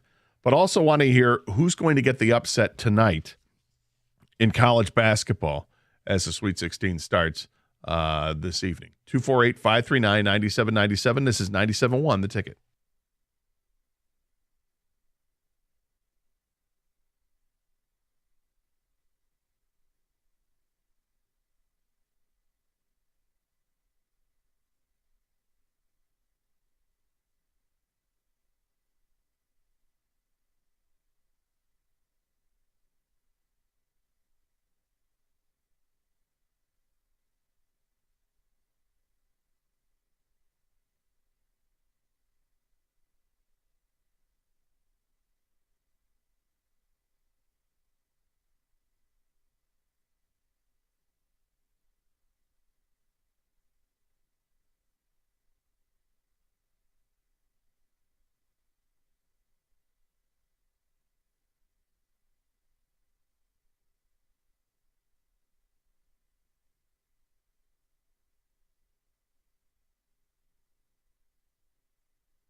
All right, so college basketball returns tonight.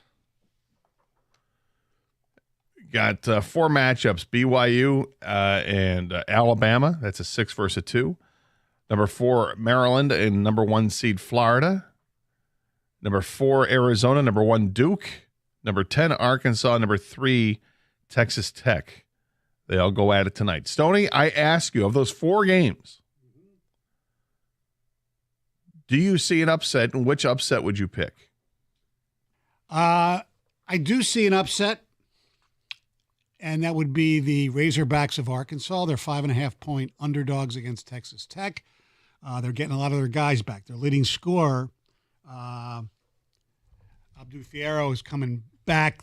Calipari said the other day on the McAfee show they expect him to be able to play at least 10 to 15 minutes. He's been out since February. Flan came back last game, so he's starting to pick up, and they played really, really well against St. John's.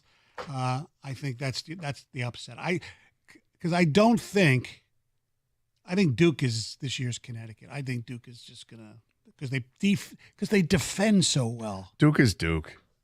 They're just they're just good every year. They're not good. They're great every year. I think and this you is have to different get this year you have to defense. get Duke when Duke has like their worst off day ever. That's when you beat Duke. It sucks, but that's just what it is. We're used to it, and I don't like it. I don't like admitting it. I don't like Duke. I don't like a transition going from Coach K to the next guy, Shire, and now he's getting it done. I don't like it. I want Duke to suffer and be bad, and let's go. But that's not happening. I think Duke is just going to get there. They haven't won a title in a while, though. No, but this is I hear you. But it seems like they're pencil them in Final Four every year. For me, I'm looking at the BYU Alabama game. Mm-hmm. It's also a 5.5-point spread. Bama's favored by 5.5. But BYU plays such an up-tempo style of offense that if teams start to chase with them or think they're going to play with them, Alabama can run too. But it's I just think it's an advantage to having somebody play their style if they want to do it. And I don't trust Alabama being a great program. No, they're good. They've been pretty good for the last several years. Former Romulus High School coach Nate Oates. But I just think I could see BYU coming away with the W tonight. That one's at 7:09. The first game to get underway. I think we could see an upset right off the bat with BYU taking out Alabama. And BYU is going to be a problem for a few years, or at least definitely next year, because I believe they have the best kid in the country who's already committed to them with a huge NIL deal from the Mormon Church, probably. Probably, yeah. That's right. The school is founded by the Mormon Church there, I believe. So, yeah, and they are named Brigham Young. Yes.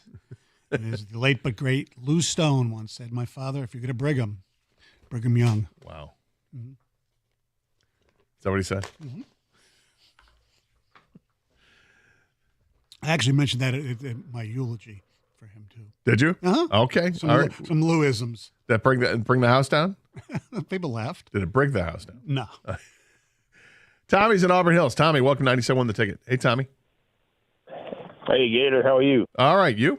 It's Stoney. Oh, I'm great. Stoney, good to hear you again. What up, Tommy? Well, my pick is this Maryland team. We got lucky, we were fortunate to beat them in the Big Ten tournament. And now all of a sudden they got this nickname. The media's calling them the Crab Five. I love it. Kind of a cute little playoff of the Fab Five. Yeah. It's like, what, Maryland crab cakes? I get it. Yeah. But, yeah, it's kind of funny. But they're could be a dangerous team. And they're up-tempo. They're like they remind me a little bit of Michigan, more up-tempo, but they don't quite turn the ball over as much, and they make more free throws. And you know what? Now you can beat anybody. And Queen's obviously a terrific player as a freshman. Their guards, if you're going to compare to Michigan, obviously Roddy Gale had that great game, and Donaldson's played better lately. But their guards are better than Michigan, making that comparison. Yeah. I don't think the big question for Maryland, and I have no idea, is the whole distraction. Because it seems very apparent from press conferences that Willard's out of there. he doesn't think he gets enough commitment from the school. And, even yesterday when they asked him about it, because he was pretty upfront, he just went right into Florida mode and didn't even talk about it. So I don't know if the players are going to be, distracted by that at all. I think Florida is really, really good. And, they had their scare the other night, basically. Yeah, I mean, Florida is it's been a program for the last 25 years. Been a pretty good basketball program. Yeah. The multiple championships, even a couple other appearances. It's a really good program. And Maryland, I do love the Crab Five. I think it's a great name. And let's not forget that the Fab Five was taken off the Fab Four, which would be the Beatles. So Correct. everybody, whatever. Right. But Crab Five is funny. And hard-shell crabs are delicious. Soft shell crabs are even better. I love the soft shell crab. I love the hard shells. Oh, yeah. Get the mallet and you just pound them. And it's a lot of work. I have to wear like 3 bibs. This may surprise you. Yeah. I've rarely been to any kind of crab shack. And when I have been, I've only I used a mallet like once in my life. Oh, really? Yeah. Have you ever go to Fran O'Brien's on Auburn Hill? No. In Auburn Hills? Good hard shell crabs. No, but the last few years we have done a crab boil. For 4th of July, but we haven't used the mallet. That's just with the kind of the cracker type things, the metal, like nutcracker almost type thing. By the way, Gator, I want to give you some kudos. You gave me a pizza tip. Yes. And I went yesterday. New York pizza pie? Yes. On Woodward, I'm telling you. Very good. Really good. Very good. Yeah. And they have a good, selection. If you don't like New York, they have the New York style. They call it grandma pizza for kind of like a square pizza, but it's not Detroit style. It was very good. And they sell by the slice, which I think is very important and not done enough around here. Yeah, well, that's very New York to sell by the slice. I would say that I love being in Michigan and specifically Metro Detroit. So many options for great pizza. I love it. I mean, because you do get in different moods. You don't want the same thing all the time. Correct. Sometimes you get in the mood for Chicago style. You want the really deep dish. Sometimes you want Detroit style. Sometimes you want New York style. Sometimes you want just regular hand toss, but somebody does it. You like the crust that somebody has. You like the sauce that somebody has, or you like the pepperoni that comes on. Whatever it is, it's great. And everybody can have their own opinion. Yes. Have it. It's like music. It's all subjective. Whatever you like is whatever you like. And, there's enough pizza places around here that, okay, if I don't like that, I can go over here and get it, and you can get yours, and we'll meet in the middle. Yes, exactly. Love it. 248-539-9797, the telephone number. Some more ticket text coming with bold-ass predictions for the Tigers and also win totals we're asking for. Bold-ass prediction, Tigers sweep the Dodgers to open the season. That's bold. That's instant gratification. Want to see it by the weekend. Not going to wait the whole year for the season prediction. He's going the first week. I didn't check. Is it Thursday, Saturday, Sunday, or is it Thursday? I think it's Thursday, Saturday, Sunday. I have to double check that, but that's usually how they do that. Prepare for a little weather, but I mean, this time of the year in LA, you're fine. Spencer Torkelson will have a breakout year and win the Silver Slugger Award with a .350 batting average. Drake in Oak Park. That's bold ass. 350? I'd take 250. Yes. 350. 350. That's not just bold ass. That's like, You think that's dumbass? It's bordering on dumbass. It's also bordering on how much have you been drinking today? I mean, he hit 340 in the spring, which is still shy of the 350 he's calling out for the season. Hey, happy opening day, Yeah, that's true. Yeah, okay. All right. Tigers will win 90 games. Green, Carpenter, 30 home runs each. Colt Keith will hit 300. Torque with 25 home runs. Torres moves to third because of Hinch. And we trade for Guerrero and a third baseman. McGonigal comes up in June. Travis and Warren. Easy, Travis. Slow down. Oh, my Lord. Come on. Do I still hit the button? I mean, that's a lot of bold. It's Oh, my God. There's some stupid and yeah, dumbass we're in there, edging. too. I don't want to give the sounder to it. That's too much. If you had simply just left it with Green and Carpenter have 30 home runs each, that's bold. That's bold. Okay? If you wanted to say Colt Keith's going to hit 300, I don't think that's going to happen, but is it bold? That's bold. Bold. If you're going to say Torque's going to have 25 home runs, I don't know if that's bold. That's bold. It might be bold because, okay, that means he's going to stay here the whole season. Yes. Okay, I'll say it's bold. That's bold. If you're going to say Gleyber Torres moves to third base because of Hinch, not sure what that means. It just AJ says you got to play third because we need to do some other things. Okay, but here's the problem with it. He followed that up when we trade for Guerrero and a third baseman. So if you're moving Torres to third, why are you trading for a third? I mean, it doesn't make sense. Oh, maybe that third baseman is going to be Bo Bichette. Yeah, they're not trading for Guerrero. No. That's not happening because we know what Guerrero wants in a contract, which is a $500 million deal. And you know who's not going to pay that? The Tigers. You know who else isn't going to pay that? Like 27 other teams in baseball aren't going to pay that. So, yeah, that's not happening. McGonigal coming up in June. That's bold. That's bold, but it's borderline dumb because he hasn't even played Double-A yet. But people can make the jump. I think that's bold. So Travis and Warren, you should have just limited it to like one of those. You heard of this soap opera with the bold and the beautiful? This is the bold and the bombastic. Oh, my. 97.1, the ticket. Hey, Natural Way Lawn and Tree Service, where you get green, stay green, Natural Way. This is who you want to call when you want that beautiful green, lush lawn, the envy of all the neighbors in the neighborhood. It's amazing. Call 888-GET-GREEN or go to naturalwaylawn.com. And for a limited time only, you purchase a full lawn program, you get free grub control. But you got to mention My Name Gator and the station's 97.1, the ticket. Look, you don't want crabgrass. You see crabgrass in the summer, that's a nightmare because it's too late to treat for it. You got to get on the schedule right now. That first application treating crabgrass is most important. Make sure you take care of it right now. Look, I know it's been cold. Weather's going to start turning warmer. And when it gets warmer, things start to grow. You don't want to see weeds. Make sure you call Natural Way right now. In fact, you get green and stay green and save some green when you prepay. Call by the end of the month and you get the early bird discount.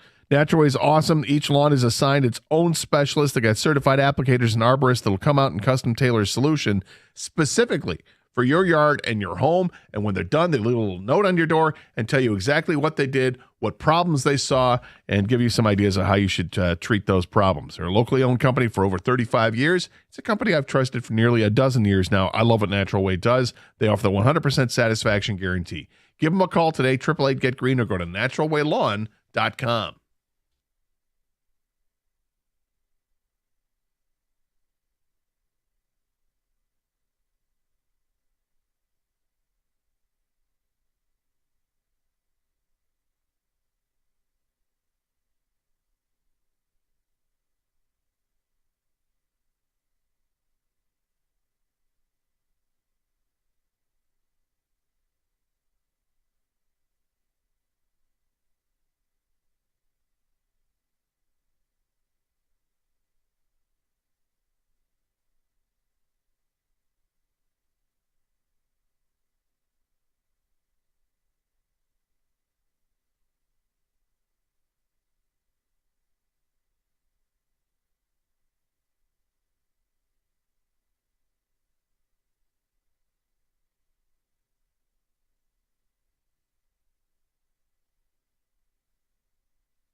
Welcome back to the Carson Anderson Show here on 97.1 The Ticket.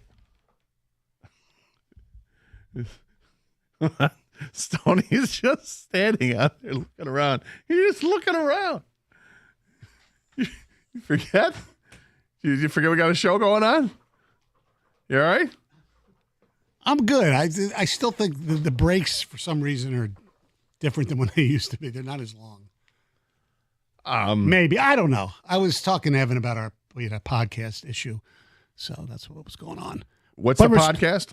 Restore the Floor. We had Pistons, Trajan Langdon's right-hand man, Vice President of Basketball Operations, Michael Blackstone on. And the beginning of the podcast got a little screwed up, but it was really good. Is he the opposite of Michael Stone? Yeah, he's competent. He was on time. He's on time? Okay, fair enough. That works. Yeah. That works.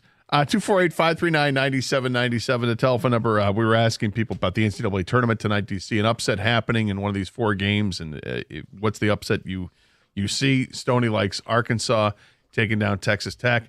I like BYU taking out Alabama in these games. I'm not wagering. There's no wager going on. It's just what I feel. Mm-hmm.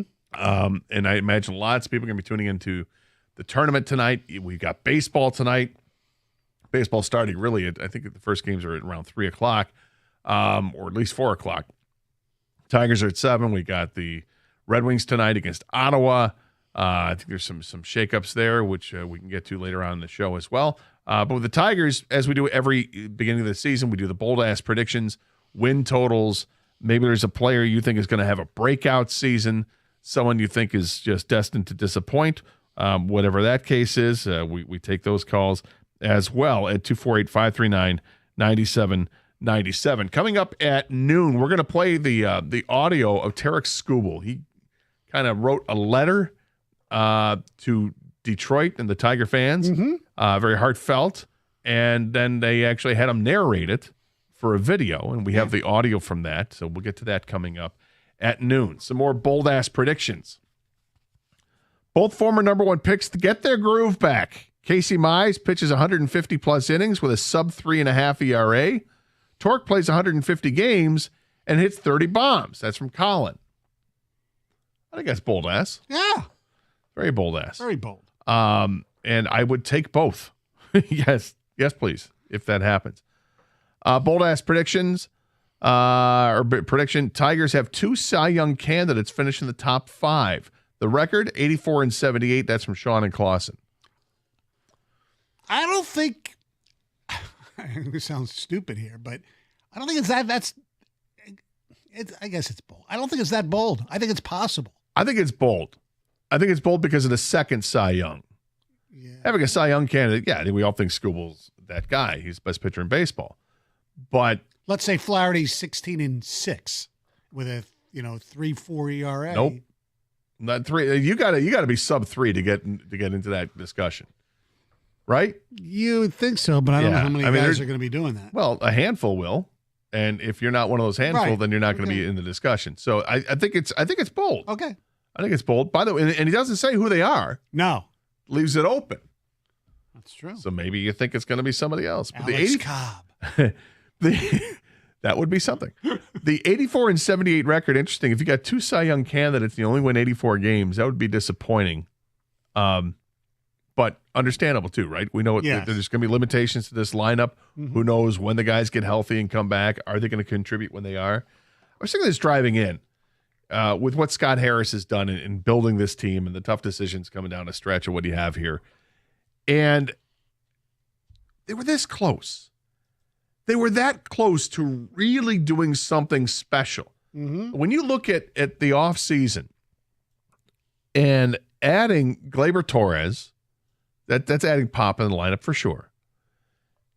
Bringing back John Flaherty, right? That was done. You're like, wow, that was pretty deft. You traded him away. You got prospects. You got your starting shortstop right now in Trey Sweeney out of the trade. And, Lorenzo looks like he's all he's built up to be. Could be really good, maybe next year contributing. But then you also get Flaherty back because you signed him. You'd already signed Alex Cobb for more depth in the rotation. And then all off season long, they were going for Alex Bregman. But all these moves were done before Bregman had made up his final mind, right? Mm-hmm. Made his final decision. They were that close to really having this crazy good off season. They fell short. Yeah. Right. I don't blame them. I don't blame them at all. Right. I mean, they made a legitimate offer to Alex Bregman, and he chose instead. He was going to make up his mind. He said, "Yeah, I thought I was going to Detroit," and then a half an hour later, I'm signing with Boston because Boston made some crazy offer and got it done on a shorter term deal. The Tigers were not going to match that, nor should they have matched that. But I give Harris credit because the offer got out there what it was, and it was legit. It wasn't going like $1 million over Houston's offer. It was a legit offer, and it was an offer that they wanted to protect themselves with too. We saw what the counter offers were from Boris's camp, that they wanted an opt out after the first year, and the Tigers like, no, we're not doing that. And here's what we're going to try to do, and we're going to try to do some deferred money as well, which is what all the teams are doing these days. It made all the sense in the world, and it was that close to changing the narrative. Yeah. Right? That close, but they fall short, and it doesn't. I wonder if the fans now, because they've seen the timeline of what happened, that they were going to spend money after they had already spent money, after they went and got Flaherty and Torres and Cobb. Not that it was huge money to spend on those guys, but the Flaherty contract's decent. Are they starting to feel differently about the commitment to winning here for the Tigers? Because they tried to get Bregman after all that was done. If you had added Bregman, and that would have been $29 million a year, right? That would have been something that obviously would have solved a lot of problems on the left side of the infield, but it didn't happen. Look, there is an impression that, they always said that when we're close, when we're ready, we'll spend. They proved, at least in the Bregman deal, that they are willing to do that. Now, would I have liked to see them go after Bregman and like Santander at the same time? That's what I wanted them to do. That way, if they got one, they got both great, but at least maybe they'd get one, and they didn't. And Santander did not sign for a huge contract, and he thought that the Tigers were one of those teams that he was considering. Right. He's in Toronto. Yeah, that was like, oh, that hurts, that stinks. But were they after Bregman or not? Yes, they were. They were. Both Doug and I kind of in lockstep. Would have been great to get both of those guys. Yeah. If you're going to spend money, why not go ahead and really spend the money there? And then the Tigers would have had one of the better rosters in the American League had they done that. They didn't get it done. Santander signs with Toronto, and then obviously Bregman with Boston. But the Tigers have still somewhat improved the lineup.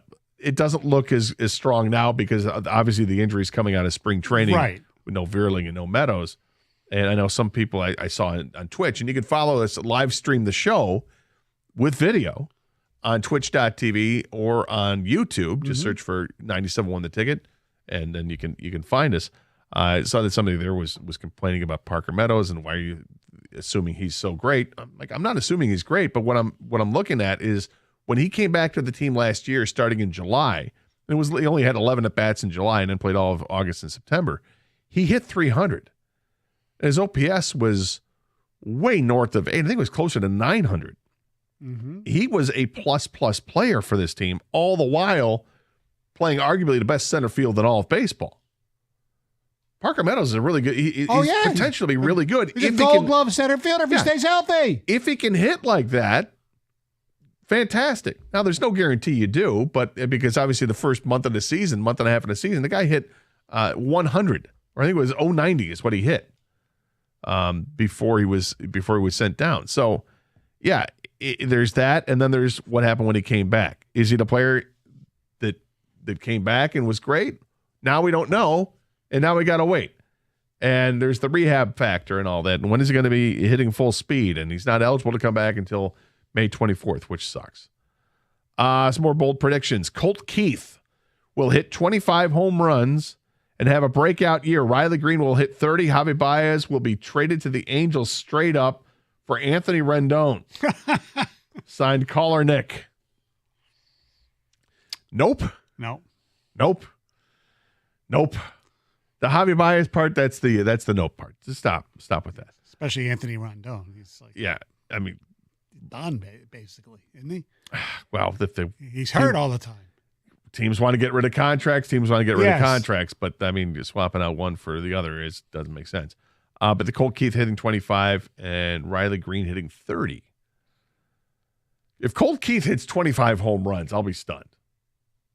Because he has not shown to have that power yet. Not yet. I mean, he's got the frame. Right. He's got the size for it, but that's just not in his swing at this point. We'll see if it ends up being. I mean, the caller mentioned, the texter mentioned the Angels. I was kind of surprised. I have no idea if the Tigers, kicked the tires on Mickey Moniak, who signed with Colorado.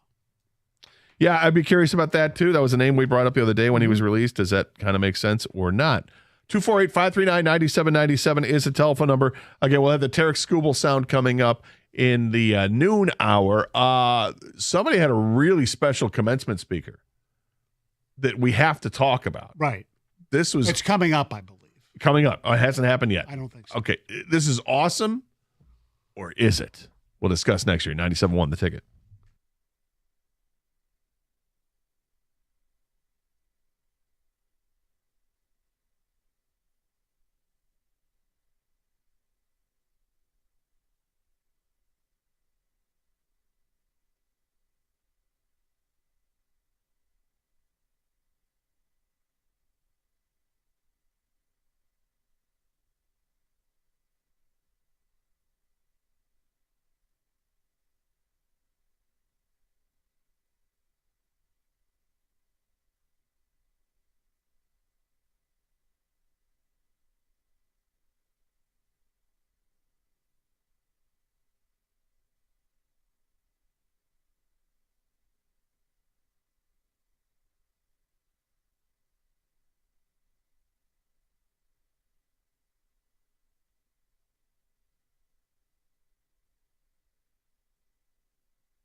Welcome back to Karsch and Anderson here on 97.1 The Ticket.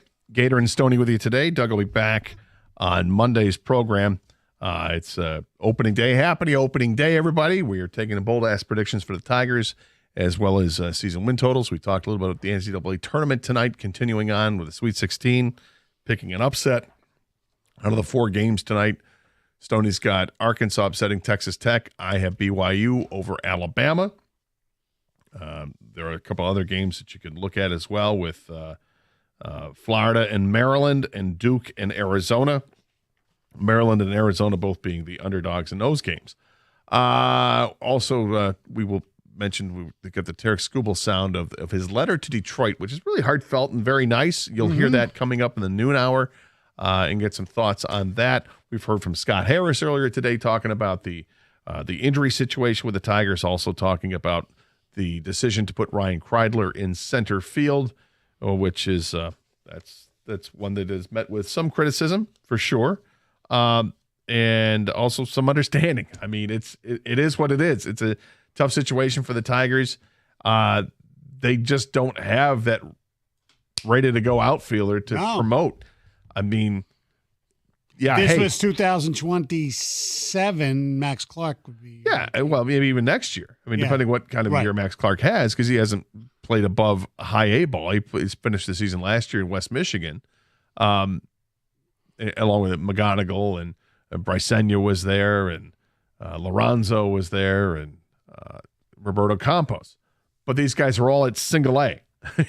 So to make that jump, it's just not really logical to do that just yet. By the way, have we heard about Roberto Campos for it seems like a decade now? Yeah, because they signed him as like a 16-year-old or something like that, and now I think he's like 21 or 22, and he's starting to show some signs where he's living up to some of that. He's got a big frame, and apparently plays a decent outfield. So I still hold out hope. I don't think there's anything other than hope at this point, right? But the other guys, it's different. Max Clark, you got to see in spring training a little bit this year, and I don't think he looked terribly out of place. He looks young because he's 19, 20 years old. Even he looks young because he is young, but he also has confidence and swagger, and he made some plays, man. He threw a guy out at second base, kind of, faked out like he was going to third and just threw it, gunned it to second. He's going to be one of those guys that you're going to love him if he's on your team. Yep. But he's going to piss you off if he's on the other team. Oh. Look, he wants to be Bryce Harper, and that's the way Bryce Harper is. Yeah, exactly. He's exactly like that. But Harper lives up to the hype, although Bryce Harper comes across as being a bit of a jerk as well, where I don't think Max Clark is. I think Max Clark is just cocky. Right. I think Bryce Harper was more of a jerk early on. Yes. I mean, Philly is not the most welcoming fan base. He and that city are just they love him. Well, I imagine he would fit in with Philadelphia because he's really good. Yeah. And he runs brash. out everything and he hustles. Yeah, he's a brash guy. Yes. Whereas I don't think when I look at Max Clark, I don't see him playing with that same attitude with a scowl on his face and being like that. He's got a big smile on his face and showing, whatever, brah, watch this. Yeah. But again, he's years away from being here, but encouraged nonetheless of what he might be able to do. All right, so we saw this story. You and I both saw this, that University of Maryland is having a special commencement speaker this year. Yes, May 21st when they have their graduation, the commencement speaker. Now, we know that when you go to college and you graduate, a lot of times certain schools have, you have commencement speakers. Sometimes they're pretty famous. Sometimes they're not. When I graduated college, we had Hodding Carter, who was a member of the cabinet in Washington. Sorry, what was the first name? Hodding. Hodding? Hodding. Never heard of that name in my life. He was our commencement speaker. The University of Michigan, when my daughter graduated, was Maria Shriver. Mm-hmm. University of Michigan this year is going to be Derek Jeter. I read. The University of Maryland, commencement speaker for May 21st, 2025 will be Kermit the Frog. I'm sorry? Kermit the Frog.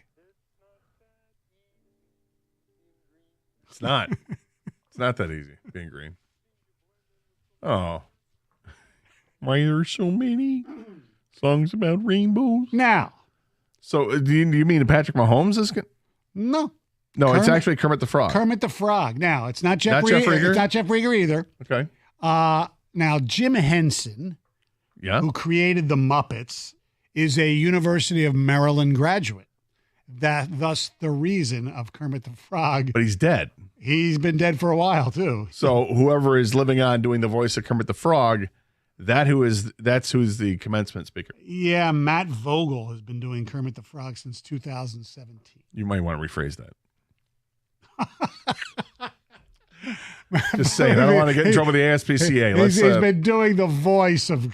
Thank you, Stoney. Let's just clean it up here. All right, we got to clean it up. Interesting.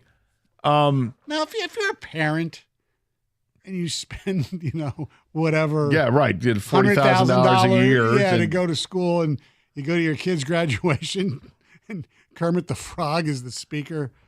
I mean, look, the kid's still getting his diploma and all that stuff, and it's not that big of a deal, but it's like, really? I will tell you this. It depends on the speech.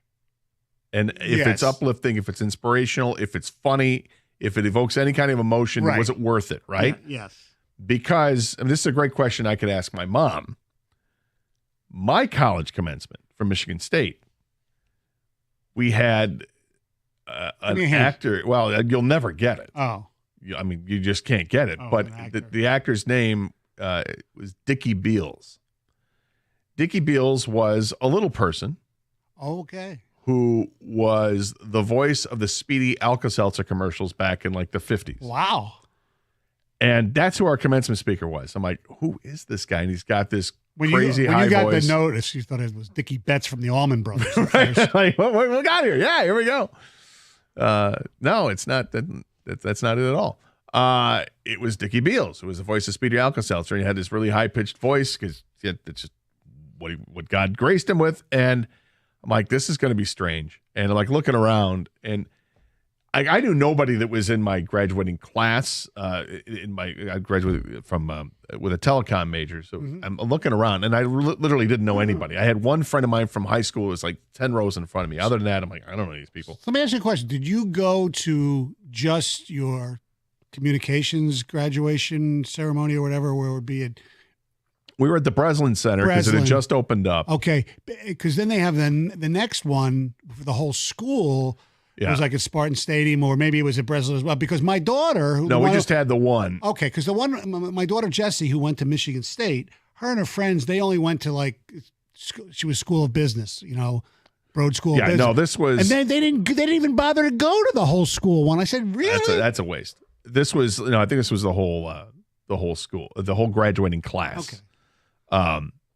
So it was interesting nonetheless to see this speaker up there, but along the same lines, a voiceover actor, and it ended up being fine. Like the speech was was a pretty good speech, and it was really interesting, and got to shake his hand and meet him afterwards, and it was kind of cool. My high school commencement speaker was former Governor George Romney. Oh, that's pretty high class. It was very high class. I have no idea who my high school graduate. I don't know if we had one. I'm sure we did. Was not the most inspirational speech.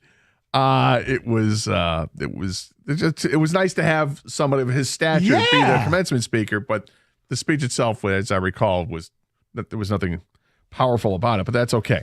That's fine. And I think everybody's parents are like, "Oh, look who's there!" And, it was interesting. But it got me thinking: which fictional character would you want to speak at your commencement? Fictional or animated? Yes. Obviously, the animated. Animated part would be more interesting, or puppet-like, if you will. Okay. All right. Because I was thinking fictional initially, and I'm like, no, let's just go with, like you said, animated, right, okay. Which would be better off.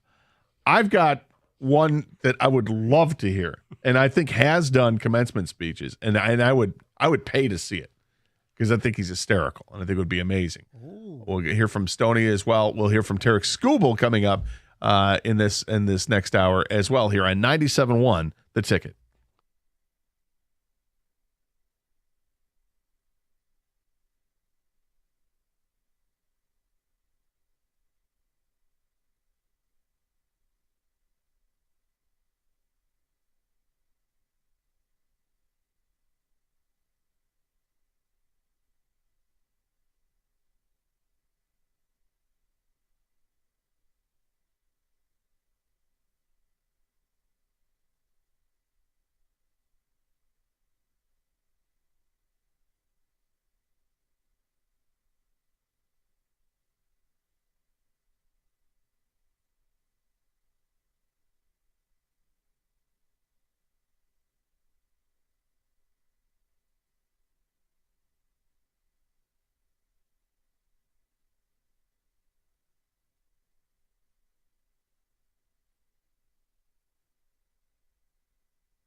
All right, so Maryland is going to have Kermit the Frog be the commencement speaker. Yep. Which I think is interesting. Kind of awesome in a way. I know some people get bent out of shape about it. No, it should be something serious. And we're sending graduates out to the real world. And listen, I'm going to guess that the Kermit's got some things to say. I would hope so. I think Kermit's got some things to say. And I think most people do when they get in this position, and, give them a break and see what is said before you really cast aspersions on it. People surprise you all the time with what comes out of their mouths. Kermit's not a person. Kermit's an animated frog. He's a stuffed frog. Really? But nonetheless, I'd be intrigued to hear what he has to say. But we asked the people, what animated character would you like to have at your commencement? And for me, it was real simple. And it's the person who does the voices for it, because he'll voice a bunch of them. But my first thought was Peter Griffin. Oh. And what kind of things would Peter Griffin say to an audience I think would be hysterical? Now, Seth MacFarlane is the guy who created Family Guy and does a lot of the voices on Family Guy. And Brian the dog and others, right? Mm-hmm. I mean, Brian the dog as your commencement speaker would be amazing. But I would pay money to have Seth MacFarlane be the speaker at my commencement. I would absolutely pay money for that, because I think the way that he'd go from character to character, I've seen him on talk shows. First of all, he's an incredibly intelligent guy. Right. And well thought out. And obviously he's funny as hell, and he's got this sinister sense of humor that I can really get on board with. I think it'd be amazing to have, and just do, between Peter Griffin and Brian the dog would be unbelievable to hear that at a commencement speech. Well, and Quagmire and everything else. Well, there's two that I thought of. One, he's not inanimate, but he's not human, and it's my favorite of all time, and that'd be Mr. Ed. Oh, good God. I would love, but being more modern now. Yeah, that was something that's not a horse. Yeah. Yeah. And I was close. I thought you were going to actually go there when you started saying, give me Triumph, the insult dog. That would be unbelievable. Triumph, the insult comic dog. Yeah. All right. So it's funny you say that, because I literally over the weekend, I saw a video was it Robert Smigel? I think it's the guy who does the voice of comic, the Triumph, the insult comic dog. Well, he's been on, Triumph has been on the new Hollywood Squares with Nate Burleson. Triumph cracks me up. I love Triumph. I love it. Dirty and funny. I love when animals talk. Like, I'm the only one who actually, even though I don't have it, like the stupid ass, painting of the dogs playing poker. Yeah. I love that. That stuff just cracks me up. Anytime dogs talk, or I laugh. I'm very sophomoric when it comes to that. That's fine. I can live with that. So you would have Triumph, the insult comic dog. I think that'd be fantastic. I watched a video over the weekend of it was an old bit from the Conan O'Brien show where they sent out the actors at Jack Breyer. Oh, to the Wiener Circle? Yeah, they went to the Wiener Circle in Chicago, where they're infamous for just yelling at you and swearing at you. And the going back and forth is when he goes and gets Triumph is the funniest thing. It's incredible. It's so great. I've seen that. 248-539-9797. Have you ever gone there, by the way, Gator? I have not been there. I've been there twice. We did call them. Because I don't know. Say this. I'll say it. All right. First year we had the Lions broadcast in 1996. Mm-hmm. We were doing we just finished up with our first broadcast for a preseason game. A bunch of us was still hanging around afterwards. And we decided, let's get on the phone. And one of my buddies had just been to Chicago, went to the Wiener Circle, told us all about what it's like there. So we decided to call them back and complain about, hey, I just had explosive diarrhea from being at the Wiener Circle. And then we recorded the call, and we never played it over the air because that'd be illegal, right? So, but we just had fun with it, and we kept calling them and kept doing it. Somebody else different would come up and do it. It was a lot of fun for us. I don't know if it was fun for anybody else, but for us at the time, that was my only interaction with the Wiener Circle. I've gone twice. First time was real late at night. Yeah, well, that's when you have to go. Yes, and then another time it was It was late, but it wasn't, it was around midnight. It wasn't like 2 o'clock, 3 o'clock. Were you in the morning. intoxicated? Not really. Well, then you shouldn't have gone. Well, I went with my niece, her boyfriend, and now her fiance. My daughter we saw Springsteen in Wrigley Field, and I said, you got to go to the Wiener Circle. And I got a chocolate shake for my relatives. Well, that's not good. You got to get a hot dog. No, I did that too. You know what the chocolate shake is there? I have no idea. You give... Maybe you shouldn't tell us what the chocolate shake is.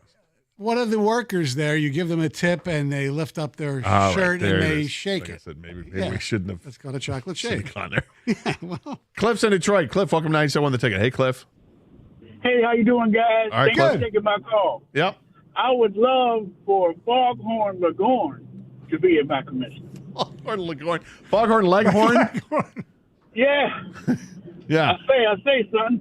I'm glad you all made it. I never thought he'd get out of high school, but Foghorn Leghorn, I think he would be hilarious. Yeah, I think. Leghorn. He's a good Leghorn. He plays wing on the Canadians. Wow. Leghorn. I say. I love it.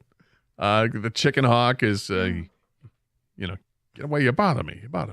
Awesome. Ted is on a cell phone. Ted, welcome to 97 The Ticket. Hey, Ted. Hi, guys. I'd like to hear Ed Asner. Ed Asner was the voice on this animated film called Home. He was sort of the curmudgeon-y guy who'd lost his wife.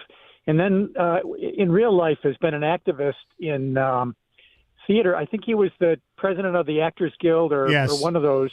You are and correct. He's never been a fence straddler, that guy. Think back to Mary Tyler Moore and Right, yeah, shows, kind of not exactly what we're looking for. We're looking for more of animated characters as opposed to Lou Grant. So, but to correct him, Ed Asner was the voice of the old man in the movie Up. Yes, yeah, he played Carl Fredrickson. Yeah, I never heard of the movie he was talking about.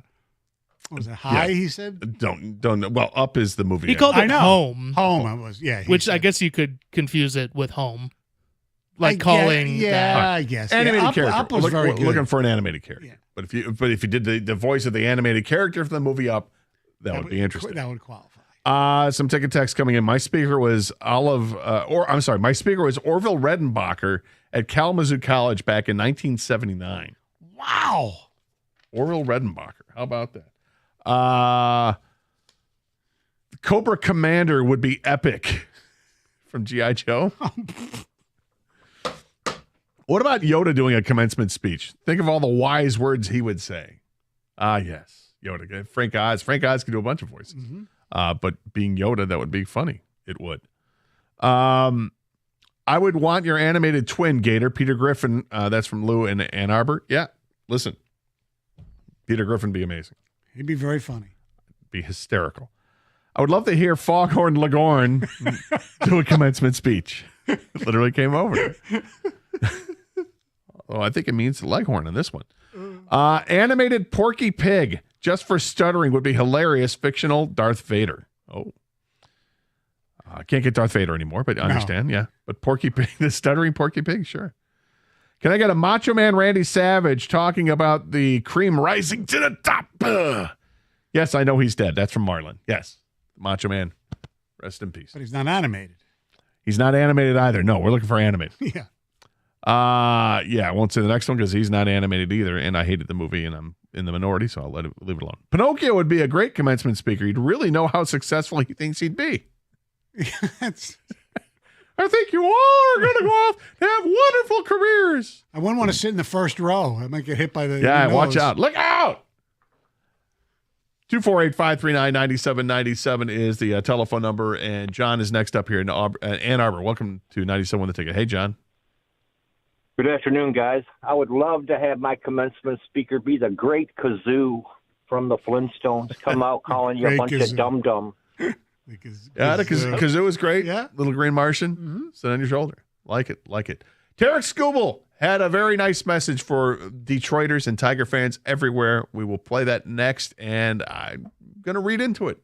Okay. Maybe Stoney reads into it. You folks are more than welcome to read into it as well. 97.1, The Ticket.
Welcome back to the Karsch and Anderson program here on 97.1 The Ticket. Did you throw down a hot dog during that break? Yes. That's impressive. Oh, thank you very much. You got skills.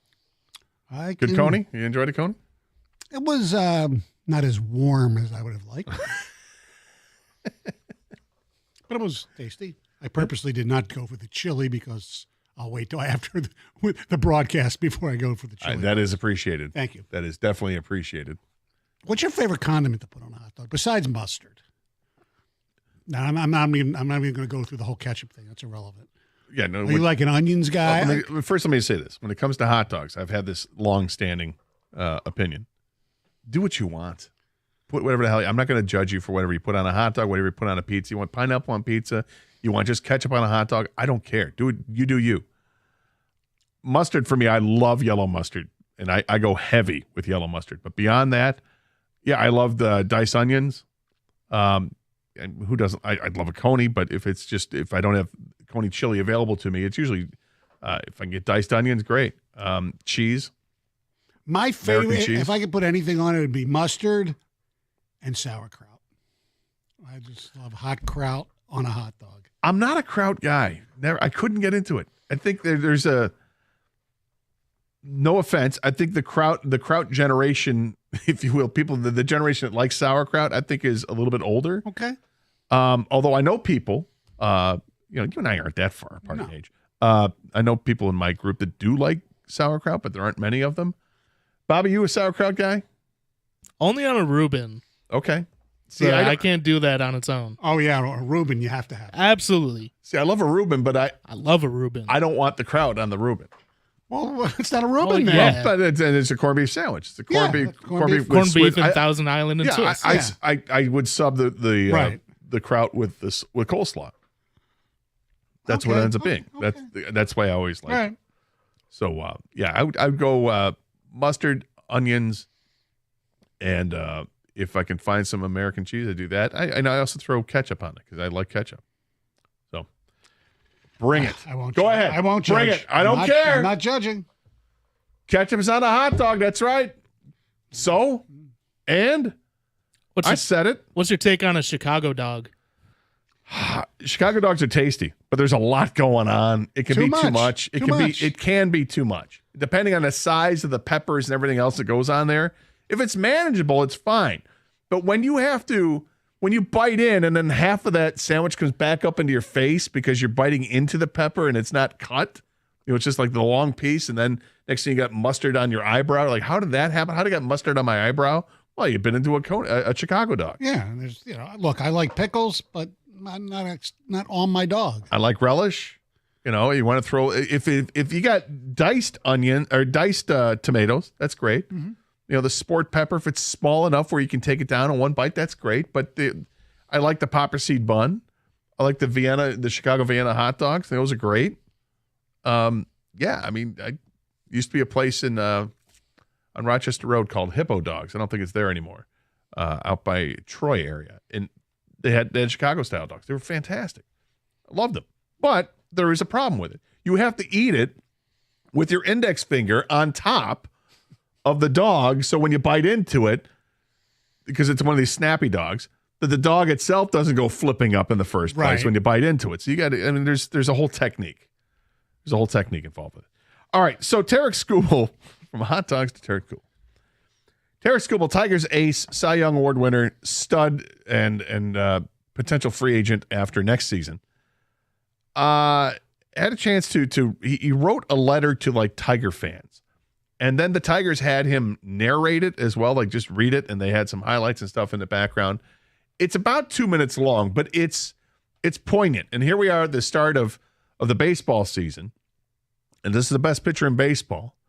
And I think it's worth playing playing it in its entirety to hear what Tarik Skubal's message was about Detroit and specifically to Tiger fans.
There it is. Tarik Skubal, right? Let's run it back. Pretty good. I like that.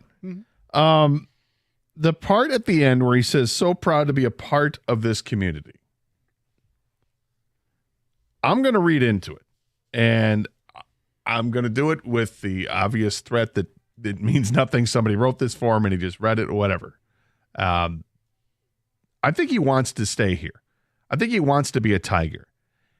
And knowing that he's a free agent in 2 seasons, after not after next season, I should say, after the 2026 season, I don't think he wants to go anywhere. I think he likes that the Tigers took the chance on him. I think that likes that the Tigers have developed him into the pitcher that he is.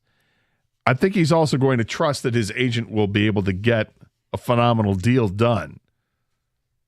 But I think he wants that big deal done with the Tigers, even if it means perhaps, would that mean perhaps taking a little bit less? Because he's going to get a contract well north of $40 million a year, I would imagine, because it's another 2 years before you give him the extension. You can give him the extension now, and maybe that's where you get the discount because you're doing it now. But Stoney, does that sound to you like a guy who just wants to go to the highest bidder in a couple of years? Or is this just simply, hey, it's propaganda for the beginning of the season. We're trying to get people fired up, and here we go. It does not sound like a guy who's wants to go for the highest bidder. But to me, it doesn't say, oh, I'm here for life either. And that to me is more important. I don't take anything away from it that besides he loves it here. He wants to be here. But does he want to be here full time and long time, career time? That I don't take away from that yet. The other thing I look at when I look in deeper and thinking, okay, because I do think he'd like to be here, and he's equating his personal life to what Detroit is like and how they, intertwine. That kind of makes me think that, okay, this is a guy who wants to be here. But now looking from a business standpoint, if you're Scott Harris, you swung and you missed trying to get Alex Bregman. You signed Flaherty to be a pitcher here, but that's a 2-year deal or 1 year, a 2-year deal? I believe a 2-year deal. So that deal's done when you have to, by the time you got to look at Skubal entering free agency. They've dodged big money, right? So that could have been $29 million given to Bregman. It could be whatever it is for the Flaherty contract, $20 million for the Flaherty contract. That's a lot of money right there. That's money that goes to Tarik Skubal. I don't think I think there's a lot of people out here that don't think the Tigers can be able to afford Tarik Skubal. But being the way that the Tigers acted this offseason, what they tried to do, unable to get it done, but they did try, and legitimate effort, not just lip service. I agree on that. I think they're also going to try to get a deal done with Skubal, and I don't think they're going to be laughed out of the room, or that they'll laugh themselves out of the room and say, all right, forget it. You're looking for $55 million. That's not going to happen. No, I don't think they're going to be laughed out of the room, but look, history repeats itself. Scott Boras likes taking his clients to free agency, so getting an early extension doesn't seem to be the MO of Mr. Boras. Hopefully, because last I checked, Scott Boras works for Tarik Skubal. This is correct. So hopefully Tarik Skubal will say, Scott, I really want to stay in Detroit. Just anything in the ballpark, without being completely disrespectful to the union and all that, I'll take. But I don't know. History doesn't show that side with Scott Boras' clients. I hope I'm wrong. Well, history has shown that he has been able to work with the Tigers in the past and was working with the Tigers this past offseason, but he got a better deal. I think he used the Tigers a little bit, got the deal done with Boston, even though the Boston deal is a short-term deal, which we were told that he didn't want to look at a short-term deal, but hard not to when they throw the money at you and $40 million a year. He ain't worth $40 million a year, but getting that contract for Alex Bregman. The other thing that's going to go back and forth over this is going to be the length. Yes, that's the thing that I always get concerned with. Look, pitchers, he's had his injuries. No, I'm not going to say he's not going to get hurt again or he will get hurt again. But do you really want to spend that much money on I'm sure he'll want a 7-year deal. Well, and he'll be, a 30-year-old pitcher at that point. I think he's 28 now, if I'm not mistaken. Yes, right. So if you do it now, it takes you to, yeah, that's why getting it done now would make more sense for the Tigers. And look, financially, it would make a huge amount of sense for Tarik Skubal to get it done now too, because you don't know what you're going to be in 2 years. Right. We hope that you're still the Cy Young guy, that you're still the best pitcher in baseball, but there's no guarantees on that. Right. So I take out of it, I did listening to the words, and actually I read it before I heard it. I read the statement last night or this morning before I heard the statement. So reading it, I think actually is more impactful than just listening to it. And that's why I thought this sounds like to me, because I didn't even know there was audio to it. This sounds to me like a guy who wants to be here for the future. And he's letting it's almost like a signal to me to Tiger fans like, hey, relax. I know this is something in the back burner that people are concerned about, but I do want to be here.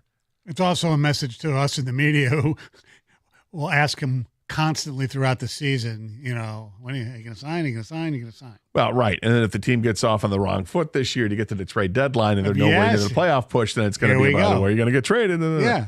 So 248-539-9797 is the telephone number. Do you read anything into the Tarik Skubal message? Do you think he wants to be here long term, or is this just, hey, man, just promoting the season and getting us all pumped up for the season? 248-539-9797. This is 97.1, The Ticket.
Welcome back to the Carson Anderson Show here on 97.1 The Ticket. It is opening day for the baseball season.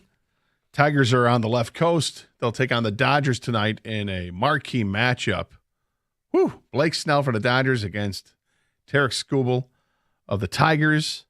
Looking forward to this. We still haven't seen a lineup for it yet, but interested to see who starts in center field tonight for the first game of the year. Will it be Ryan Kreidler, or will they start with Riley Green in center? Will we see Javi Baez at short, or will it be Trey Sweeney at shortstop? Have you seen the Jim Bowden piece about ranking the opening day rotations in Major League Baseball? I don't think I have. Okay. Where do you think the Tigers are ranked as starting rotations in baseball? I would imagine top 10.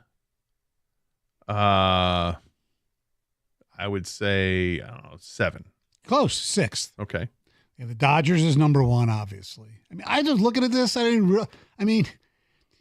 their injured list is as good as many rotations with, Gonsolin and Kershaw and Kyle Hurt. Anyway, the Dodgers, with Ohtani, if he even pitches, Yamamoto, Sasaki, Snell, Glasnow, May, you can go on and on. And then there's Philadelphia, which I think is a little overrated, but Wheeler's really good. Nola, Sanchez, Suarez is hurt. Best in the American League? Is it Seattle? Yes. And even now, with George Kirby being hurt, they could have maybe moved up to 2nd. Arizona's 4th, the Braves 5th, and the Tigers is 6th. And here's what he says. Skubal, the reigning Cy Young Award winner, is arguably the best starter in the sport. Flaherty coming off a strong bounce-back season. Olsen and Mize are primed for breakout-type seasons. Job is my pick for AL Rookie of the Year. I think he'll quickly become the Tigers' 3rd-best starter early in the year, and their 2nd-best only behind Skubal by the end of the regular season. He's that good. Now, that's great. Kansas City's right behind them at 7. Well, they're just rankings. I know. I like the Tigers' rotation an awful lot. Of course, obviously, we all do. Skubal's great. Flaherty is that's a really nice number 2 to have there, and it's the back end is really intriguing because how good is Jackson Job going to be? I think there's going to be a bit of a learning curve for Jackson Job. He's got all the talent in the world. He can throw the triple digits. He's got wicked movement on his pitches as well. But at times, he makes mistakes, and he pays for the mistakes.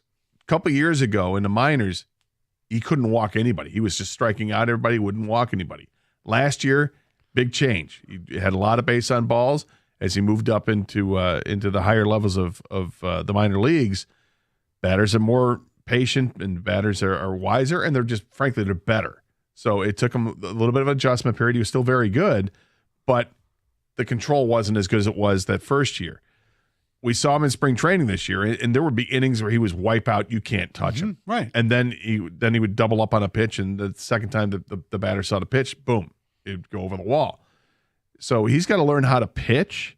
He's got the talent, but actually pitching is something different with sequencing, and you got to work and trust your catcher, and the catcher is working with A.J. Hinch. Everybody works together, and Fetter and the whole thing, right? You're going to get fettered up for the whole season, which is going to be great. But Casey Mize has come into this season with had an incredible spring for him. You hope that he builds off of that. He had like 7 strikeouts in the first 9 batters or 10 batters that he faced the other night against the Giants. He looks really, really good. But can he stay healthy? This is a guy that just has not been able to stay healthy, has struggled with his stuff. And now it looks like, knock on wood, he's healthy. He's got a fastball that's in the upper 90s, and he's pitching much better. If you're going to tell me that Casey Mize will make 30 starts this year, I'm going to tell you he's going to have a great season. Yeah. And let's hope that he can do that. These guys stay healthy. And then we talked earlier a little bit about it. Reese Olson is the X factor in this rotation to me. We got high hopes for the back end, high hopes for the front end. What's Reese Olson? Well, Reese Olson's a guy that can show at times he's got high-end talent, but putting it together consistently and being dominant for 15 out of 20 starts, that has not been in his repertoire. And again, another guy has to stay healthy, but I'm encouraged by him and seeing what he can do. And then there's Alex Cobb, who we haven't seen, and don't know what to expect from Alex Cobb. There have been times in his career where he's been great and times not so great. So, he's older. He's coming off an injury. He's injured now. I don't know. That was a curious signing. But the Tigers have a history with Fedor of getting things to, and the whole lab that they have, it works, and it's kind of cool to see it work. I mean, Lorenzen he was a project. Well, they turned Lorenzen into a really good pitcher. Flaherty was a major project. Remember what a disaster it was when he went to Baltimore? Correct. And nobody wanted to touch him in the offseason. The Tigers we'll take a chance on you. Figured it out. Had back issues. Didn't care. He worked through it, and he ended up being very good. So I think the Tigers have that track record with this group, with Fedor and with Hinch and others, to get the most out of the pitching. And they're going to have to get the most out of the pitching because the hitting is nothing to write home about at this point. Until proven otherwise, this team looks like they're going to have to win a lot of games 2-1, 3-2. And the other thing is, because they don't have a great amount of speed, they can't really play small ball per se. No, and they don't have, and the defense is lacking as well. Right. There's a lot of things that go against them. It's like you're leaning heavily on the pitching, and you hope that maybe, at least at the plate, this is a team that they preach being patient, waiting for the right pitch, don't swing outside the zone and all that. If they can get guys to get on base, that maybe you get, a bloop and a blast, or you get a 2-run homer because somebody draws a walk or whatever, and with the gaps at Comerica Park, that somebody's on first base, you can come home on the next ball in play, because if it hits the gap, you can just keep running. We'll see. I think I'm slightly encouraged. The fact that this team won 86 games last year, went to the playoffs, beat Houston, damn near beat Cleveland to get to the ALCS, that's encouraging because the way that they did it. It was pitching chaos and then timely hitting at the end. Does the hitting they got at the end, can that translate to start the season? It's in peril because of the injuries to Veerling and Meadows. That's the reason we gave, our bold ass predictions and, amount of wins. And I said, 80 and 82, I believe I came up with. I mean, it's not being negative. It's just, to me, it's just being realistic for them to be able to get through the injuries with an offense that was not great to begin with. I don't know how sustainable it is. That's my main issue. Yeah, you never know how it's sustainable. But the other part is they do have younger players that, Riley Green is entering into prime years of his career. Yes. Gary Carpenter doing the same thing. If Torkelson finds what he has in spring, if he can latch onto that torque, look, he's not going to hit 340. No. But if Torkelson's going to hit, let's say he hits 260 and he hits for power and gets on base because he does have a decent eye, he can draw some walks. All of a sudden you start to cook a little bit, but the track record isn't there for him to do it. If he has an OPS anywhere over 790, I mean, that'd be pretty damn good for him. Oh, get over. Well, the major league average is 715. Right. So if you're going to tell me he's going to have an OPS around 800, you take it. You take it and you run. And Gleyber Torres is a guy that, he brings a lot to the table from a hitting standpoint. He's been a little consistent. Right. So. And the thing about Gleyber Torres that people should realize is, as we've seen in baseball throughout history, guys who are playing on a one-year deal, playing for their livelihood, so to speak, usually come through. This is true. 248-539-9797 is the telephone number. How do you feel about the Tigers as they get ready to start the season tonight against the Dodgers in Los Angeles? We'll talk about it with you next year at 97.1 The Ticket. Look, you don't need luck this March to find the right HVAC team. The red, white, and blue trucks that are everywhere, they're out there to help you out. They belong to the expert technicians at Birmingham Plumbing, Heating, and Cooling. They're there to make sure that your family stays warm and also cool. That's right. HVAC is what we're talking about, right? You got the summertime when you need to crank out the air conditioning. Make sure it's in tune. Make sure it's ready to go. Don't just take my word for it. You can check out the A+ rating they've got from the Better Business Bureau or some of the 5-star reviews they have out there on Google. Whether it's your furnace or your water heater, a boiler, water filtration, air conditioning, whatever the issue is, schedule an appointment at BirminghamPlumbingCo.com. Birmingham Plumbing, Heating, and Cooling, your Metro Detroit boiler experts.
Kind of checking the pulse of the Tiger fan going into the season opener tonight in Los Angeles. It's not a 10:30 start or a 10 o'clock start like you might expect. It is actually a 7 o'clock start tonight.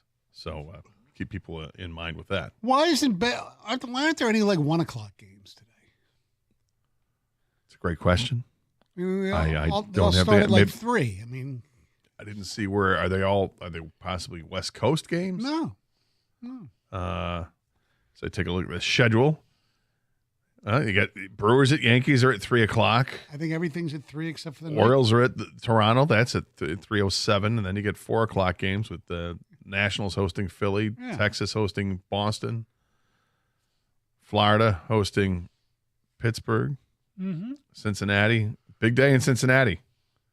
No, seriously, Cincinnati loves opening day. They treat it like Detroit does. Well, it used to be you opened in Cincinnati. That was the only game. And then they shifted, and then they went to some Sunday night, became an opening night game. This is strange how they're doing this, right? The beginning of the season is always wrought with peril because of weather situations, right? So the Tigers starting the season in Los Angeles makes sense. Yes. You got Brewers and Yankees and Orioles and Blue Jays. Well, Blue Jays, fine. You get the Dome. Is the Yankees in New York or is it in Milwaukee? It's in New York. Okay. But that you think maybe that you could be concerned about weather. Toronto, you don't worry about it in the Dome. Washington, okay, you're starting to get a little bit better weather-wise, but still could be an issue. Texas, not a problem. Florida, not a problem. Cincinnati's hosting the Giants. Why wouldn't you have the Giants host Cincinnati? I know. To start off with. Although, out there in San Francisco, it does get chilly at night. Well, I'm looking at the Angels are at the White Sox.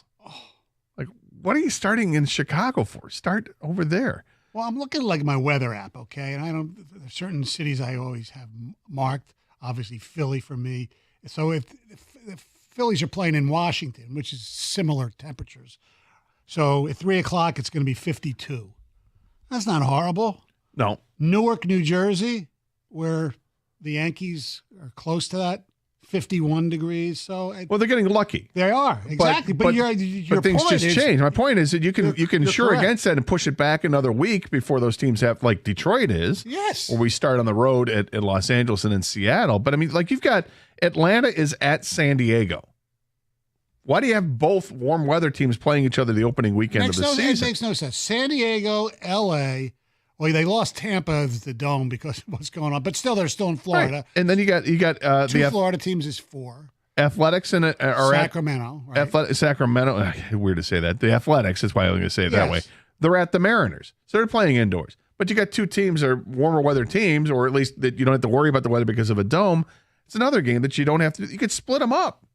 I agree. Give those teams to cold weather cities. I think I heard once the rationale is they don't want all these teams to start on the road each and every year because it gives them a disadvantage. Well, I get it. And look, at the end of the season, it's no picnic either when you're getting towards the end of September and it gets really cold and you got night games and it's freezing out. I get it. It's always going to be an issue. But it's something that's been kind of a pet peeve in my head when you know that you've got weather situations that you could try to schedule against it. The number one thing is what you said. They don't want every year to have teams like Detroit or Boston or New York teams or Chicago teams always playing on the road to start the season. But also, I don't know if the players mind so much. Just think of what we would have missed when Miggy hit the home run. Miggy hit the home run through the snow. It was fantastic. Yeah. It was a great moment, but just a moment. It's all right. I'll take the home run, on the road without snow. That works too. Wouldn't bother me. 248-539-9797, the telephone number. Tony is in Grosse Pointe. You're next up here, 97 on the ticket. Hey, Tony. Hey, how are you guys? Can you hear me okay? Yeah. Go ahead. Awesome. Well, I'm calling about the Tigers here. It's opening day. It's beautiful out. I'm so happy today. And I understand your concerns. Whenever you have an injury, especially against some of your better players, it feels kind of dark. But my expectations, guys, have not changed I expect this team to match their win total last year. That was 86 wins, right? Yep. I expect them to match that. And I think we need to remember, last season, we were without Riley Green for 50-plus games. We were without Tarik Carpenter for 50-plus games. Now, pitching's not the issue here, but we went half a year without Flaherty. And I think it's important to note that Colt Keith, Riley Green, Tarik Carpenter, they're still learning. And I expect them all to take even more strides this year. And I expect, obviously, the same out of Spencer Torkelson. Now, this does not mean, we can't afford to lose any of those guys. And this is me, assuming that they're going to stay out. No, but you're assuming that younger players. I'm feeling fine about it. Yeah, all right, thanks for calling, Tony. I appreciate it. You're assuming that younger players are going to get better as they get more experienced in their careers. Riley Green didn't miss 50 games last year. Riley Green played in 137 games last year. He missed some, but not that many. 25. Yeah, but there's no question that they had guys that missed big portions of the season. He didn't even mention Parker Meadows. No, he didn't. But Parker Meadows missed the time because he should have missed the time. When you're hitting 100, you can't. Yes. You're not going to be on the roster. Right. Carpenter only played 87 games. We had good Parker Meadows for about 50 games or 60 games. Yeah, I mean it's worth bringing up. Colt Keith led the team with 148 games played last year as a rookie, and hit 260 his rookie season. Not bad to start off. Is he going to be better? I hope so, because his OPS was a woeful 689.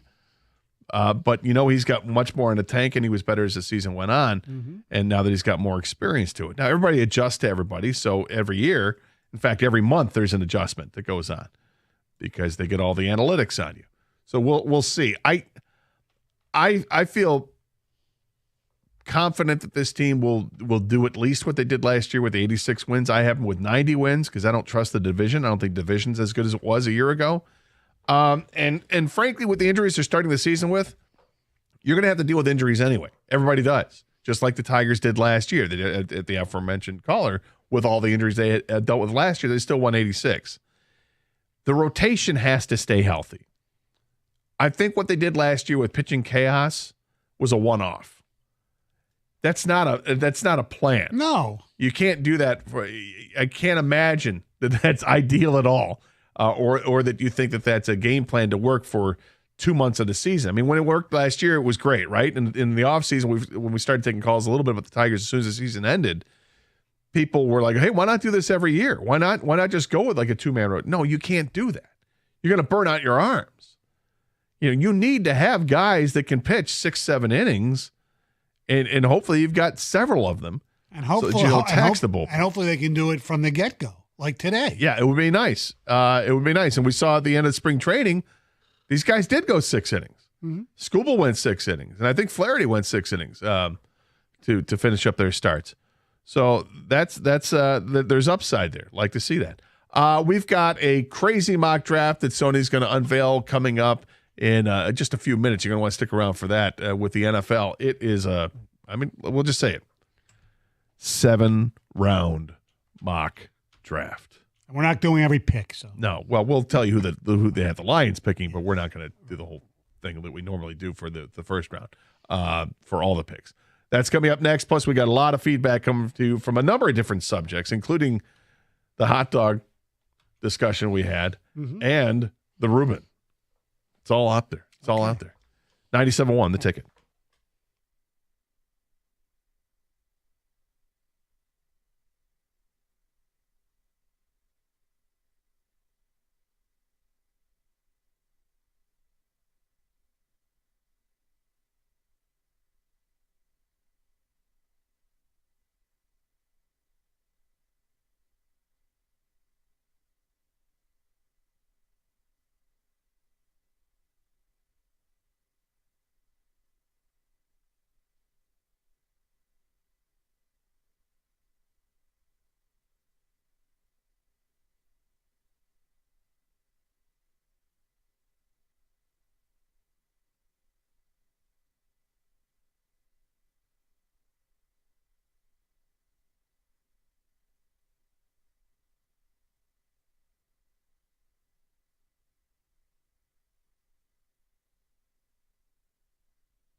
All right, before we get into this NFL mock draft, I want to get to some of these texts that came in. Some interesting food discoveries here. Oh. My Colombian brother from the Marines taught me to eat a hot dog with Thousand Island dressing and crushed up potato chips. I love Thousand Island dressing. So do I. I've been known to put Thousand Island on a hot dog. If I ran out of condiments, I would use that. I love to. Gator, would you eat that? I would. I've often, every time I get a deli sandwich, I ask for extra Russian dressing on the side. Yep. And I like to dip. I would do that with a hot dog. And guys, crushed up chips on any sort of sandwich, top tier. And if you get like Better Made, the red hot Better Made chips, or like some barbecue. kettle chips, yeah. That's. I would try it. It's definitely different. I'd give that. Gator, I'm 39 years old and I love kraut on a hot dog. We call them New York dogs, Yes. mustard and kraut. Kosher dogs. Yep. Yeah, I know there are people out there. I just think it's more of an older generation. But every generation will have people that like it. Substitute the sauerkraut for coleslaw makes it a Georgia Reuben. It's so good. Derek and Dearborn. That's what I've always done. Georgia Reuben, a turkey, right? Well, yeah. Even if you get I think Georgia Reuben is still made with corned beef. It's just with coleslaw instead of the sauerkraut. Okay. Which I would definitely do that. We had in high school when the lunches would have Reuben. They didn't serve them with kraut. It was basically it was the way that I just described with sour cream. But it was on pumpernickel. Grilled pumpernickel too. You know, by the way, they don't have it as much here as they do in the East Coast. Rye bread, I like it with seeded rye bread with seeds. The caraway seeds? Yeah. Yeah, no, it's pretty solid. And you're right. Over here, we don't get them with the seeds as much unless they're just on the outside of the bread. Best topping for a hot dog. This is a wild one. Cream cheese, raspberry preserve, and diced onions. It's my take of a Monte Cristo dog. That's from Andrew and Adrian. You know, I feel like throwing up right now. Yeah, I almost had a visceral reaction to reading this. Have you had a Monte Cristo sandwich?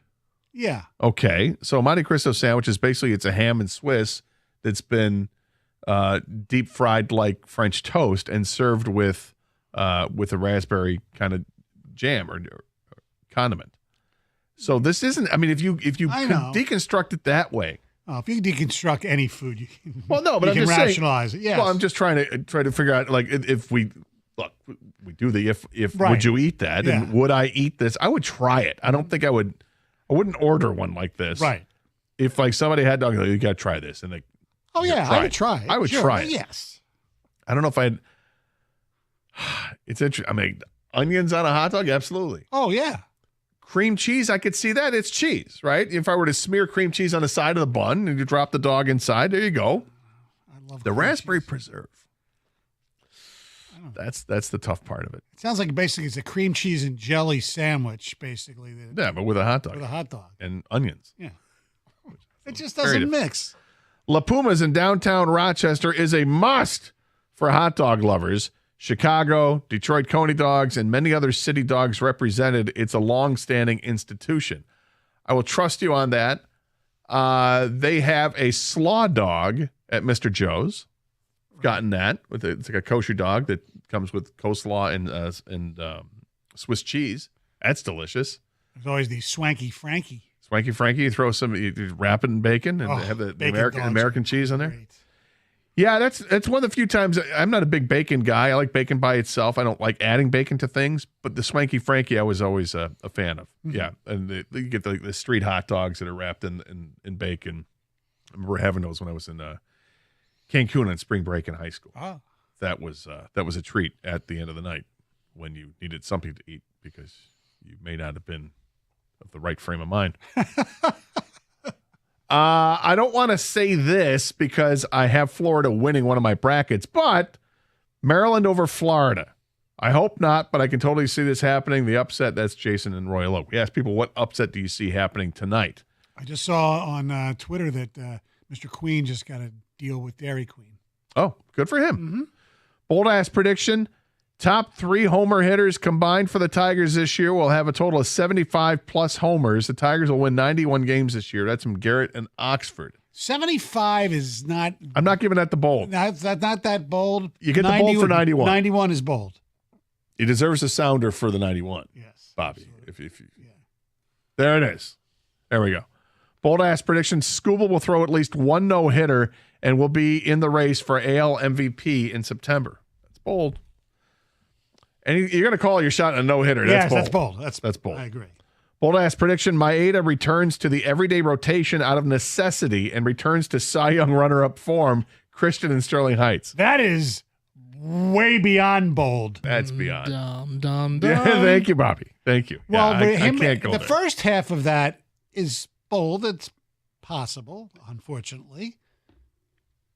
Returning to Cy Young runner-up form. that part's not. That's where you go too far. You went too far. Yes. Sorry, Christian. You went too far. Funny thing is, everybody says the same best pizza places. Nobody says Belle Isle Pizza. Better than any pizza in the city. They're open 5 days a week from 4 to 10. The hours alone speak for itself. Rod in Detroit. The hours alone because they're so busy during that time, they can only stay open during that time. I don't know. I've never had Belle Isle Me Pizza. neither. Or is it says Belt Isle Pizza. I assume it meant Bell, but maybe it is Belt Isle Pizza. Now I got to, damn it. Now I'm going to have to Google it. The restaurants that are only open for a certain amount of hours, those are usually the best places because they sell food out until sometimes. they're open until their food runs out and then they close. Right, it's like Freddie the Pizza Man's place. I mean, he sells out. Okay, it's Belle Isle Pizza, Okay. not Belt, even though the guy wrote Belt. And it looks real solid. It's Detroit style. They have round as well. That looks really good. All right, I just drew a little bit. That looks good. They have cheesesteaks there too. Stone. Oh, good. So you know. You know what's amazing? How many like chains are here or developed here? Oh yeah. Well, you get Domino's, Little Caesars, Domino's, Jets, and Hungry Howie's. Hungry Howie's, and I think Benito's. I think started here as well. Yeah, you have others that have multiple locations. Like Yes. Tormina's and several. Buddy's has many locations now. Yeah, we love pizza here. There's no question about it. All right, let's get to this 7-round mock draft that you eyed from the good folks over at ESPN. I've kind of taken a look at it as well. Okay. And just because I wanted to see how interesting this is ahead of time, looking at, kind of help us along with players that we can tag team this a little bit to see who Correct. the Lions are passing on for the player. Have you gone down the Lions, 6-7 picks that they have? Whatever? Not all of them. I've only gone through the first couple picks at this point. Okay, so they start off, and it's Matt Miller, who's basically his whole job is the NFL draft right now. So he's highly respected, whatever that means. So they have Tennessee going Cam Ward, Cleveland with Abdul Carter, and the Giants, even though they got Jameis and Russ, still selecting Shedeur Sanders, which to me doesn't make sense, but that's just me. Hunter 4 to New England and Mason Graham 5 to Jacksonville. The next local player that was selected would be Will Johnson to San Francisco at 11, Colston Loveland to Indianapolis at 14, West Bloomfield's Maxwell Harrison from Kentucky goes to Minnesota at 24. Yes, and also at 16, I think a player a lot of Lions fans, at least on this show, have really been vocal about. Mike Green, the edge rusher from Marshall, goes 16. Correct. And 27, Baltimore, Derek Harmon from obviously Oregon, Michigan State, and Detroit Loyola, I believe is the high school he went to. So the Lions, with the next pick after the Baltimore Ravens, right? The Lions are picking at 28, correct? Yep.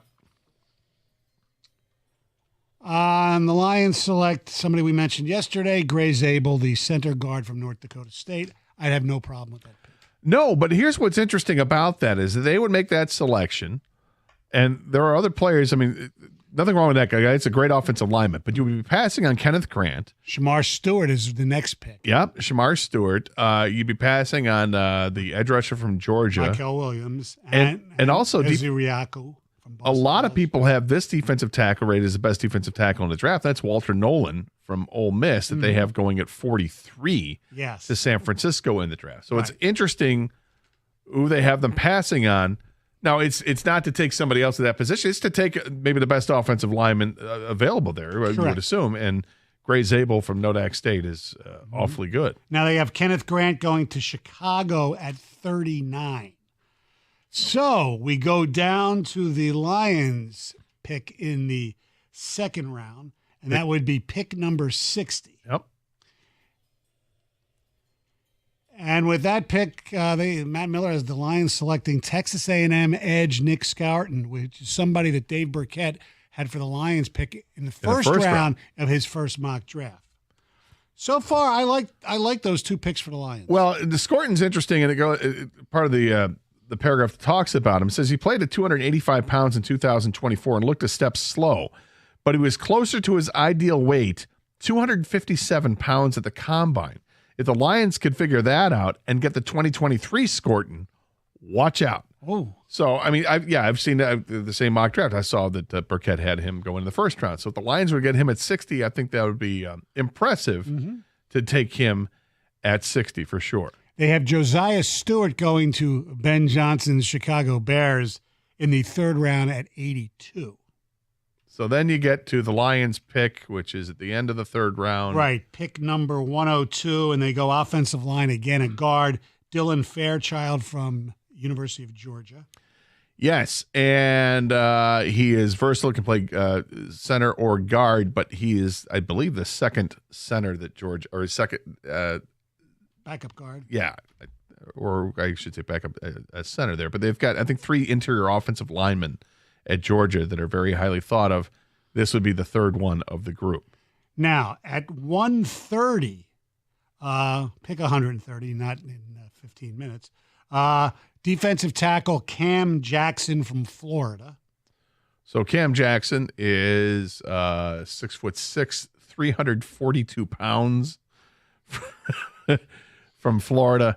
Had 37 tackles last year and 2 sacks. So that is a big guy, big fella. Then at 100, and I believe their next pick would be 196, if I'm reading my handwriting correctly. It is. A wide receiver from the SEC from Auburn, Keandre Lambert-Smith. Yes, who began his career at Penn State. And the last 2 seasons, so his last year at Penn State had 53 catches for 673 yards and 4 touchdowns, and then had 50 catches last year at Auburn, but for a whopping 981 yards. That's almost a 20-yard average, and 8 touchdowns, 6'1", 182. Interesting. That's a player there. And then at 228, as we get into the 7th round, they go to the University of Georgia again and take safety Dan Jackson. All right, so interesting that we go there. Now we're going to get into the unknown territory. We'll come back with those picks real quick and let you know what the Lions select in the 7th-round mock draft. Continue to take your calls and texts about the Tigers. It is opening day, after all. Tigers and Dodgers tonight. Looking forward to it here on 97.1 The Ticket. Look, spring is here. No better time to make a move than right now at Sarah Chevrolet Southfield. The weather's warming up, the days are getting longer, and it's the perfect time to take advantage of some incredible offers that are really hard to beat. Right now, you can lease a 2025 Equinox EV for just $159 a month. That's right, only $159 a month. Plus, if you're looking for something with maybe a little more power, you can drive off in a 2025 Silverado for only $298 a month. And here's the best part. Both of those offers are with just $999 down, and that includes taxes and fees. Yep, you heard that right. No hidden surprises. You know what you're getting, whether you need a sleek new SUV or a powerful truck. Sarah Chevrolet Southfield has the perfect vehicle waiting for you, but you're going to need to act fast. These deals are not going to last long, so why wait? Head on over to Sarah Chevrolet Southfield today and take a test drive. See for yourself why they're known for making a car buying experience so stress-free. Spring into action today. Don't miss out on these incredible deals. Together, let's drive.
To finish up that 7-round mock draft, they had the Lions would select their last player at 244. O'Donnell Fortune, a corner from South Carolina. So Matt Miller has the Lions taking a couple of defensive backs in the 7th round, a safety and a corner, which is interesting. Considering they signed 2 depth guys for free agency last week. Yeah. Look, this is a mock draft. This doesn't mean anything. Course. It's just right. But Matt Miller is not making picks for the Detroit Lions. It's Brad Holmes. He's not. But I would suspect that the Lions would be drafting a defensive back at some point in the draft. Yes. So we talked a little bit about it the other day that, in my mind, I mean, we talked about Will Johnson. And Will Johnson is slipping in some mock drafts, not in this one, but in others you've seen him go in the 20s, and if you think that that's a guy that you can't miss talent, that maybe you go ahead and snatch him up, because if you're going to take a defensive back at some point in the draft, why not take him there? Everything is dependent on who's available to you at 28. We know this. Right. So this is why the exercise is kind of fun to me. Always enjoy the mock drafts. You take them with a grain of salt. It doesn't mean this is who they're going to absolutely take. There's no reason to get upset about it. Right. It's just a general vicinity of looking at what the players are, who could possibly be there. You kind of do a little bit of a radius, the players from 20 to 40 and zero in on who you like. And that's typically how we do it. By the way, the 7th round belongs to the University of Michigan as well. They got Donovan Edwards going 229 to Pittsburgh. Miles Hinton, he goes 240 to the Bears. And then one pick away from Mr. Irrelevant is Khalil Mullings. I kind of thought he'd be whatever. They haven't drafted yet. I know. And we'll see. 248-539-9797 is the telephone number. We've taken a lot of bold ass predictions from people and calls about a number of different things here. I'm excited about this game tonight. I'm very excited. The Tigers season. Look, baseball. I love baseball. It's my number 2 love behind football. It's above hockey, and I love hockey too. But baseball, it just has a special place in my heart because it's the first sport I ever really latched onto as a kid. Dad taking me to a game. Actually, we lived in Chicago for a couple of years before I was 5. Mm-hmm. So I actually went to Wrigley Field when I was a kid. There's a god-awful picture of me with a Cubs hat. It's embarrassing to admit it. Wow. Yeah, I didn't know this even existed until a couple of years ago. My mom had made some kind of scrapbook with a bunch of pictures, and I looked at stuff from Chicago, and I'm like, oh, no, I can't live this down because I can't stand the Cubs. But apparently they gave me a Cubs hat. Can I ask you a question? Cubs play the White Sox. Who do you root for? Chicago White Sox every day. Okay. Every single day. Curious. Yeah. They get no love. White Sox get no love. They don't win a World Series. Nobody cares. It's like, oh, well, hey, the Cubs will be back next year. They're not Cub fans. They're fans of Wrigley Field, they're just fans of day drinking is what it is.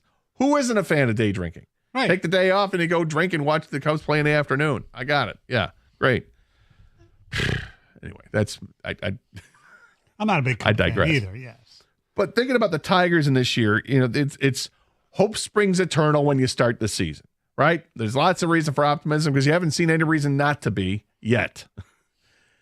They're starting the season not on the right foot because of injuries to some key players in his team, specifically the center fielder, Parker Meadows, not having him. That's pretty key. When you find out early that you're without the one of your free agent signings, it was the first free agent signing when they got Alex Cobb, one of your rotation guys, that's not exactly what you want. How do you want to start things? The Matt Vierling injury was interesting, kind of came out of nowhere. Like, what happened? Oh, he's got a bad shoulder. What? Oh, and he's going to be out for how long? Great.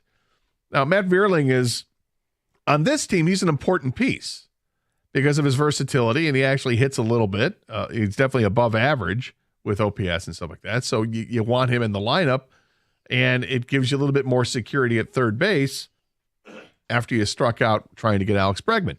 But now he's gone. So now third base is another one of these positions. You got third base and center field now that are kind of up in the air. It's makeshift at this point. So starting the season without some of these key players, it's disappointing. It could be a lot worse. You could be without Riley Green or Kerry Carpenter. It could be a lot worse, or Colt Keith for that matter, because I think there's a lot of high expectations on Colt Keith to come up with a second season that's going to be better than his rookie year, and they've switched him over to first base. So we'll see. But I think there are a lot of storylines with this team. There's obviously, you got the Javi Baez situation. A lot of people they're tired of hearing it, and I understand. Torkelson's another story that I think some fans have already jumped off to trade him, get rid of him, doesn't need to be on the roster, and then he has a really good spring, and then you're like, all right, now what? That's why one of my bold-ass predictions for the Tigers this year was that by August we're going to see a switch, and you're going to have Spencer Torkelson playing first base, and Colt Keith goes back to second. I think his Torkel will be able to hit well enough, and he's a better defensive first baseman than Colt Keith is. And Colt Keith might be better defensively at second base than Gleyber Torres is. And Gleyber Torres may or may not be in the roster in August, depending on what the team is doing. If the team's out of the playoff picture, I would imagine they'd try to trade him before the deadline. But we'll see whatever happens there. But when you look at the different storylines for the Tigers, Stoney, which is the one that kind of stands out to you that you're going to be paying the most attention to, whether it's just a single player or just a storyline with the team, period? Storyline for the Tigers is going to be whether they can hit. I mean, to me, that's the whole story. And if you're going to pin it down to one player, it's going to be Torkelson. Because if Torkelson can hit, they'll be a much better team, obviously. And if Torkelson can hit, there's something there for the future. And that would be nice to have. It would be great. It would be great. I think another storyline to keep an eye on, and maybe I'm making too much out of this, and that's quite possible, but it's Tarik Skubal with that letter to Detroit, and now it's narrated, and you got a whole video that goes with it too. But if you're on Twitter and you follow it, the Tigers put the whole statement out there. And he says glowing things about Detroit, how much he wants to be a part of the community and how proud he is to be a part of the community. Leads me to think that he wants to be here long term and that maybe they can get an extension worked out before the end of the season. To me, that's a storyline to keep an eye on as well, because obviously this Tiger team needs to have their ace to be anything in the future. Yes. Because we talk about prospects that they have. Pitching wise, they don't have a whole lot more now that Jackson Job's up here. They got Jaden Ham is one of their starting pitching prospects they have, but otherwise, not a whole lot in the pipeline. Ty Madden's not a starting prospect anymore. Probably not. So this is where you're looking at, and you want to lock him up. I'd like to see him get it done. They obviously were committed to spending some money this offseason. Even after they signed Flaherty and Cobb and Torres, they still made the offer to Alex Bregman. So they're willing to spend some money. Obviously, Bregman got the better offer from the Red Sox on the short term that he jumped at. 248-539-9797. This is 97.1, The Ticket.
Had a lot of bold-ass predictions coming in for the Detroit Tigers season. Stoney, I feel like we should reset what our bold-ass predictions are so that people know where we were coming from. Sure. I have my 3 bold-ass predictions. Casey Mize will have a better season than Jackson Jobe. Spencer Torkelson and Colt Keith will be back at first and second base by August. And the Tigers will trade for an all-star caliber infielder before the deadline. Thank you. And what about the opening pitch? And yes, we also do our typically on the Karsch Anderson program. We predict based on the NFL draft who's going to throw out the first pitch that first weekend after the draft. And I have Derek Harmon throwing out the first pitch at Comerica Park on Saturday, April 26th, when they take on the Orioles. As Derek Harmon returns home to Detroit, as the Lions will select him with the 20th pick in the draft, or at least they'll select him in the first round. Perhaps they move up, move back, whatever the case is. You never know. All right, my bold predictions. One kind of piggybacks off yours. The Tigers will acquire Philadelphia Philly third baseman Alec Bone before the trading deadline. Nice. Parker Meadows won't play until after the All-Star break. And Javier Baez will hit 20 or more home runs.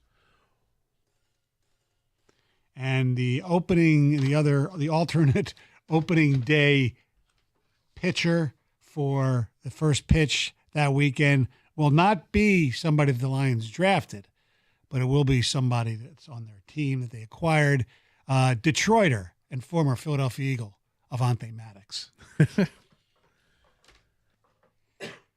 Your the Javi Baez prediction, maybe more hoping. Yeah, that's fine. And look, it's a bold ass prediction, right? Mm-hmm. The one you had before that, Parker Meadows not returning until after the All-Star break.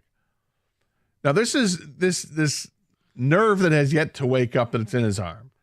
When he was diagnosed, they said at the time this isn't something that would be a long-term thing. They thought it would be something that could last anywhere from 3 weeks, to maybe 8 weeks, I think is what I read at the time. It's been a few weeks. So you're going until after the. Why are you thinking it's going to last longer than what is expected? Because I'm a pessimist. Okay, I'm making bold predictions, and sometimes the pessimistic prediction will be bold. Hopefully, it'll be wrong. Hope so. Good God, that would really be depressing if that were the case. Yeah, like he was so good at the end of the season. I know. It was a lot of fun to watch. Tall, lanky kid, left-handed swing. And was mashing the ball when he came back from Toledo. Just absolutely mashing it in all of August and September, hitting around 300 at the time. And OPS was over right around 900, I believe. Just killing it. And he was fast as hell. And perhaps most importantly, one of the best center fielders in baseball. Right. Just defensively, he's a gem out there.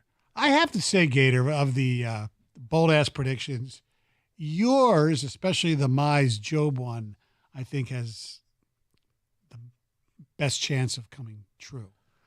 I look at my 3 and I don't really think they're going to happen, but that's why they call them bold ass. Well, right. I mean, the Baez one's interesting because obviously if he finds his stroke again, if he feels unencumbered by the hip, that the hip surgery is successful, and okay, now I'm going to, you still expect him to strike out a bunch, but can he be effective and provide some power? And this was a guy last year who actually, strangely enough, did quite well when there were runners in scoring position. Correct. His OPS was way high for somebody that didn't hit at all last year. I think his OPS in the season was like 530 or something like that, but it was like 900 when there were runners in scoring position.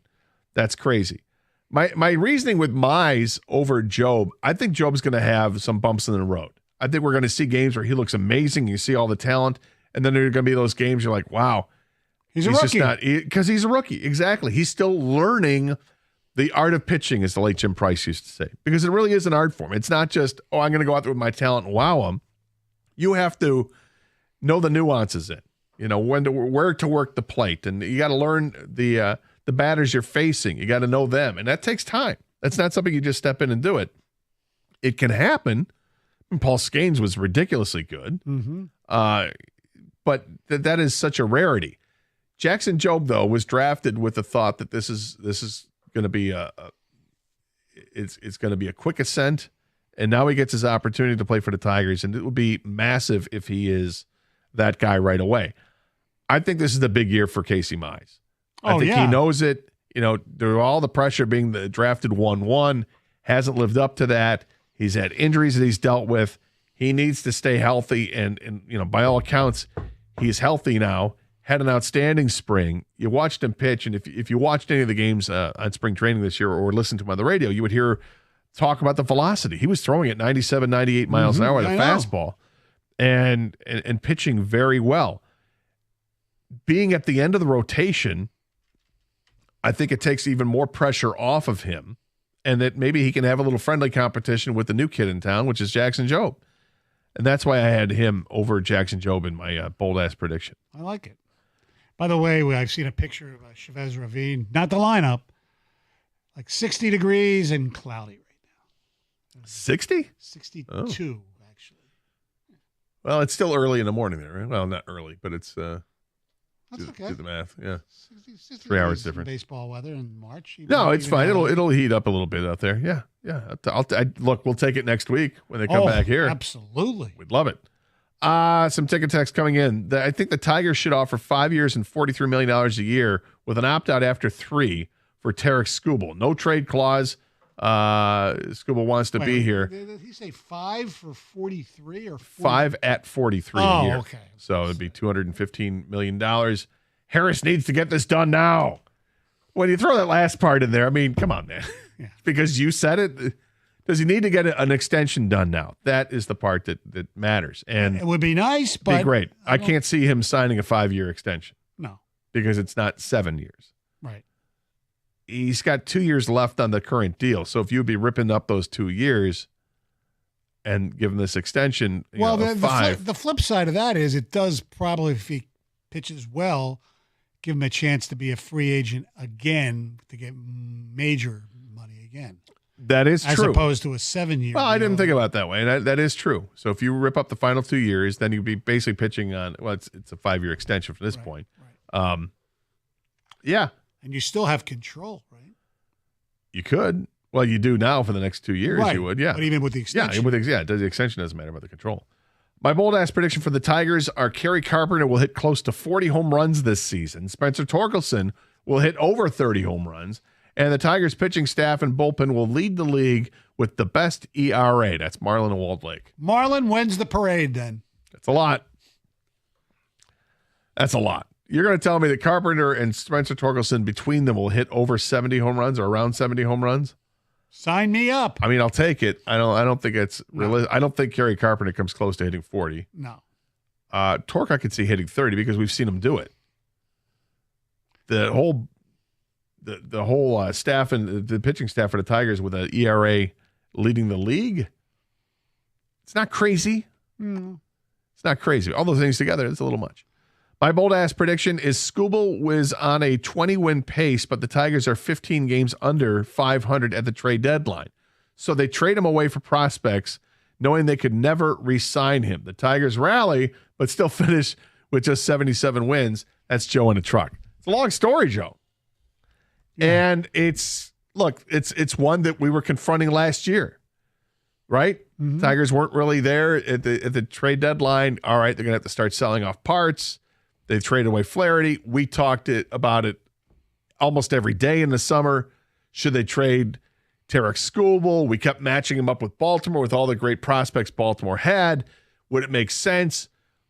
It would have made a ton of sense for Baltimore at the time to go ahead and part with those guys. And now one of those guys hasn't really panned out at all. Kobe Mayo didn't really pan out. But they would have had to give up way more than that. It would have been like 3 of their top prospects. But Baltimore would have had Tarik Skubal in the playoffs. So that would have been interesting for them. I don't want to go down that road again this summer, and yet inevitably we will. It doesn't matter if the Tigers are, in the thick of it for the division or a wild card, or if they're out of it. People are going to bring it up, and everyone's going to bring it up because of the situation. Until he is signed to an extension, he is going to be the hottest trade commodity out there on the market. And if teams are going to be interested in him halfway through the season this year, they would have 2 full seasons before he becomes a free agent, where you would, or a season and a half, 2 full postseasons. I mean, look at the Yankees. Okay, suppose they are actually better than people think because of all the injuries, and they're in there at the deadline, and the Tigers aren't. Cole's not coming back. I mean, who knows? Yeah, well, the question is, would the Yankees even have anything close enough to offer in return? They're not exactly stacked with prospects at this point. Well, would they trade Dominguez? I don't think so.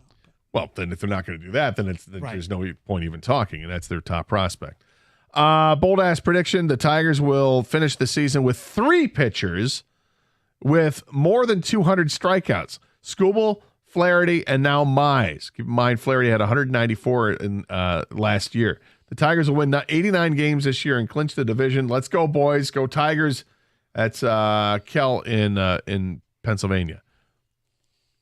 A lot there. 3 guys with 200 strikeouts I don't see. No.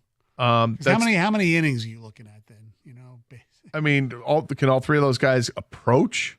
I mean, if you have 30 starts and you go 6 innings, that's 180 innings. But these guys are all more than strikeout inning guys, right? Or you would hope. Although Mize is going to have to prove that he's done it in the spring training, but not in his career. It's tough to get. First off, the second part, the 89 wins this year, clinching the division. Yeah, I have them winning 90 and clinching the division, so I can see that. 248-539-9797 is the telephone number. More of your bold-ass predictions as we continue getting excited about the Tigers and opening day. What's the storyline that you're going to pay most attention to with the Tigers this season? Is there a player in particular that you think is going to have a breakout season? Stoney, think about that. Which Tiger will have the breakout year? Breakout. We'll talk about it next year. 97.1, The Ticket.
You know, Gator, it wasn't enough that he kind of screwed him as getting a chance to go to the Super Bowl.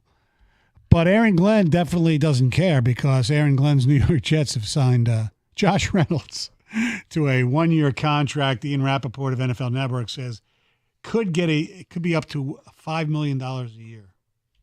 Yeah, it's a 1-year deal. Worth up to $5 million. Yeah, and I want to go back and see what the Tim Patrick contract was that the Lions gave him. It's a 1-year deal for $2.5 million. So they have Tim Patrick for half the price, way less than half the heartache. Because Josh Reynolds was great for the Lions. He had a relationship with Jared Goff. They clicked until the last game where it didn't click. No. And unfortunately, that last game leaves an awful taste in your mouth because all I can think of when I think of Josh Reynolds is this guy dropping 2 incredibly important passes. Correct. One on 4th down and one on 3rd and 10 that would have been a first down. I can't get it out of my head. I don't blame you. That's why I don't want to talk about this again, but that's why, to me, 2023's loss was worse than 2024's, to me, because it was right in their hands, literally. Oh, it was absolutely worse. There were some people say, no, because the Lions were favored. They were at home. And no. I mean, because the team that was facing Washington in the playoffs was decimated by injuries. Right. And they were able to get to that point despite it, right? Yeah. They overcame it. But then they went against a really talented Washington team, and they just, they still had a chance to be in it. They didn't convert enough, and obviously the quarterback threw too many interceptions. The one trick play went awry, and it was just a horrible finish to it. But yes, I would agree with you. You were in the NFC Championship game with a 17-point lead at halftime. That one was far worse. I don't think there's any question about that. 248-539-9797 is the telephone number. Back to the phones to go. And Bridge is in Farmington Hills. Bridge, welcome to 97 on the ticket. Hey, Bridge. Hey, guys. Hey. Hey, Stoney, I still miss you from the morning show. Thank you. Yeah, I loved it, and especially when Jamie was there. I really still miss Jamie too. How we all we all miss Jamie. Love him. Yeah, he was good. But anyway, the two of you are great. But anyway, so my prediction for the Tigers: 91 wins, and they win the division. And Skubal repeats as the Cy Young. That's a lot there. That's bold. That's good. That's good. Bold, Bridge. All right. Yeah. I appreciate it. Thank you very much. It's very optimistic. Yeah. But also very bold. And that's possible. It's not it's completely entirely crazy. I mean, it's not. Nobody said 100 wins. No. 91 in this division, you can get it done. Yeah. And again, the Tigers were very good outside the division last year. Surprisingly, they played well against the American leagues. Yeah. And I think they were 500 against the American League West and just under 500 going against interleague play. But the other thing to realize, take care of business in your own division. Put a little, happy face on my doom and gloom because I said 80 wins, partly because of the injuries. The other teams in their division have injuries too. Now, the White Sox are bad to begin with, but they got like 8,000 guys with Tommy John, number one. Cleveland, Bieber's not even coming back yet. Kansas City, Pasquantano's hurt. And Minnesota, Royce Lewis can't stay healthy. Buxton, he always gets hurt. He's not. And Cleveland just have a scratch for tonight's start. They were supposed, and somebody's got food poisoning. I don't know. Whoever was supposed to start for them tonight is no longer going to start for them tonight. Lively is in. I forget who it was supposed to start. So there are other teams in the division that have the same awful predicament the Tigers do. Now, is the Tigers' predicament worse with Meadows, out? Possibly. It was Tanner Bybee, I think, was supposed to start tonight, but he's got dealing with food poisoning apparently. So yeah, you're right. Yeah, I mean every team has to deal with it. Every team's got injuries. That's just the nature of professional sports. And I think the Tigers have 8 players starting the season on an injured list of their 40-man roster. I think the Dodgers have 11. It is what it is. You go through it. So tonight, I'm excited about it. I'm very much looking forward to watching this game. I love that there's interleague play. That it's not just a novelty anymore. This is just part of the schedule, It's not set off for 2 special weeks in the middle of the season anymore. Yeah. You play the schedule. I like to see these teams, particularly because you no longer have the pitchers have to hit rule. Now everybody can use the DH, which I think makes all the sense in the world. But then again, I grew up in an American League town. Yeah. It's something I'll never get used to. Yeah, I don't need to see guys that struggle to hit 150 coming up all the time. But it is what it is, and I enjoy seeing that. So to see the Tigers start the season against the Dodgers is just kind of cool, right? I mean, dare to dream. That's what it would look like in a World Series, right? But this is interleague play, so it's fun. And we'll see the banner. I'm sure they're going to raise the banner. Yeah, that's right. The whole pomp and circumstance of having the defending champs. Mm-hmm. But it would be fun if we can spoil the rain on their parade a little bit here and sneak out a win. You get the best pitcher in baseball going for the Tigers, and how deep into the game will they allow him to pitch? Mm-hmm. And so many questions, and they're not all going to be answered in one game. No. But it's going to be fun to watch. Rico's probably going to pay attention to the Red Wings in Ottawa, I'm sure. Yeah. That's probably Who do the Braves play today? That's Rico's team. No idea. No idea. Okay. I'll be watching. Yeah. I'll be watching Tigers and looking at the college basketball. Hoops, yeah. Yeah, exactly. Well, we asked this earlier. Which of the 4 games tonight do you think is the best chance for an upset? Point spread upset. I'm trying to think who's tonight. It's not Duke. Duke's going to kill them. Yeah, I agree. So Duke is UConn. So you got Duke beating Arizona, but then there's Florida a favorite over Maryland, Alabama a favorite over BYU, and Texas Tech is the favorite over Arkansas. So do you like Arkansas, BYU? Probably, Arkansas. I'm with you. Game. That's what I said, because they're getting their leading scorer might actually come back tonight. Right. Arkansas, yeah, it's not Coach Cal's first go-around. I think, that's the one. Yep, I agree. What's coming up on the show this evening? We got, kind of probably what you guys have been talking about, just opening day.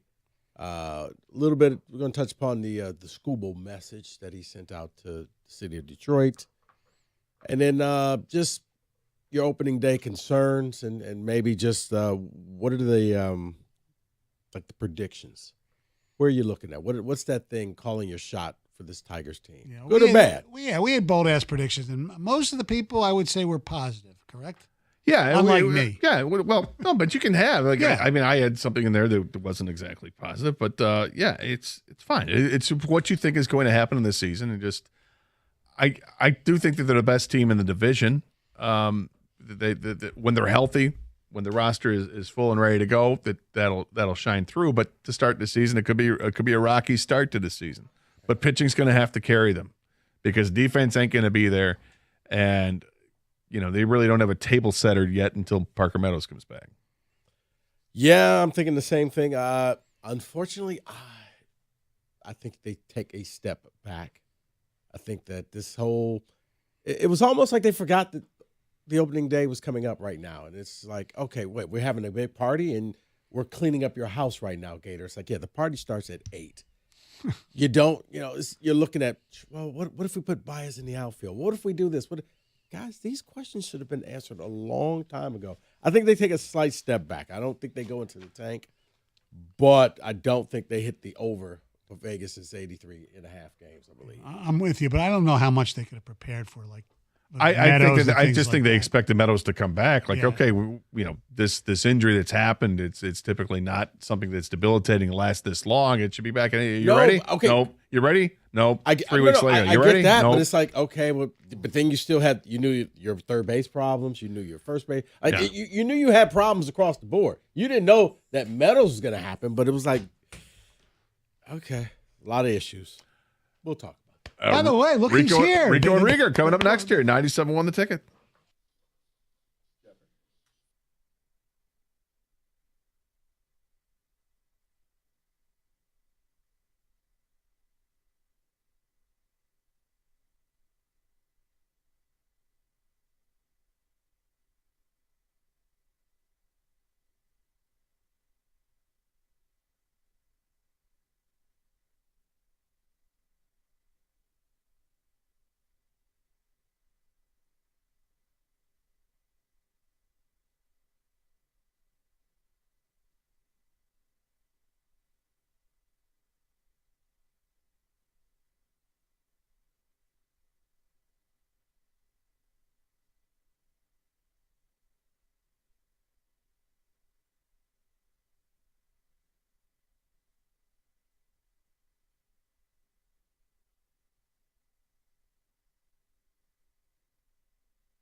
Brought to you by Precision Garage Door Services of Southeast Michigan. The Tigers officially released their opening day roster today. As expected, Jason Foley, Justin Henry, Malloy were optioned to Toledo, while Ryan Kreidler was recalled. Wenzel Perez and Matt Vierling also hitting the 10-day injured list, retroactive to March 24th. Here, the first Tarik Skubal start of the year right here on 97.1 The Ticket from Dodger Stadium. Pregame at 6:45. First pitch temperature expected to be 61 degrees. In other MLB news, the Blue Jays have reportedly offered another contract to star Vlad Guerrero Jr. Vlad turned down an offer before the spring training deadline he set with the team, and at that point, he was not interested in taking the time to talk in season.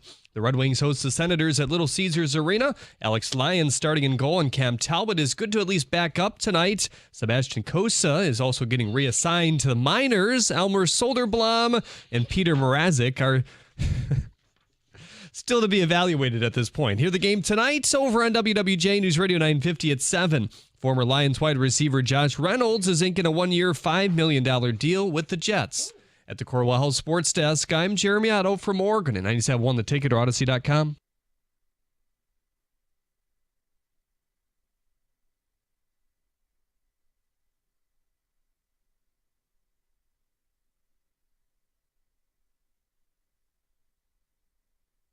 Go get 'em, Tigers. Come on, Rico. Come on. When the Tigers bring that pennant home where it belongs. Rico?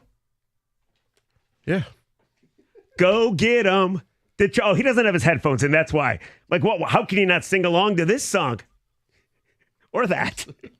Hi, everybody. Mike gone for the next couple days. It's Rico, Kenny, me. Jeremy Otto's right there. And it's opening day.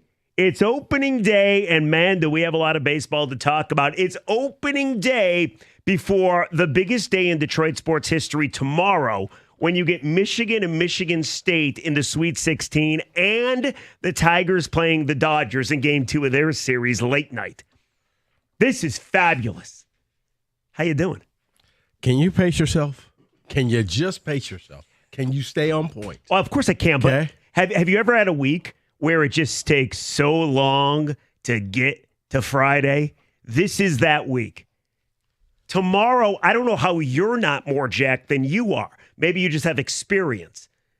But I can't stop thinking about tomorrow at 7:09 when I can, in front of my TV, just watching Michigan and Michigan State. And then, of course, Rieger. Yes. Pace yourself. Yeah. We'll talk about tomorrow. Tomorrow. Okay. Fair enough. Let's talk about today. Okay. So at 3 o'clock, we have all the things about Tiger baseball that you may or may not know, and we ask a very specific question. 4 o'clock, what the hell are the Wings doing?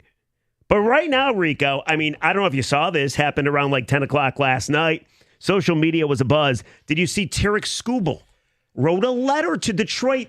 Not only wrote a letter, but he also had a video that he sent out to Detroit as well. He made a video of the letter. Yeah, and it was just so heartfelt and touching. Well, it was nice. It was a nice letter, don't you think? I guess. So he writes a letter, and when I saw it, because the Tigers tweeted it out and Tigers PR tweeted it out, I thought, oh my God, an extension? Right. Because, no, what? Go ahead. What, you want to bite your tongue? What's going on? I'm not going to be negative this early. So okay. No. Okay, so here's what we wanted to do, because there were certain people that read this letter and immediately thought Tiger for life. There's other people that read this letter and said, I bet you Tarik didn't even write it. That was probably PR's writing. No, he didn't write it. Well, listen, I'm just setting it up. Okay, here's the thing. If you, he's going to be negative now. No, it's not negative. It's I was disappointed when I read it. Now, what he said, great things about Detroit, great things about the season. But I'm thinking it was an extension. Okay, Detroit. I was too. Detroit waited to the day before the season starts. Guys, I know you've been worried about this. Skubal, Tiger for life. Don't tell me you're a Tiger for life without having the contract saying you're a Tiger for life. Because you're not a Tiger for life. You're a Tiger for right now. Do you want the letter? I can read you the letter. Let's read the letter. And then we do have a question that goes with the letter. So Tarik Skubal late last night wrote, or PR wrote, Skubal wrote, Dear Detroit, even though I'm from a small town in Arizona, we have a lot more in common than you might think. As I've learned more about our city, it's clear that Detroit has faced its fair share of adversity, which has at times put its future in question. For me, ... I only had one offer to play Division I baseball, some pretty difficult injuries, and other setbacks that made my future feel uncertain.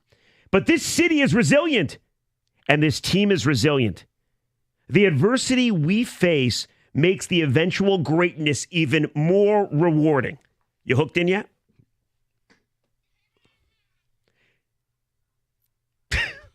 What was that? It continues. From a 0.2% chance of making the postseason to hosting playoff games at Comerica Park. From a 9th-round pick to unanimous Cy Young winner. From a city in crisis to one of the greatest Renaissance stories in America. We are all overcoming the odds. You believe in us, and we all believe in you. Detroit is a sports town and a slept-on city. You don't underestimate this place or the people in it unless you've been here. The grit and the grind, the hustle and the attitude, the culture and authenticity. Anything yet? Okay. But also a community where neighbors take care of each other and lift each other up. I felt it more than ever at the end of last season. The way you all showed up and created an electric atmosphere made me feel so proud to be a part of this community.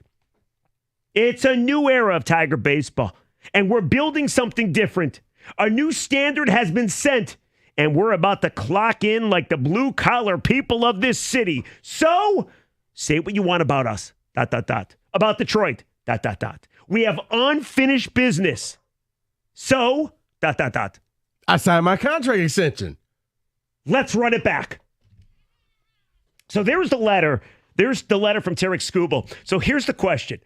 Do you feel more or less confident that he's a Tiger for life after reading that letter?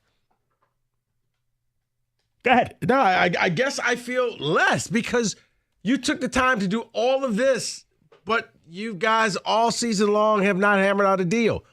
And now, Rieger, we're going to have to go through a whole year of, is he going to be a Tiger?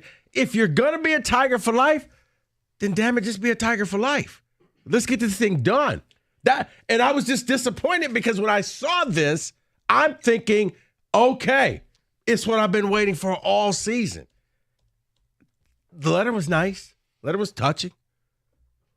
But it wasn't what I was expecting. Okay? I went to thinking I was going to have a steak dinner. Instead, you brought me hot dogs. I like hot dogs. I'd rather the steak dinner. Okay, so I agree with you.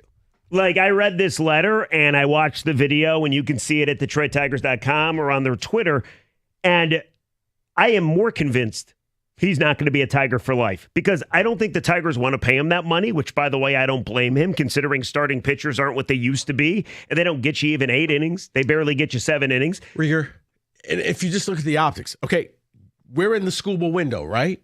But they're not acting like they're in the Skubal window. Yeah, so they did nothing to make this team better for now. Sometimes you just have to take people for what they are and what they do and just believe them. Don't try to overthink for them. Look at their actions. Their actions are not saying, we are trying to win this thing right now. We have the Cy Young Award winner. We're going to go out here and we're going to be the best team and we're going to compete. No. Maybe some people just like the letter. Maybe some people just enjoyed the Tigers sending it out. Man, he hit every Detroit buzzword. He did. Blue collar. Grit. Playoff chances. Nobody believes in us. He basically hit the only thing missing was Skubal putting on some buffs and saying, what up, though? So it's amazing. That was the only thing missing from that letter. So maybe he hit every Detroit thing. Maybe he should have said, we're all a bunch of bad boys because we're going to work, and just hit every Detroit cliche. Well, hold on a second, because what I'm hearing from you, listen, I thought it was a PR spin job. I did. I don't think Skubal's going to be paid. I wouldn't pay Skubal because by the time you have to pay him, he's 30, he's injury prone, and starting pitchers in baseball just aren't worth it, at least to me anymore, what you would have to pay him. But maybe the question, I got it wrong. By listening to your reaction, how annoyed you are, it's fair to, you're annoyed. That's annoying to you. Okay, so I'm looking at the ticket text. Some people think it's awesome. Was the Skubal letter, or Detroit Tigers letter, annoying or awesome? Which one would you choose? Because Rico, obviously, sitting right there 5 feet from me, he's thoroughly annoyed. I'm not annoyed, but I also don't think this means like, hey, they're going to come to a contract extension anytime soon. I mean, look, they did what they had to do. They spoke to all the Lions, Tigers fans out there who believe that, hey, this feels good. Opening day, Skubal, he's our guy. Man, I wanted to see that you had an extension, and then you just hit me with every Detroit cliche in that letter. I'm not from here, but grit and hard work and blue collar and this and okay. I get it. Do you think it was something like PR went to Skubal? He's sitting in his locker at Dodger Stadium. They play spin the wheel of Detroit You want me to do cliches. what? Like, Tarik, will you write the letter? Well, I'm not going to write it, but if you guys write it, I'll definitely read it. You think that's how it went down? I'll read it. I'll go on camera with it, sure. You think Scott Boras is like, listen, Tarik, you read that letter. Yes. Oh, no. By reading the letter, he now gets Detroit on his side. It's like, it was like Joe Burrow with the Bengals, and he said, I'll take a pay cut to keep these guys here. Now all the fans are going to love you because they're going to see you. Rieger, it goes back to day one. Like, there are certain guys that came to Detroit and never got embraced. Grant Hill never was embraced. That's true. Okay? Joey Harrington never was embraced. Cade puts on a stupid pair of glasses, and everybody loves him. He deserves to get embraced, though. He's pretty awesome. But I'm saying, I hear you. so now he's, Dan Campbell, grit and kneecaps. He's embraced. And this is Skubal's way of being embraced by this city by coming up with this letter, because people are going to remember this letter. I get it. 248-539-9797. The ticket text, the exact same number. Are you with Rico? Annoying, or maybe you think it's awesome. The Skubal letter to Detroit Tiger fans that dropped about yesterday at 10 o'clock. What do you think? Because listen, I get that you're annoyed. I do, because I think the majority of people see right through it. The majority of people are like, whatever, it doesn't mean anything. He's not going to be a Tiger for life. And, this is just what you say to get fans jacked up. But then there's other fans that are like, I'm ready to run through a freaking wall. Yeah, you did all of this, but you still don't have a center fielder. They do. He's just not very good and has never really played center field. You did all this. You really don't have a third baseman. But they do. They do. But by the way, we got a letter. Rico, this is exciting. Hey, Kenny, how are you? I'm doing great. I was just going to say, you actually have both. You have Javi Baez at third, and you can put Javi Baez in center. They might put Javi Baez in center. He's like Travis Hunter. Yes. He's the new Don Kelly, man. He can play every single position. All right, 248-539-9797. The letter by Tarik Skubal and or the Tigers, is it annoying or is it awesome? We'll take your reaction and your calls. And by the way, Kenny and Rico, this is exciting. Later on in the program, we are guaranteed the first lineup card of the season, and we get to react to it. Who's going to be in center? Who's going to be at third? I can't wait. But hey, grit. Are you nervous about tomorrow? Is that what's going on? You're very, no? Rieger? Oh. Okay. 97 won the ticket. I will do this show solo for the next 2 days. I'll go and get a Specs grad and do this show. Oh, that's you. Wait. Can I be Mike? Can I be Mike? Hey, Rico, be curious. Hey, Jeff. No. All right. Specs at LTU. Rieger is actually a Specs grad, folks. You want a career in radio, television, graphic design artist? Let Specs at LTU get you started on your new career path. It's very simple. You just got to be curious. Visit the website, ltu.edu/specs. You're going to learn more about the broadcast media arts, digital media arts, and graphics communications program taught through Specs at LTU right here in Southfield on the campus of Lawrence Tech. You're going to be taught by instructors like myself who work in the business. I may even bring in Rieger to be a guest speaker. You're going to learn from actual people who work in the field what it takes to make it in that field that you want to join.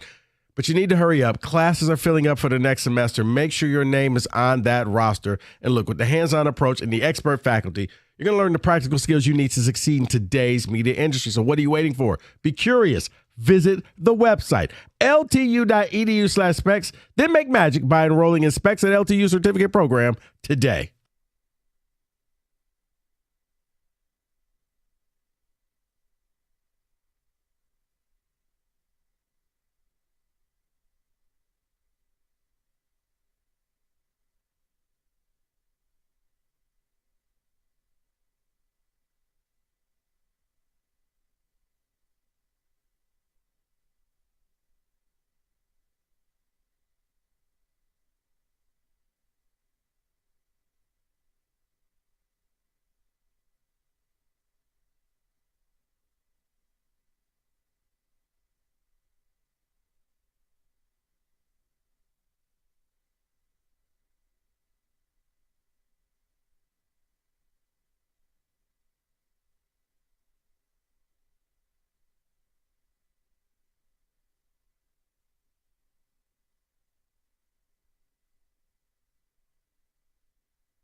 All right, talking a little Tarik Skubal.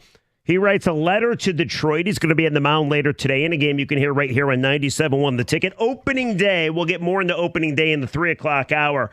But Skubal writes the letter to Detroit, or Tigers PR writes the letter to Detroit, and Rico is annoyed by the letter. And by the way, I don't blame you, considering I saw the announcement too, and I thought to myself, whoa, is there an extension? Yeah. There's no extension.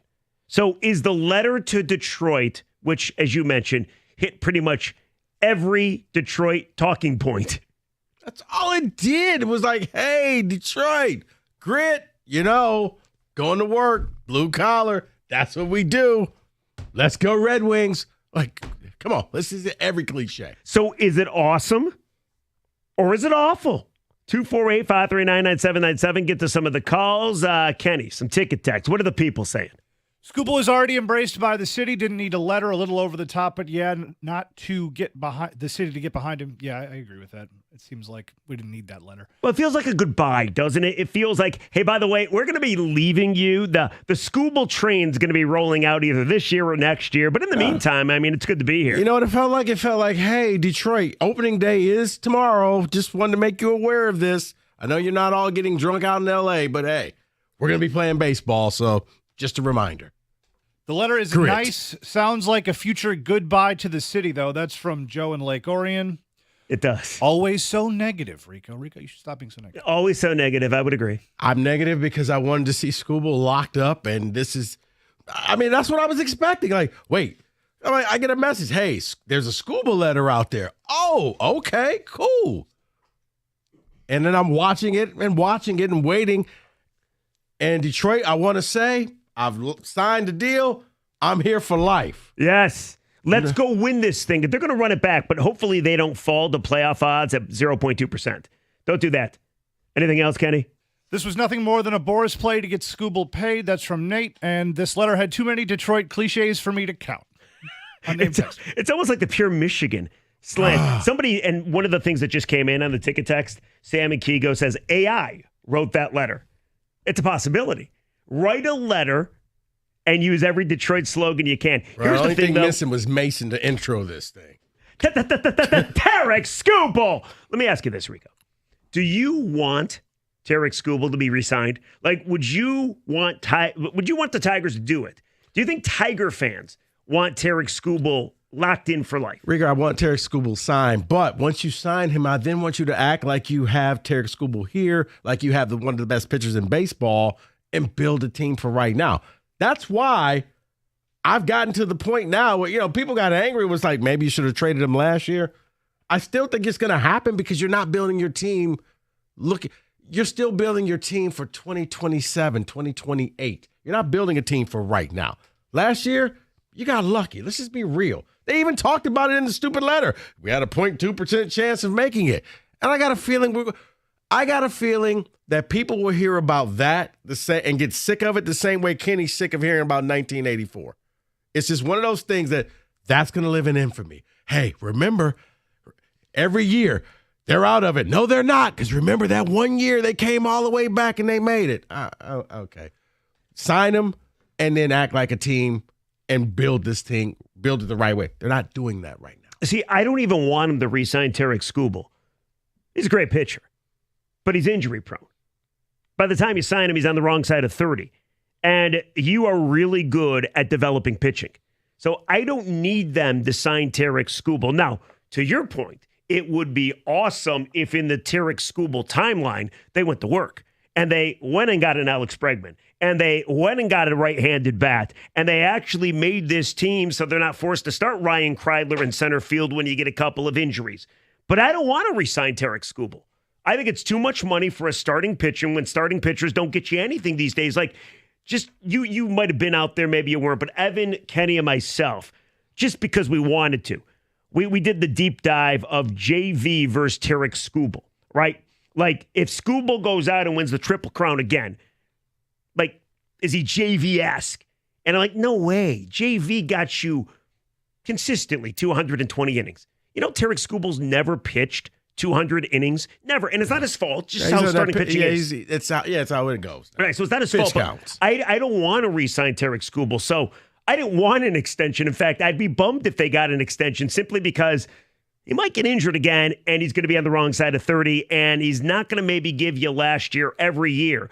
But I do wonder, the general fan that thought like you, that's like, oh my God, this is extension? Hell yeah, extension. I mean, I can't be the only one that. Well, did you think it was an extension? And I wonder if people even want to extend the guy. Like, is that Detroit's number one Tigers-related hope to extend Tarik Skubal? That's what I was hoping for. 248-539-9797. I can't be the only one that thought this was going one way and it went another. And in the end, I felt like that was 2 minutes of my life I'll never get back. Did you watch the video or did you read the letter? I watched the video. Oh, yeah, that's even more dramatic. I watched the video, so I'm like, okay. And at the end of the video, I'm like, wait, that's it? That's it. We're done. You were waiting for the big payoff. Right. You were waiting for, congratulations to me. I'm going to be in Detroit for the next 7 years. Right. Yeah. That's an Avengers movie ending without a thing after the credits. It's like, what? I waited all this time. I wanted to see what's happening next. Right. I sat through all of these credits, and it was just nothing. I got this ticket text coming in. I want to read this. I know it's usually Kenny's job, but this one needs to be right to the top. You guys are dumber and dumber. He wrote a great letter to all the Detroit Tiger fans. He's an intense... Let's stop there. I got a wind of the guy. It's not about money. It's about how he feels about being on this team and what the possibilities are. Dumber number 2. Did you read all of this? Thank you. Dude, it is about money. For anybody that reads that letter, watches the video, and says, oh, Tarik really wants to be here. Okay, give him $5 million a year. Who's that sign? Is he going to sign that? Does that sign Mark M? Well, oh, yeah. Mark R? A member of this radio station, yes, who does come up at 6 o'clock, thought that proves that it's not about money for Skubal. It's always about, if it wasn't about money, he would be locked up right now. His agent is making sure it's about the money. You don't get Scott Boras to be your agent if it's not about the money. Right. And by the way, Scott Boras is his agent. This also coming in on the text. Was this an ad for the 1901 Society? You got it right, though. What is that from? Sandler? Mike. That's Mike? I'll do that again. Was that from Monday's show when he's talking about Michigan and Michigan State? That was a couple weeks ago. Everything. Oh, my God. 248-539-9797. The ticket text, the exact same number. 25 minutes in. We're already struggling. Give us a call. What'd you make of the Skubal letter to Detroit? Did you immediately think extension? Is it awesome or is it awful? And, like, do you even want to re-sign Tarik Skubal? Not ragging on the guy, just that kind of money for a pitcher when you're really good at developing pitchers, I just, it doesn't work for me. But yes, it's about the money. Of course it's about the money. 97 won the ticket.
All right, so Rico, talking about the Skubal letter sent out to Tiger fans last night. Did it make you angry or annoyed? 248-539-9797. I said I don't have a problem if they re-sign Skubal. In fact, I would not re-sign Skubal. And people are coming at me on the social media or the ticket text as well. I don't need to sign Skubal for $450 million. He's a starting pitcher. You develop starting pitching very well. Starting pitchers these days, I don't know if you watch, like today, Tarik Skubal against the Dodgers, he'll get you 5 1/3, and that's now considered a good outing. It's got nothing to do with Skubal. He's brilliant. He's awesome. But I am not spending that much money on one guy that pitches every 5th day when you got a bunch of other dudes that can do almost as well that you're really good at developing. I'm not signing them. I'm not spending, not to mention, they're not going to sign him. You really think the Tigers are going to re-sign Tarik Skubal? That dude wants $400 million. You think Chris is cutting that check? You think Scott is okaying that? Absolutely not. So I would not re-sign him. I would spend my money elsewhere. And to your point, it would have been nice in the Skubal window to spend a little more money and to make this team this year better, and you're not starting Ryan Kreidler in center field. Right. And just like I said, the whole thing, the message, and maybe it's because I was anticipating. I'm not being negative. I was just anticipating, okay, they're going to eventually lock up Skubal. I thought this was his announcement. It's what athletes do. They go to social media to say, I'm either staying or I'm leaving. Goodbye. Because I'm like, wait, he's not going to be leaving the day before. Like, this has to be good news. They got him. He's a Tiger for a while. And then you just gave me this pep rally. Like, this is... So you want him back? I mean, yes, because I like what he is. Now, he's going to cost a lot of money, but Rieger, you know what?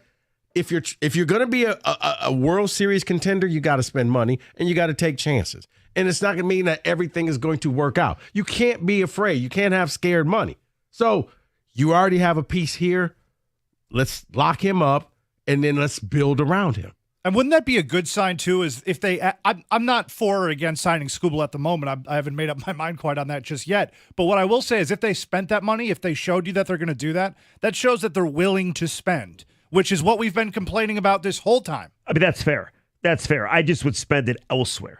And that's your prerogative. You can spend it how you like, but at least they'd be willing to spend it. I get it. Listen, I hope Skubal is as good as he was last season, and he was brilliant, and he won the Triple Crown, and he won the Cy Young. But if you look at his overall career, I don't want to say it was an anomaly because I think he's going to be really good this year, but he's not one of the greatest to ever do it, so I'm not paying him the highest contract for a pitcher in the history of baseball. And in fairness, in modern baseball, pitchers don't pitch the way that they did back when, even when we were growing up with Justin Verlander. They don't let pitchers do that anymore. You never will get again a Sonny Gray versus Justin Verlander Game 5 of the ALDS when both pitchers give you 9 innings and it's a 1-0 awesome game to watch and it took about an hour and 50 minutes. You're not going to get that because you don't let these guys pitch anymore, which by the way, I think is the reason guys get injured so much.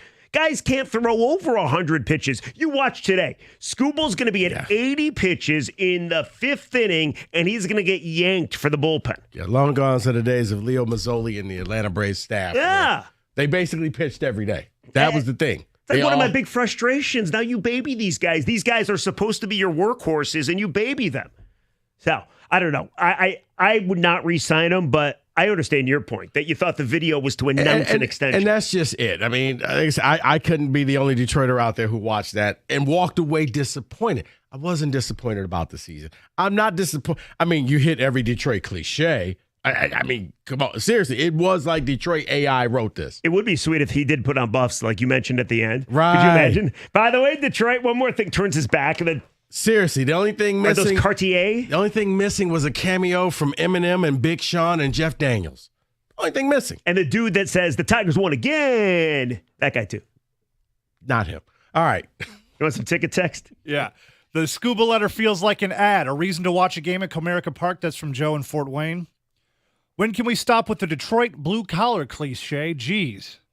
I'm with that. That is true. I've said that for years. It's like we embrace cheap and hard work. Like if you make too much money, well, now you've gone Hollywood. And it's funny, me and Evan were talking about this pre-show, but it's almost like they're talking down to Detroit when they do that. It almost feels like like a veiled insult. They're obviously not doing it on purpose, but it's like, oh, look at you. You're the hardworking city. You're not like the rich folks like us. You're not you're not LA. You're right. LA spends money. You guys you're on a budget. And And you I work on get an it. assembly line. Good for you. I get it. My grandfather worked on an assembly line once, and I know what it's like. Hey, yeah. You guys aren't good enough to get those white-collar jobs, right? Right. It feels a little bit like they're talking down to you. And clearly they don't mean to, and they're trying to fit the company line of what Detroit's supposed to be and how you mold into a Detroit athlete. But I never liked it. So you don't think Skubal wrote it? I have a suspicion that this was a PR team or Boris himself. They need video of Skubal at his stall just penning the letter. That's what's funny about the That's what they video need. is in that video, it looked like he was writing the letter, which is, I'm like, come on, who's buying this? What else you got? Then we'll get a football today in the mix. I'm with Rico. What's the point without a contract? That's from being a factory. Let's do the 3-word game again. That letter was cringy as bleep. Oh, that was the word association you guys did. Yeah, word association. Yeah. The letter sounds like the negotiations are going public. Annoying letter. Thanks, Chat GPT. That's from Tim in Lakeville. Like I said, it just led to disappointment because I thought that this was going to be about something else. And okay. I mean, you had to make a video for this? Because I watched the video and all right, let's see how this ends. He's going to be at a desk with a pen and I'm signing my new deal. Nah. I'm so curious what a deal would mean. Like what a deal would be like. Look, man, you're going to pay money. And here's I the get thing. it. It's like quarterbacks in the NFL, Rieger. Prices are never going to go down. Yeah, quarterbacks Okay? play every game, though. You go buy a house, you're never going to get the house that you used to get for 20 years ago. Listen, the prices constantly go up, so if you want the man, lock him up now, because guess what? Next year, he's going to be more expensive. Well, he will not sign probably until he gets that ridiculous contract, number one. I mean, you already saw how a Scott Boras client does business with the Bregman negotiations. I mean, my goodness, I think the Tigers should have got Bregman. I think the Tigers should have gave him a deadline saying, listen, this is our offer, $171.1 million, 6 years, opt out after year 2, and damn it, you decide by now or it's over. But I think what they allowed him to do was shop until he decided to go to Boston instead of Detroit. With Skubal, though, I'm just not paying that kind of money for starting pitching. That more than likely is going to get injured again because he's got a history of injuries. Call me negative if you want. There's one last text here that I want to read. You guys forget Torkelson made the pizza spear. That wasn't a PR thing. That was all Torkelson. Remember when he debuted that? Rico, your thoughts. I'm just filling in, man. I'm not allowed to comment on that. I forgot about that. Yeah. What a text. Luca on a cell. You're on the ticket. What's up, Luca? Hey, how you doing? I'm a first-time caller. Been listening for a long time. Hey, man. Where you been? I don't know. I just haven't bothered to call in, I guess. This is the first time I feel motivated to talk. But anyway. So what do you think? So about the letter Skubal wrote, at first, I'm like, Rico, I'm like, oh, is this an extension? I was really excited. And then I kept reading. I'm like, is he doing like an opening day announcement? Like he's starting on opening day? Because some pitchers do that. Yeah. And then I'm just like, oh, it's just a generic like rah-rah Detroit like speech thing. And I'm just like rolling my eyes. And I just kept going along with my day at that point. I was just like, I was excited. And then I was just like, kind of like a letdown. Right, Luca. Hey, some girl says, hey, Luca, you want to come over tonight and help me? Yeah, and you get over there to move furniture. Oh. Yeah. Yeah, not what I thought. Yeah, and then along with like Skubal's timeline too, I think, if the Tigers don't get off to a good start and they're kind of like sitting a little bit below 500, I think this would have to be the year to move them. Because the way Harris and the management have been talking, it's just like they keep thinking about the future, and it's kind of like Skubal's a pitcher for right now, and then there's a bunch of teams looking for a pitcher like that. So like I feel like the logical move would be to move him. Hey, Luca, I think it's going to happen. I think this is going to be the year because he'd be pretty attractive to somebody. You would get him for this year, remainder of this year. You get him for next year, and you get him for 2 playoff runs if you're the team he's going to. So you could get a lot for a guy like Skubal if he continues to be great. And as you mentioned, if the team kind of goes in the tank a little bit towards the deadline. Yeah, so I think this might be the year he gets moved. So I don't know. I kind of hope not because he's a great pitcher, but like you said, we can develop other pitchers as well. So, and I think Job is kind of the guy for the future for the team anyway. So I think that's where the team's heading. And you don't have to pay him for like a decade. So. Yeah, and then like for right now, I don't think Harris is too keen on ponying up for the money that Skubal wants and what Boris wants. So I don't think that's going to happen, unfortunately. Luca, it's a good call, my man. Man, seriously, yeah, I was just disappointed. I got you. Right? It's like, okay, sure. At the end, you're like, dude, you're really good with that board. Very impressive. Thank you. Do one more. Come on, anyone.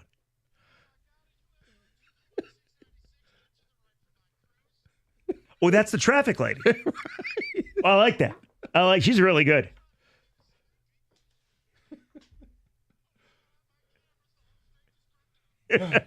Seriously, you know what was missing from that letter, the video? That was it. That was the only thing missing. Good point. Detroit. Our guy DJ. Yeah. Good. Hey, here's caller DJ. All right.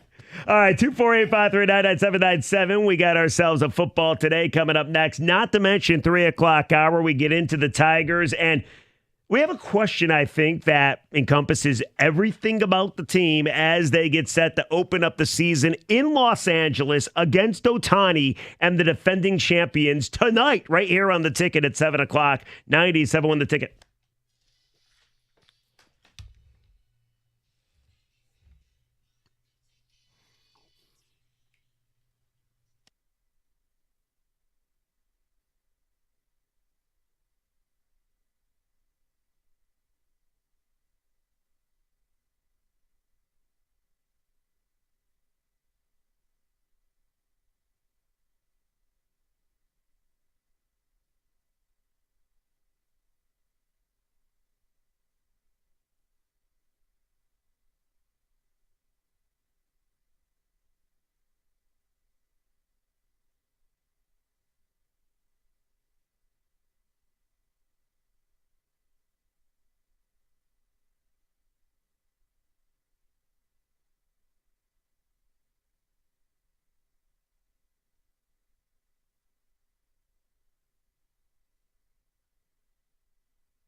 Time for a little football in the midst of opening day and March Madness. It's football today.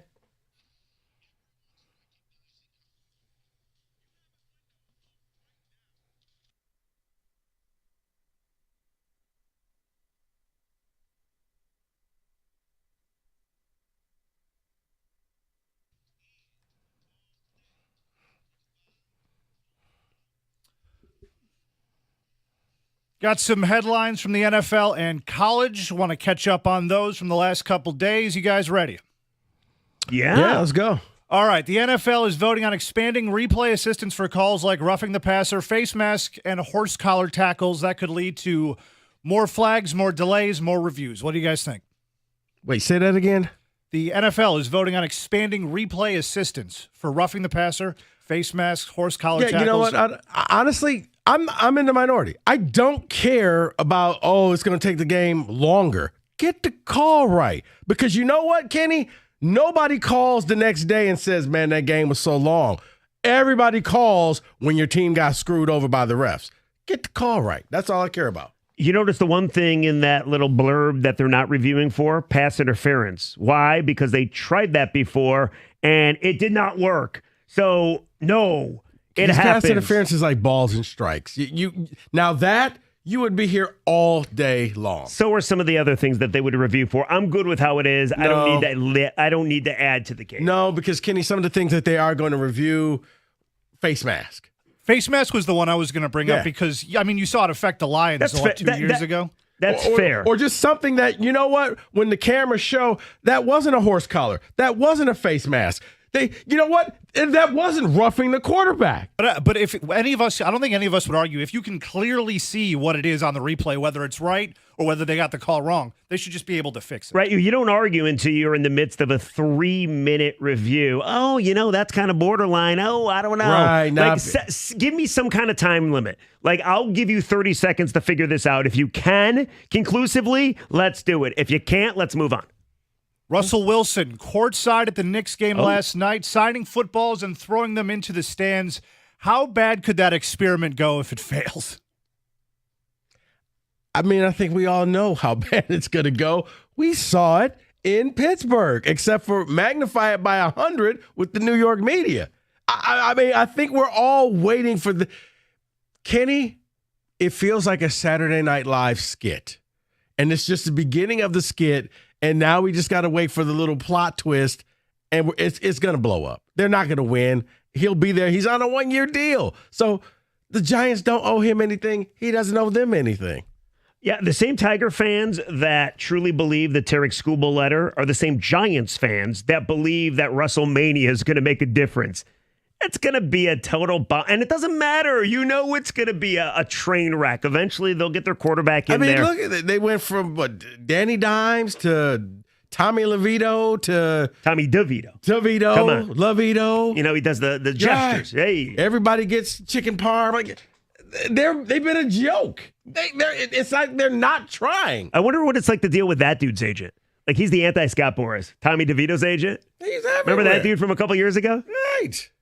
So we're all just collectively with Russ doing the wait for it, hold, and then it blows up. Mr. Unlimited. See, I think what's happening, we're not giving credit to who I think is going to be the quarterback at the end of the year. He's going to have the Giants eating W's. Oh, you know what? Jameis always has like 4 really good games where you're like, maybe he should be our starting. And then he throws a pick six. You're like, nope. Russ is going to be weird. Jameis is going to give the New York media all the sound bites that they want. Jameis is one of the most fun. Like, I believe the Giants come here. Do they not? Yep. Yes, I think they do. I'm going to go talk to Jameis. That dude is an awesome soundbite. He's gonna be the king of New York. You strong. We strong. We all strong. The NFL, going back to the rules a little bit, will ban the nose wipe celebration made famous by, I think CeeDee Lamb does it. I guess it's a gang sign is what they're, that's the exact one. I just did it, yeah. Like this, Rico? Well, I know they're claiming it was a violent gesture, and I guess the more I looked into it, I guess it's a gang sign of some sort. I don't know that to be true or not. But well, I know you can't do anything gun-related. That's not gun. That's not even a violent. No, I'm saying, so they're just trying to eliminate different things. Like even different sport, but I don't even know that. I think it was a Duke guy on the bench. I know exactly what you're talking and about. he was acting like he was a sniper. Yeah, and he was on the shooting. ground. It looked like he was a machine gunning like the entire place. Right. That might be a little much. And Maybe they're like, not do that. Yeah, you probably can't do that as much. So yeah. All right. So let's talk about some draft prospects here. People, Ashton Jennings making a lot of headlines here. People are saying that he's the cleanest prospect on and off the field. Good character, good work ethic, good guy in general. Do you think he's going to live up to that? What do you think in the NFL he turns into? He goes to the right team and you use him the right way. I mean, Bijan Robinson went to the Falcons and the Falcons refused to use him the right way. Now, eventually, after a coach gets fired, he's a running back. On the flip side, Jahmyr Gibbs comes here and they're like, you know what? I think we know what to do with you. Took Gibbs about half a year. I think he had that coming out game. He did start slow. You're right about that. He had the coming out game in the middle of the season. I forgot it was a night game, and all of a sudden he just blew up and never looked back. But you go to the right team, and by the right team, if he goes to the Raiders, if he goes to the Broncos, or if he goes to the Chargers, yes, he will have an instant impact in the league. He goes to any other team, probably not. No, I think you hit the nail on the head. It's kind of like a quarterback, right? How many bad quarterbacks are not really bad? They're just in a bad system behind a bad line, and they go elsewhere, and you're like, oh, okay. I mean, look at Jared Goff. Look at Matthew Stafford, They didn't right? believe in him. Oh, yeah, you're right about him. Yeah, I think the same thing with Gentry. Like, obviously, Mayfield, yeah. wherever he goes, eventually, right system. Right? You want to keep going? Yeah, go. Okay. And on the opposite side of that coin, I'll just move on to Luther Burden III. He's been reported as a diva, quote from Todd McShay. Do you buy that? And is it the same story with him? Landing spot matters. Look, I don't know what it is about wide receivers. I mean, he was supposedly the top wide receiver coming out of Missouri. He's now fallen to like the number 2 receiver. Receivers all think that they should get the ball at all times. So if he's a little bit of a diva, I would consider that problematic. But it's like the beauty of Detroit. You don't have diva receivers. You just got guys who care about each other, and they don't care. If you have a great game and I don't, we won, great. You got other guys who are all about themselves, the Steph Diggs of the world. Every Pittsburgh Steeler wide receiver for the last 15 years. If he's already that problematic, probably going to cost him, Kenny. He's got talent, but you're going to have to put him in a receiver room with, from day one, that top dog receiver is going to be like, we don't do that here. Like, if he came to Detroit, I got a feeling Amon-Ra would just walk in there immediately and be like, and just shut him down. Does he have a good RAS score? Because if he does, the Lions would definitely be interested. He does. He does. Now, is any other position in football called divas? It's strictly for receivers, is it not? Corners. Are corners called divas too? Corners. Yes. I mean, they get their own islands. I do believe receivers, their makeup, they led to kind of being called divas. Receivers are like the peacock position, Rigger, because think about this. The only position that they're not touching the ball at all. You are totally reliant upon somebody else getting you the ball. So you have to jump up and down. You have to make noise in order for them to see you. A running back, you hand it off, he does his own thing. A receiver, he's out there. If a quarterback decides not to throw you the ball but throw to somebody else, what are you going to do? Some of the greatest receivers in football have been divas. Not a deal breaker for me. And the last one here, I'll end it with something I want to direct towards Rico first. Brock Purdy and the Niners are in active negotiations in a long-term deal, somewhere between 50 and 55 mil. Rico, your thoughts? It's the price of doing business, Kenny. As I said before, and I'm going to say it again, there's probably only about 12, 13 good quarterbacks in the NFL. He is one. In order to lock that guy up, you have to pay him. If you fun of Brock Purdy because he was the last draft pick, because he looks young, because he drives a Toyota 4Runner, like he drives a tractor, he's in he'd be perfect in Detroit if you think about it. Is he blue collar, Rico? Yes, he works on a farm. Oh, Brock Are Purdy. you kidding me? Wait, is that blue collar? You know what it is? I don't know. It's Midwest blue collar. That's Midwest. If you got to get up at 6 a.m., that's blue collar. I got you. So that's a farm. But so the morning show's blue collar. Yes. Okay. But the thing is, he wins. He has playoff success. I mean, he would have probably gone to, had his arm not fallen off in the Philly game in the NFC Championship game, would have gone to multiple Super Bowls. That's fair. He wins games. I don't care how he looks. He just wins. And that is in football today.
Brought to you by English Gardens. It's opening day in LA this evening. According to Buster Olney, Dodgers utility player Kike Hernandez is doubtful to play today.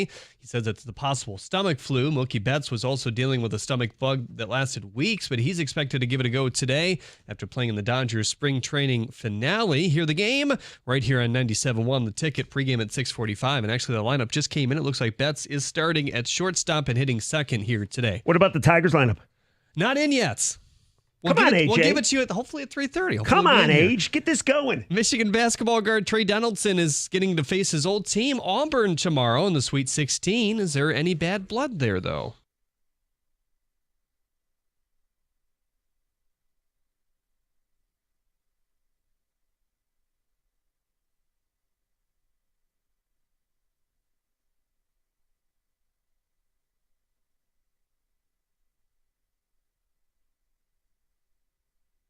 Rooting for that kid.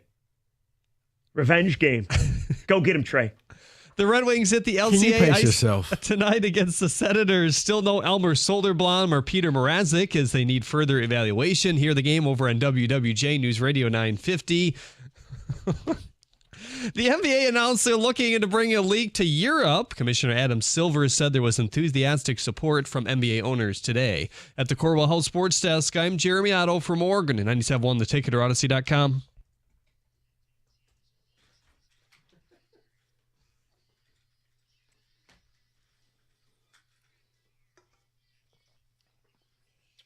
actually like those gray Colorado jerseys.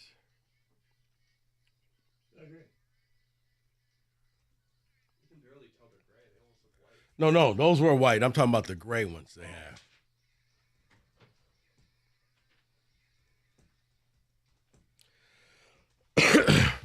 Oh, hour number 2. Oh, I asked that question. Do you want me to be, if Michigan can win tomorrow? Yes, that will do it. That will do it. Hi, everybody. I'm in for Mike. Mike back next week. Rico's right there. Kenny's right there. Hour number 2 of the program. And happy opening day, Rico. Yeah, happy opening day out in L.A. Then we get to have the opening day in Detroit next week. A week from tomorrow. Sounds like good weather. It does. Like 55 to 60 and sunny. No snow. How about that? Yeah. Is it opening day with no snow? Yes. It is. It's a lot better. I remember it was a couple of years ago. Jerome Bettis threw out the first pitch. I think it was like 70 degrees that day. It was beautiful. That is the minority. Like literally, it's usually like 42, overcast, freezing, but it's opening day, so it feels like it's 70. Yeah, rain, miserable weather. Yeah. It's amazing. Miggy hits a home run in the snow. Best shape of his life. Yeah. Baez hits a walk-off double.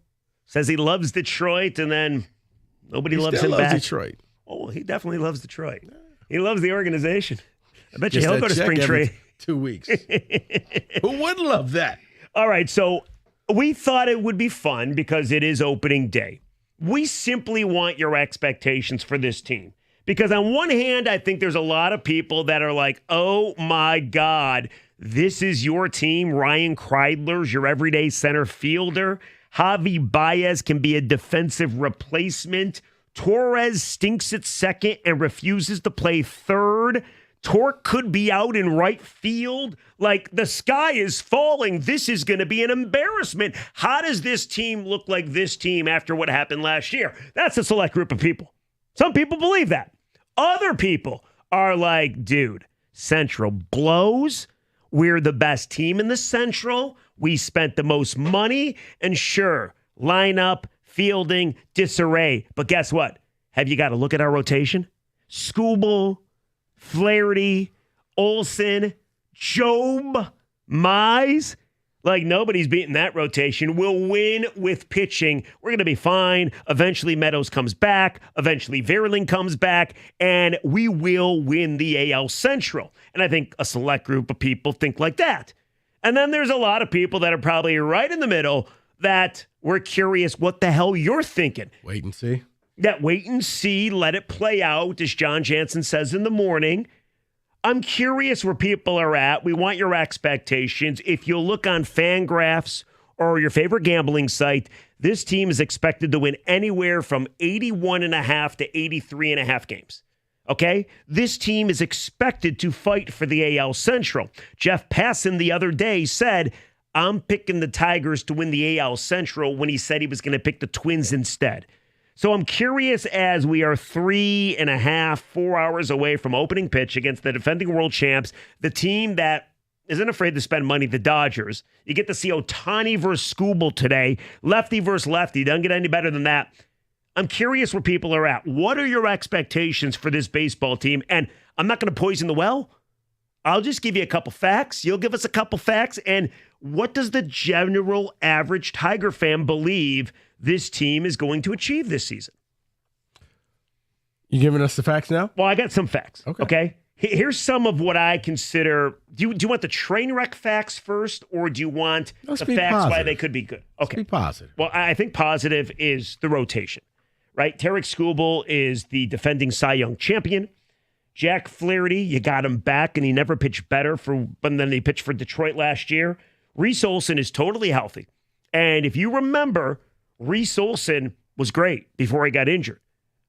He was awesome. And then he got injured, and he wasn't quite as effective, and the postseason was kind of a nightmare. But Reese Olson is back, and he changed his hairdo, too. He doesn't have like that mullet-looking thing. You know, he doesn't look like a 12-year-old kid anymore. It looks like he's growing up a little bit. So Olsen's going to be good. We're all excited to see Job. And Casey Mize almost had a 0 ERA in the spring. So he's throwing harder. His stuff looks like it's breaking more. The Tigers like his shapes. And this is a guy that was, of course, the former first overall pick of the draft. So the rotation looks good, okay? Spencer Torkelson worked his way on this team. Dude hit 344 in April, or in the spring, rather. And Scott Harris talked about it. A.J. Hinch talked about it. They said, listen, you're not going to be on this team unless you make this team. And if you do, there's a role for you on this team. He went out. He cut the BS. He's more athletic in the box. And he looks better. He made the team. That could be a reason for total optimism. And then the third thing is your division sucks. Yeah. Like, as bad as the Tigers might be, in your opinion, the Twins, they didn't spend any money, and they're always banged up. The Guardians got even worse. They traded away Naylor. They traded away Jimenez. The White Sox are a freaking joke. And the Royals, once again, Pasquantino's hurt, and they're older. So I think even if the Tigers stink, they're going to be right in the thick of things to win this division. So that's some of the positive. What'd you like? Well, the fact is that you do have the pitching staff, and you're in a division where you don't have to light it up. You're in a division where you can go through losing streaks and still not be out of it. I know the bar is low, okay? But sometimes it's good to be next to that, to be living in that low bar neighborhood, that you don't have to be as good as, you're not in a division with the Yankees and the Red Sox and all that. You're just here. If you can get to and stay within 500 so that when Parker Meadows comes back, I think that will be the catapult. You can't start the year off like this cliche goes. You can't win the World Series in April and May. But you sure in the hell can lose it. But you can lose it. You can't just fall on your face. Stay competitive, stay close to 500 as possible, and everybody pray to God that Parker Meadows comes back as soon as possible. So you're feeling pretty good about things right now? I am. You're feeling good about things. All right. Now let's make you feel a little worse. All right. And we want your expectations. What do you choose to believe, that this team's going to be a train wreck, or that this team is going to exceed expectations and win the AL Central? 248-539-9797. And we'll take some reasons if you have some. Here's some of the negative.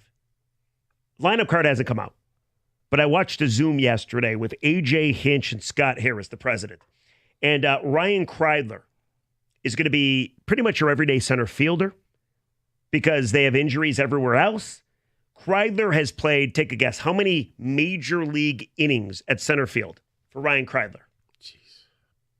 I don't know. 3. Okay. 3. How many minor league starts at center field for Kreidler? Let's just go with 3. 20. Okay. 20. A little better. 20. He's going to be your everyday center fielder. And because you needed Kreidler on this team, who, by the way, might become a defensive replacement, it's short late in the game, because you needed Kreidler on this team, Justin Henry Malloy got sent down to the minors. Because you didn't need a bunch of DHs. And that's a dude that can work an account. That's a dude that can get a walk. That's a Scott Harris, eye at the plate kind of guy, but he can't play defense. So unfortunately, he is down, and Kreidler, who can't hit to save his life, is up. Okay? But you need defense. Here's the other thing. Riley Green's probably your best option to play center field. If you put Riley in center, I understand they're afraid he's going to get injured. Riley in center, you could bring Jay Henn and play left. He's not a great defender, but at least he can hit. And you don't need Kreidler on this team.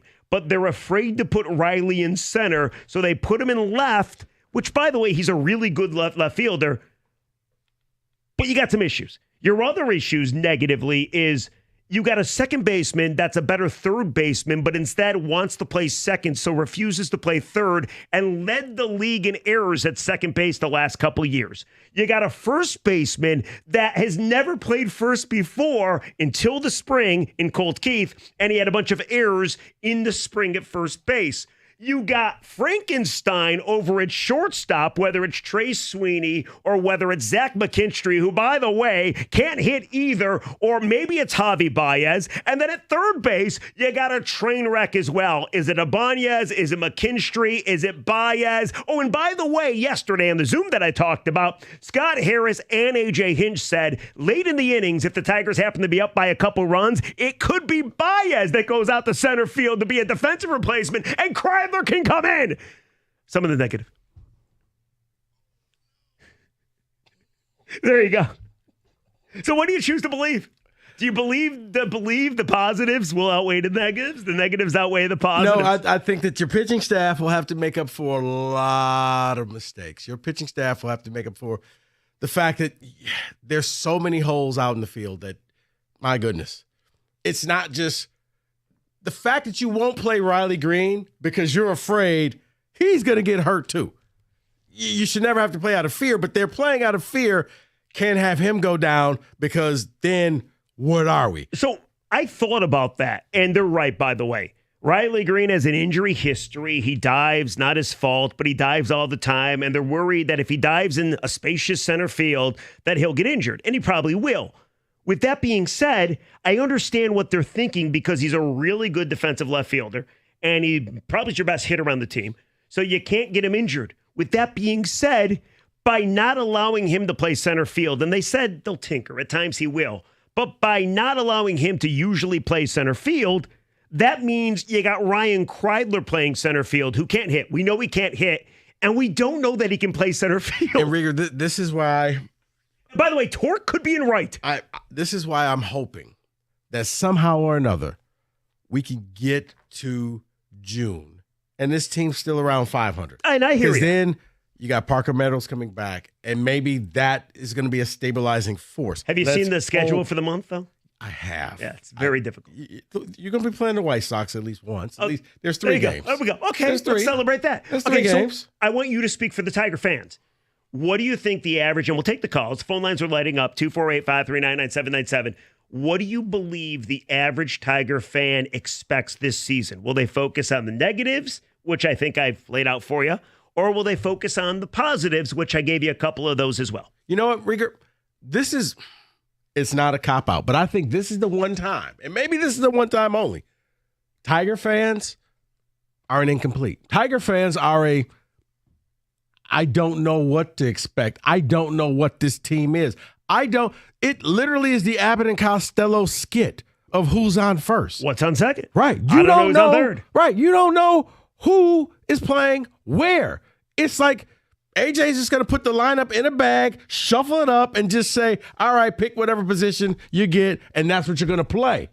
Well, you don't know. So I think this year, a lot of Tiger fans, maybe like me, I got to wait and see. Like other sports, you could say, hey, Lions, I need to see this record. Wings, you got to make the playoffs. Pistons, you got to make. Tigers, don't embarrass yourself.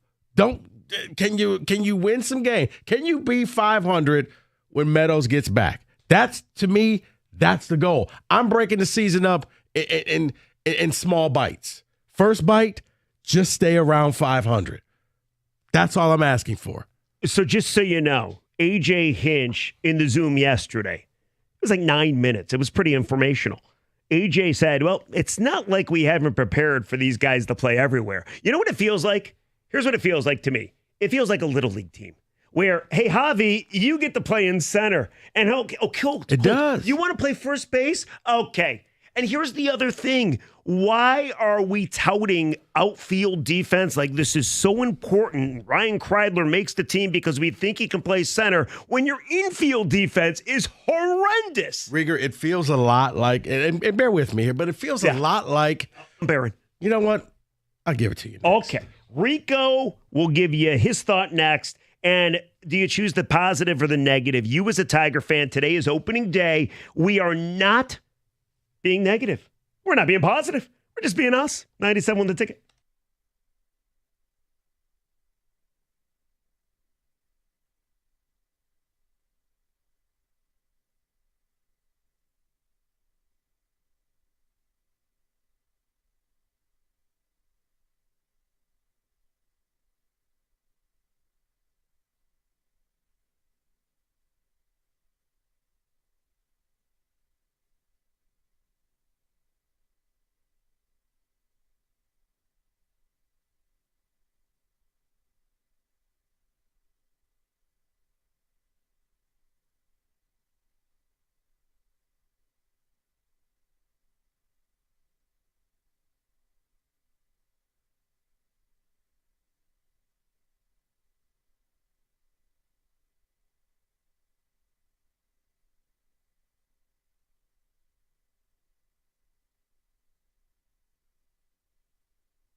All right, how you feeling about the Tigers?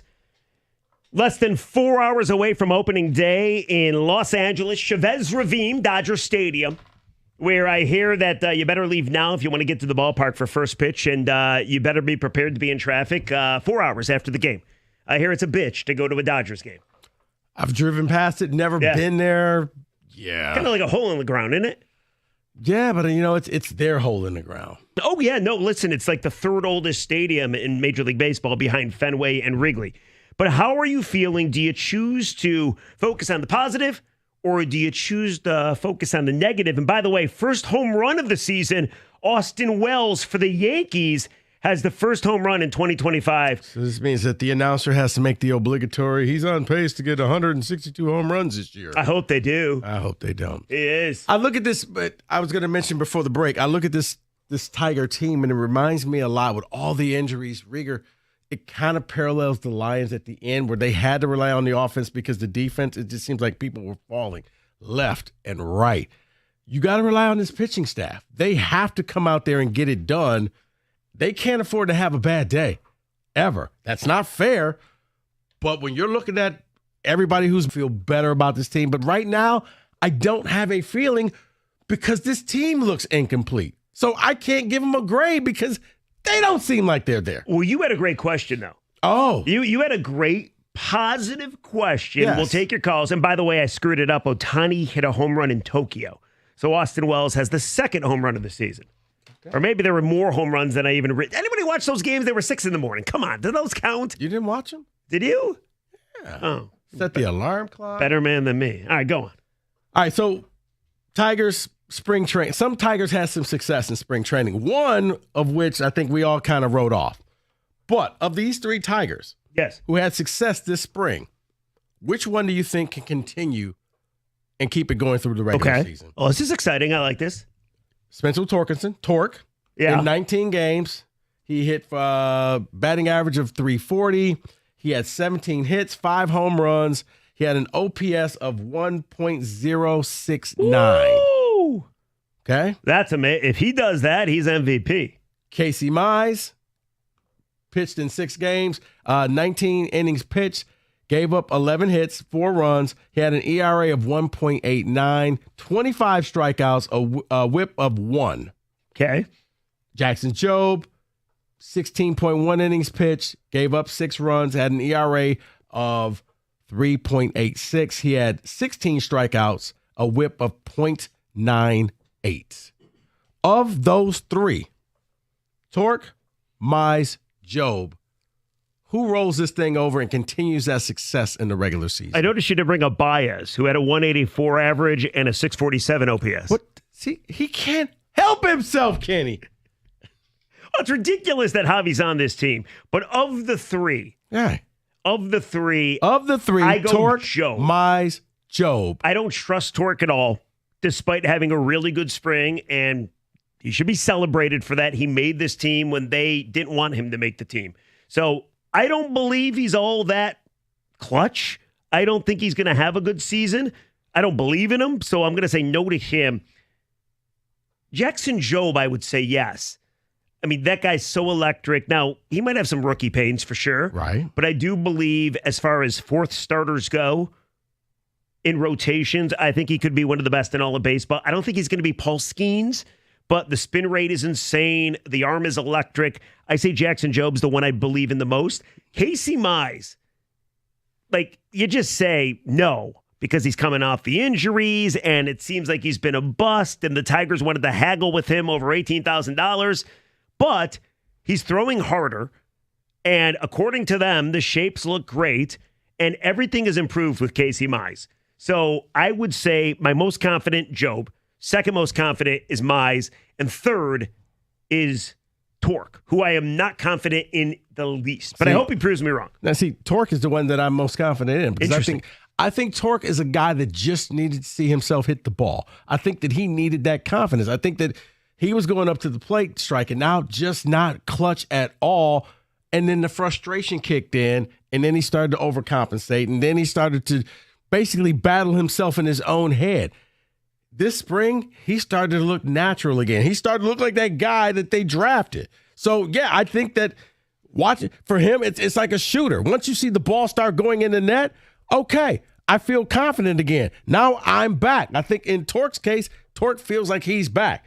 I don't think he's going to, extrapolate those numbers for the regular season. No. But yes, he is somebody that I think he was already told, you're probably not going to make the team. Everybody got injured. Oh, wait, just kidding. You're going to make the team now. He goes out in spring training, gets it done. Maybe he needed that. Maybe he needed to stare the end of his career in his face, right? And realize, like, wow, if I don't start producing. Because remember, he didn't want to do any of the mechanics. He didn't want to do all the special things that the Tigers wanted him to do, with the state-of-the-art batting cages. I can do it on my own. All right, so who's your second that you have the most confidence in of those three? Second, I think it's Casey Mize. And then the Third last is Joe, just because he's a rookie. Because he is a rookie, Okay. and I don't know how many games he's going to be up here. He's going to be on a very strict. Don't say that. He's Don't going to be say on a that. very strict pitch count. Don't say that. Okay. I don't want to believe that. Okay. It is going to piss you off, though, when Jackson Jobe is dealing in a game in April and he's at about 74 pitches in the fifth inning, and they don't let him come back in the sixth. Right. It's going to make you so angry. At least it's going to make me angry. So 248-539-9797, the ticket text, the exact same number. Of the three studs in the spring, Mize, Jobe, Tork, who do you have the most faith that he continues it? And then do you choose to believe the positive or the negative about this team as we approach opening day, which is later on today in Dodger Stadium? Well, to get to your calls next, Kenny's got some ticket text, 97 the ticket. Hey, March is here and baseball is back, and I need high-speed internet to watch all the games on all the streaming apps. That's Xfinity. With Xfinity Internet, I get the speed I need at a great price. And along with that great price, Xfinity offers the fastest internet on the largest gig speed network, delivering to more homes than any other network. Enjoy all your favorite apps all in one place with the Flex 4K streaming box, all with Xfinity Internet. And when I'm taking a break from the baseball action, Xfinity allows me to stream all of my favorite shows.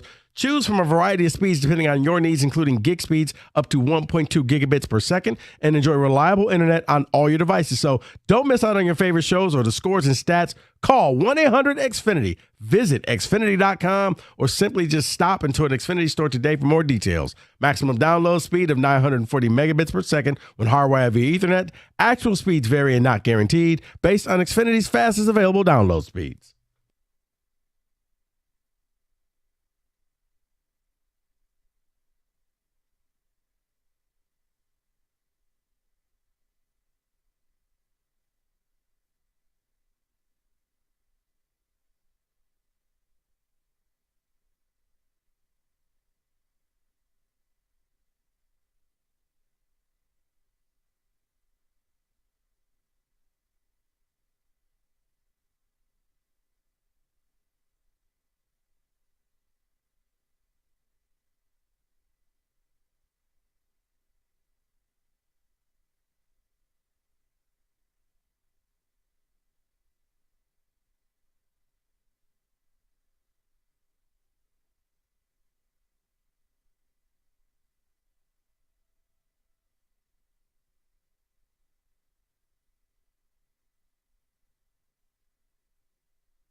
Brought to you by Mastercraft Heating and Cooling. It's opening day, and the Tigers lineup is in. Tarik Skubal will pitch against Blake Snell here today. Andy Ibanez leads off and plays third. Gleyber Torres hitting second at second. Riley Green in the 3-hole playing left field today. Spencer Torkelson, your hot hitter in spring training, will hit cleanup in DH. Manuel Margot hits fifth and in right. Colt Keith bats sixth at first.